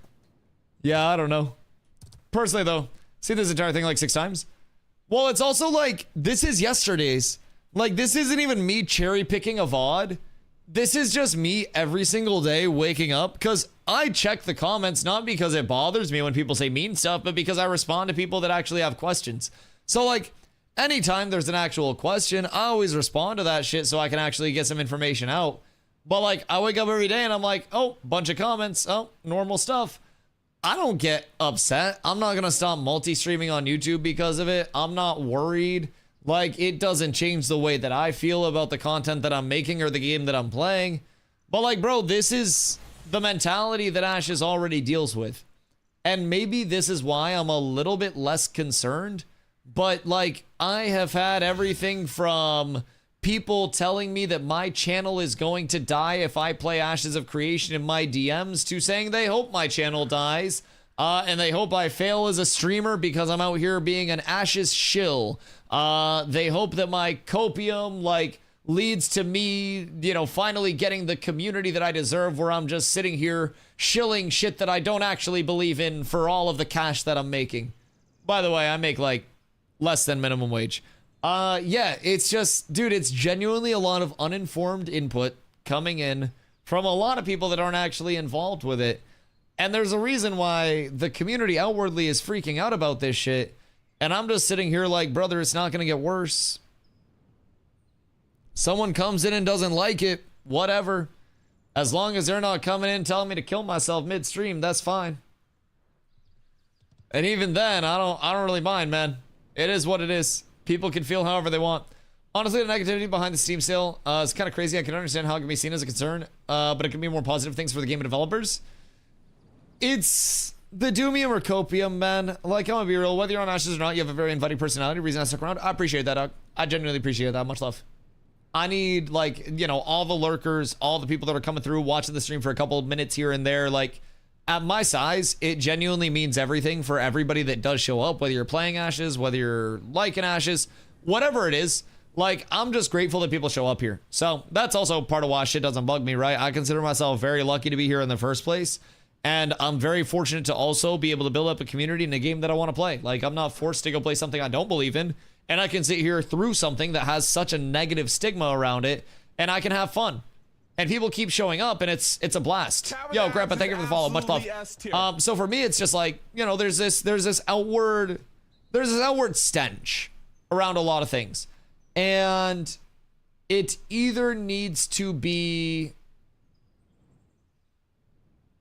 everything is the best that it's ever been in MMOs because of Ashes, or everything sucks and it's the worst thing ever and it's never gonna launch and it's a scam and it's dog shit. And like, I'm just here to sit in the middle of that, man. It might not get me the most views. It might not get me the most clout. I might not be flossing on New Year's Eve in Times Square. But like, I put out content I believe in. And I can confidently say that I'm here putting out information that I would want myself to receive if I went into a new game. I'm answering questions for every player that I would be very happy if a streamer answered for me. And I'm going to continue doing that for every single player that I can. I'm going to tell them the goods, the bads. That's what my entire YouTube video is going to be about. So like, for me, man, I'm really excited about things. Not everyone's going to be excited. Not everybody will have the excitement that I have. Not everybody will have it yet. Not everybody will have it in the future. But I don't think it's bad to be excited about something. Titan, I hope you're having a beautiful day, dude. Much love, much love. The 24-hour stream sub goal, you're pulling a 24-hour regardless? What if I don't? What if I specifically pull down stream and level off of stream? I've threatened chat with that before. Dude, I don't know how to put up sub goals. I suck at coming up with sub goals. Genuinely, so like, I just try to give people something to shoot for, you know? And if we hit that, then it's gonna look really good for my tax return when I'm trying to get a better pre-approval early next year. So that'll be good, you know? At least I'm not trying to get 100,000. I'm fully recovered, I think, from the crazy times. I'm now in AOC mode for the next 2 weeks. Oh, are you now, Foop? Are you in full AOC testing unit mode? Does it about to crash? Yo, Titan, I appreciate you stopping by, dude. I hope you've been well. I've been ramping up for this big Steam launch, man. We're getting ready to take in a lot of positive, excited people. We're getting ready to talk a lot of very angry people off the edge of MMO jumping. You know what I mean? So, I'm excited. It's just another one of those phases for me, just like New World, man. Back when I was believing in it and everybody else came in and was saying it's dog shit, it's unfun, it's dog shit, it's unfun. I just had fun. +3 Discord bans. Wait, what happened? Like people that are just shitting on it in comments? Bro, that's actually crazy. Wait, so people that are actively in our Discord that have joined our guild that are shitting on Ashes in the comment sections? Jesus fucking Christ. Dog, sometimes I just can't with people's logic. Oh my fucking god. Just tried Summoner for the first time and think I'll make that my ult. Summoner's fun. It'll especially be a very, very, very good solo class. You already saw the S-Fan video? I actually did not. I was gonna check it out if there was a lot of downtime today, but I ended up, I honestly ended up testing like a lot of leveling routes today at the start of the day. Well, honestly, throughout the day. So that kept me pretty busy. I do need to check it out though. I will probably check it out tomorrow towards the start of stream. Or maybe during like the boss killing phase. But yeah, I need to check it out. Now, I wasn't sure that S-Fan had been following like that.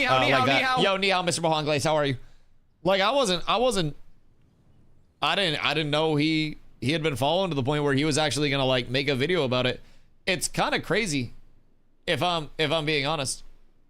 Should live react to the S-Fan vid right now. Where's S-Fan? Get S-Fan in here. How long is it? Have not watched S-Fan vid, but was told it was mostly him talking about WoW. Well, I mean, if it was a video that went out of him not just shitting on everything Ashes, then I mean, at least that's progress, you know?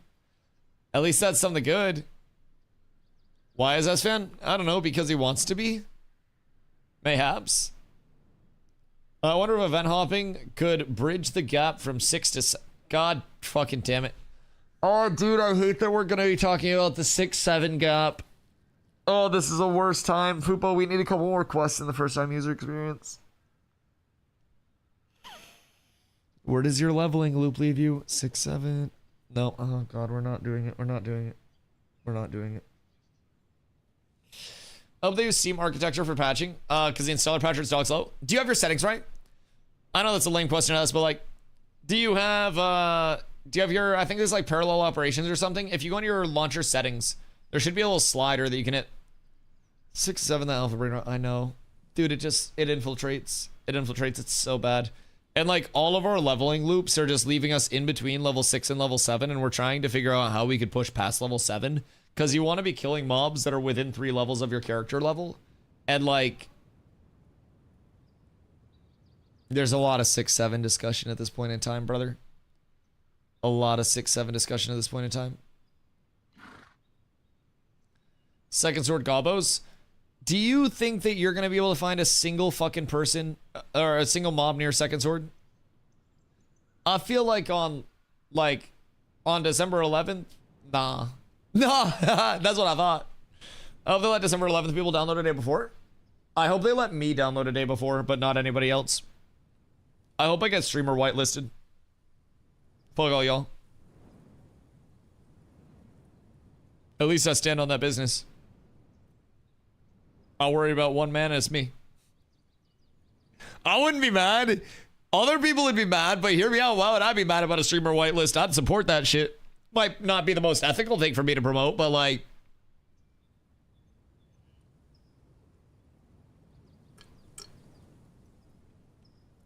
should that be a perk that people have been playing get? Let us preload. Yeah, especially if you've been streaming every day for like 870 days in a row. What is? This is a drawing. What up, Juice? This is a harbinger. Harbingers are big scary things that like basically are the bosses of these corrupted areas that expand throughout the world, that have an actual transformation on the open world, that have to be dealt with through these events. Their players have to go and like opt into these PvX areas, or like these like PvP enabled areas, to then stop the corruption or aid the corruption in actually succeeding. Really think the best thing would be for the visual NDA to apply for Dusty for EA. Wait a minute. Is he doing well this way? Oh my fucking god. Oh my fucking god. Bro, Fupo, I know I've been doing this for a minute, right?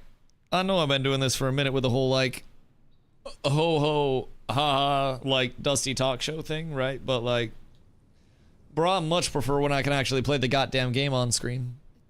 Although, who knows? Maybe if I just run B-roll all day and then just talk over that, the YouTube comments will be less mean. Maybe I just start doing mean voiceovers. Yo, does Intrepid need a VO person? I could hit some crazy shit. Like, not that I'm a very like deep bassy voice, but like I could definitely get some solid VO stuff. Why not go to the Broodlings at level 7? Probably could, but I also feel like part of it is trying to anticipate like the step after the next step, where it's like you go desert for Broodlings and then what? And then after that, what? And then after that, what? Because like all of that time spent moving early on is also going to, you know, be a detriment to your total output. It's going to be an anti-efficient move. So I think that's the biggest thing. But Juicy, we getting ready for the early access launch over on Steam. So nothing is changing in terms of the development cadence. We still got the same amount of goddamn time until the game launches. It's still going to be 2028. If I had to guess, probably late. But it's coming over to Steam, and the cost goes down to 50 USD for people to actually come in and check it out and get in for the remainder of development. So I think we're going to have a lot of players coming in. Big update coming in, bringing in Summoner, bringing in the corrupted areas, bringing in sport fishing, bringing in a new time to kill, new movement system, gearing rework, first time user experience improvements, whole lot of shit. What is December 11th? Yes, Ersky. And it's going to be a beautiful goddamn time. If you're not in the guild Discord, get in the guild Discord. Exclamation guild. Exclamation ashes. If you guys haven't made your account and you want to make your account using my link, help support the stream. Did you see UE 5.7 stuff? Are they going to UE 5.7? Or did UE 5.7 just get like announced? I'll play it then, as you should. It'll be on sale for $42.50 from the 11th to the 25th as well.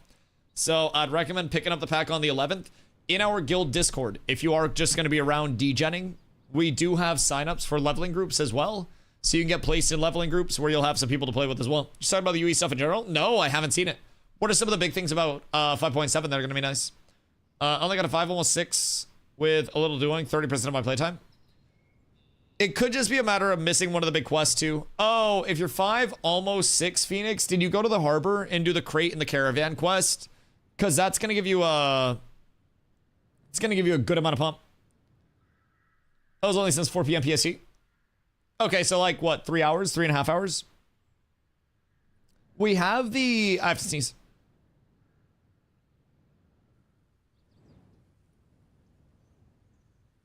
Never mind. Wait. Oh, God. Anyways. So... Fuck me, dog. No harbor?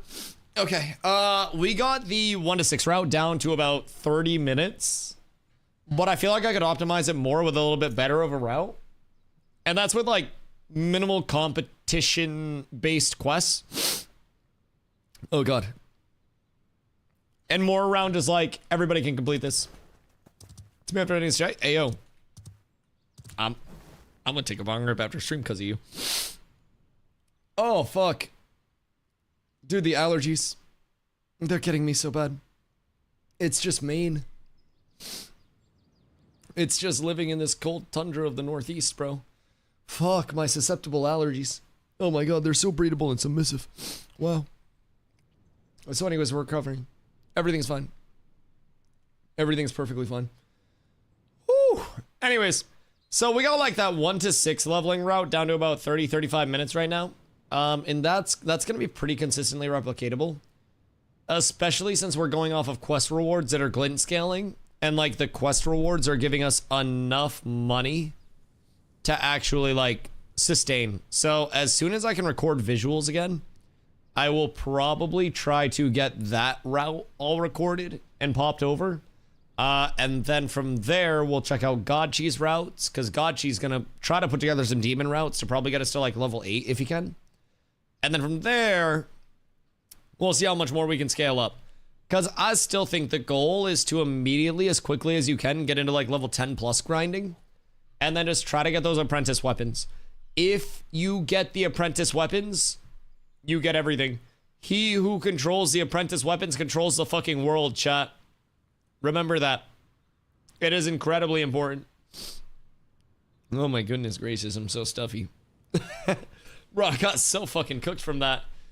So tomorrow, I'm not quite sure what the... Have they said what the testing's going to be like outside of the boss testing? Because I usually have a focus test a little bit earlier in the day as well. But I don't think I've heard yet. Because level 1 to 9. Now, I'm assuming they'll have boost NPCs up tomorrow since boss progression. Can you tell us a little bit about the settlements?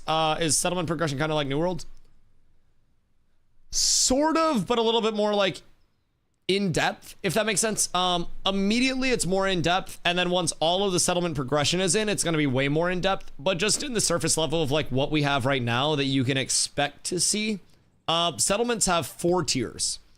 Tier 1, well, technically they're tier 0 as well. So tier 1 and tier 2, they're not governable. Tier 3, they become governable. Tier 4, they're governable as well. So through each tier, the settlement will expand in its footprint, like in its size. And then at tier 3 and above, it gains a mayor, right? That's voted in once a month. And it also gains its building plots.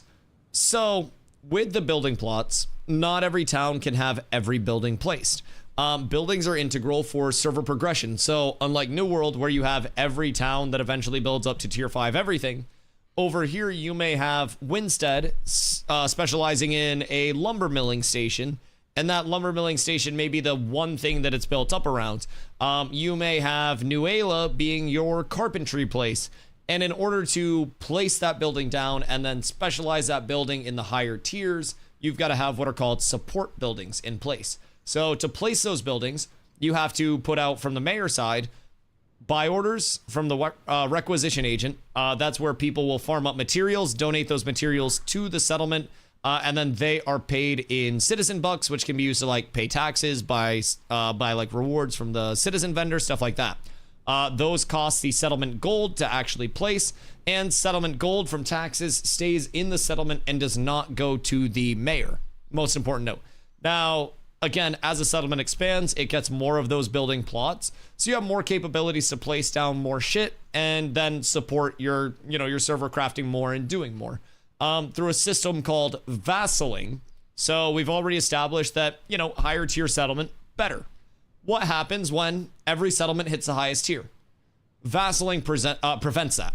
Through vassaling, once settlements are tier 3 or higher, they basically apply this yo, Jazz, thank you for the raid. Much love, I appreciate you. I hope your stream was good today. What do you get up to, my friend? Once a settlement is T3 or higher, it basically low bros a settlement right next door. So if there is a T2 in the vicinity or lower, that T3 can essentially claim that T2 as its vassal. That settlement that's claimed as a vassal can go up to tier 2, but it cannot be on the same tier as its parent. So with that, Big Bro levels to 4. Big Bro at T4 can then control 2 T3s underneath it, which are then locked at T3. Each T3 as 1 T2 underneath it.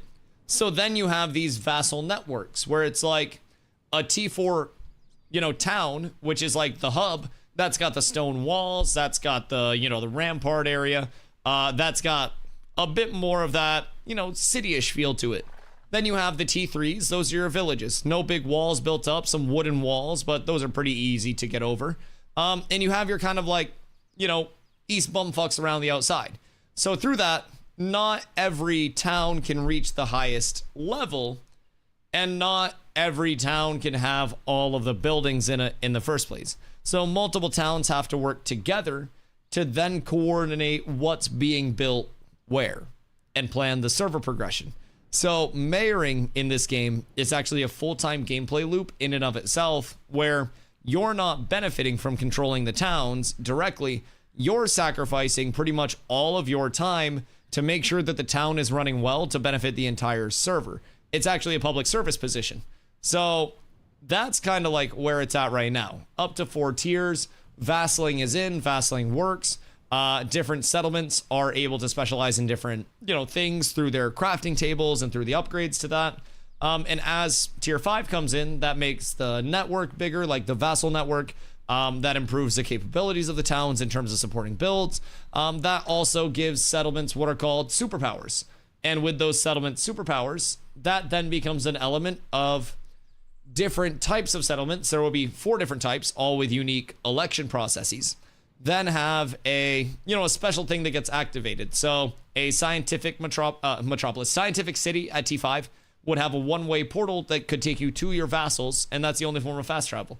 An economic settlement would be built up more around player markets and have a larger vicinity player market, as every player market or auction house is just confined to that one settlement right now, and will continue to be.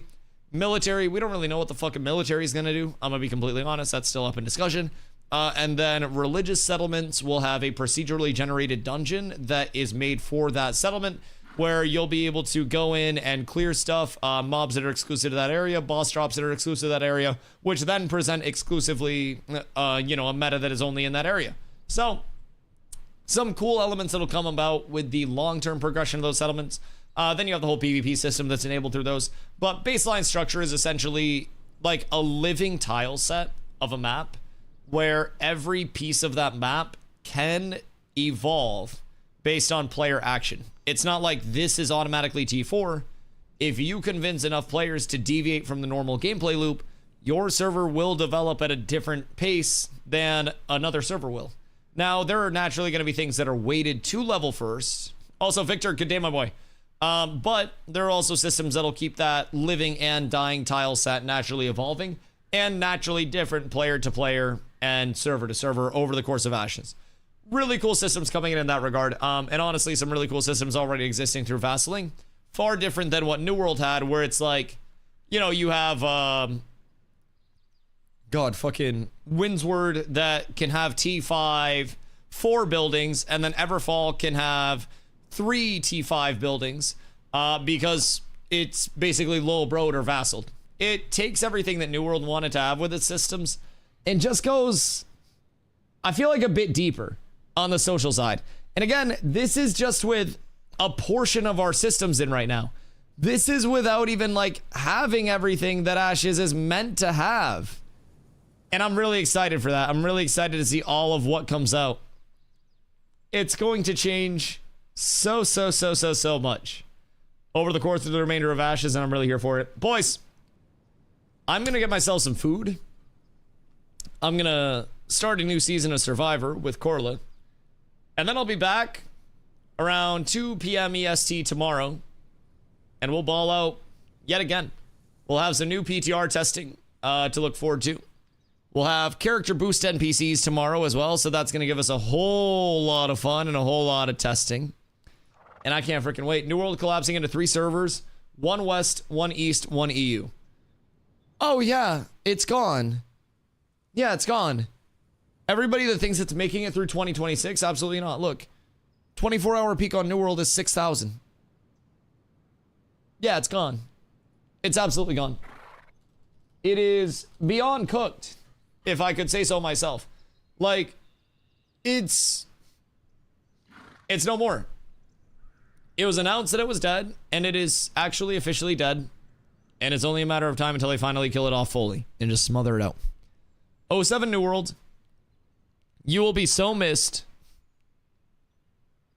But I'll be honest, unfortunately, I saw it coming. And that's why I left New World long ago, man. This is where I left. This is where Ashes became my daily. It's almost like I saw the last hurrah, and I saw that it didn't have the longevity, and I saw this drop, and I said, oh, good day, boys. I've had enough. I'm so sorry, but we saw it. And the New World comm hates to hear that, bro. I've had the New World community in my Twitter DMs and my Discord DMs and everything. And they're like, Dusty, you don't need to be such a fucking doomer and like shit on New World. And I'm like, bro, I don't shit on New World now any more than I did when I was playing. I just point out the facts. Like, I just give unbiased takes. I'm just saying. Boys, I'll catch y'all tomorrow. We'll have another banger stream. Make sure you guys drop the follow over on Twitch if you have not already. The sub over on YouTube if you have not already. I do stream every single day starting around 2 p.m. EST. I appreciate y'all being here. I will catch you guys tomorrow. I love y'all. I appreciate y'all. Peace.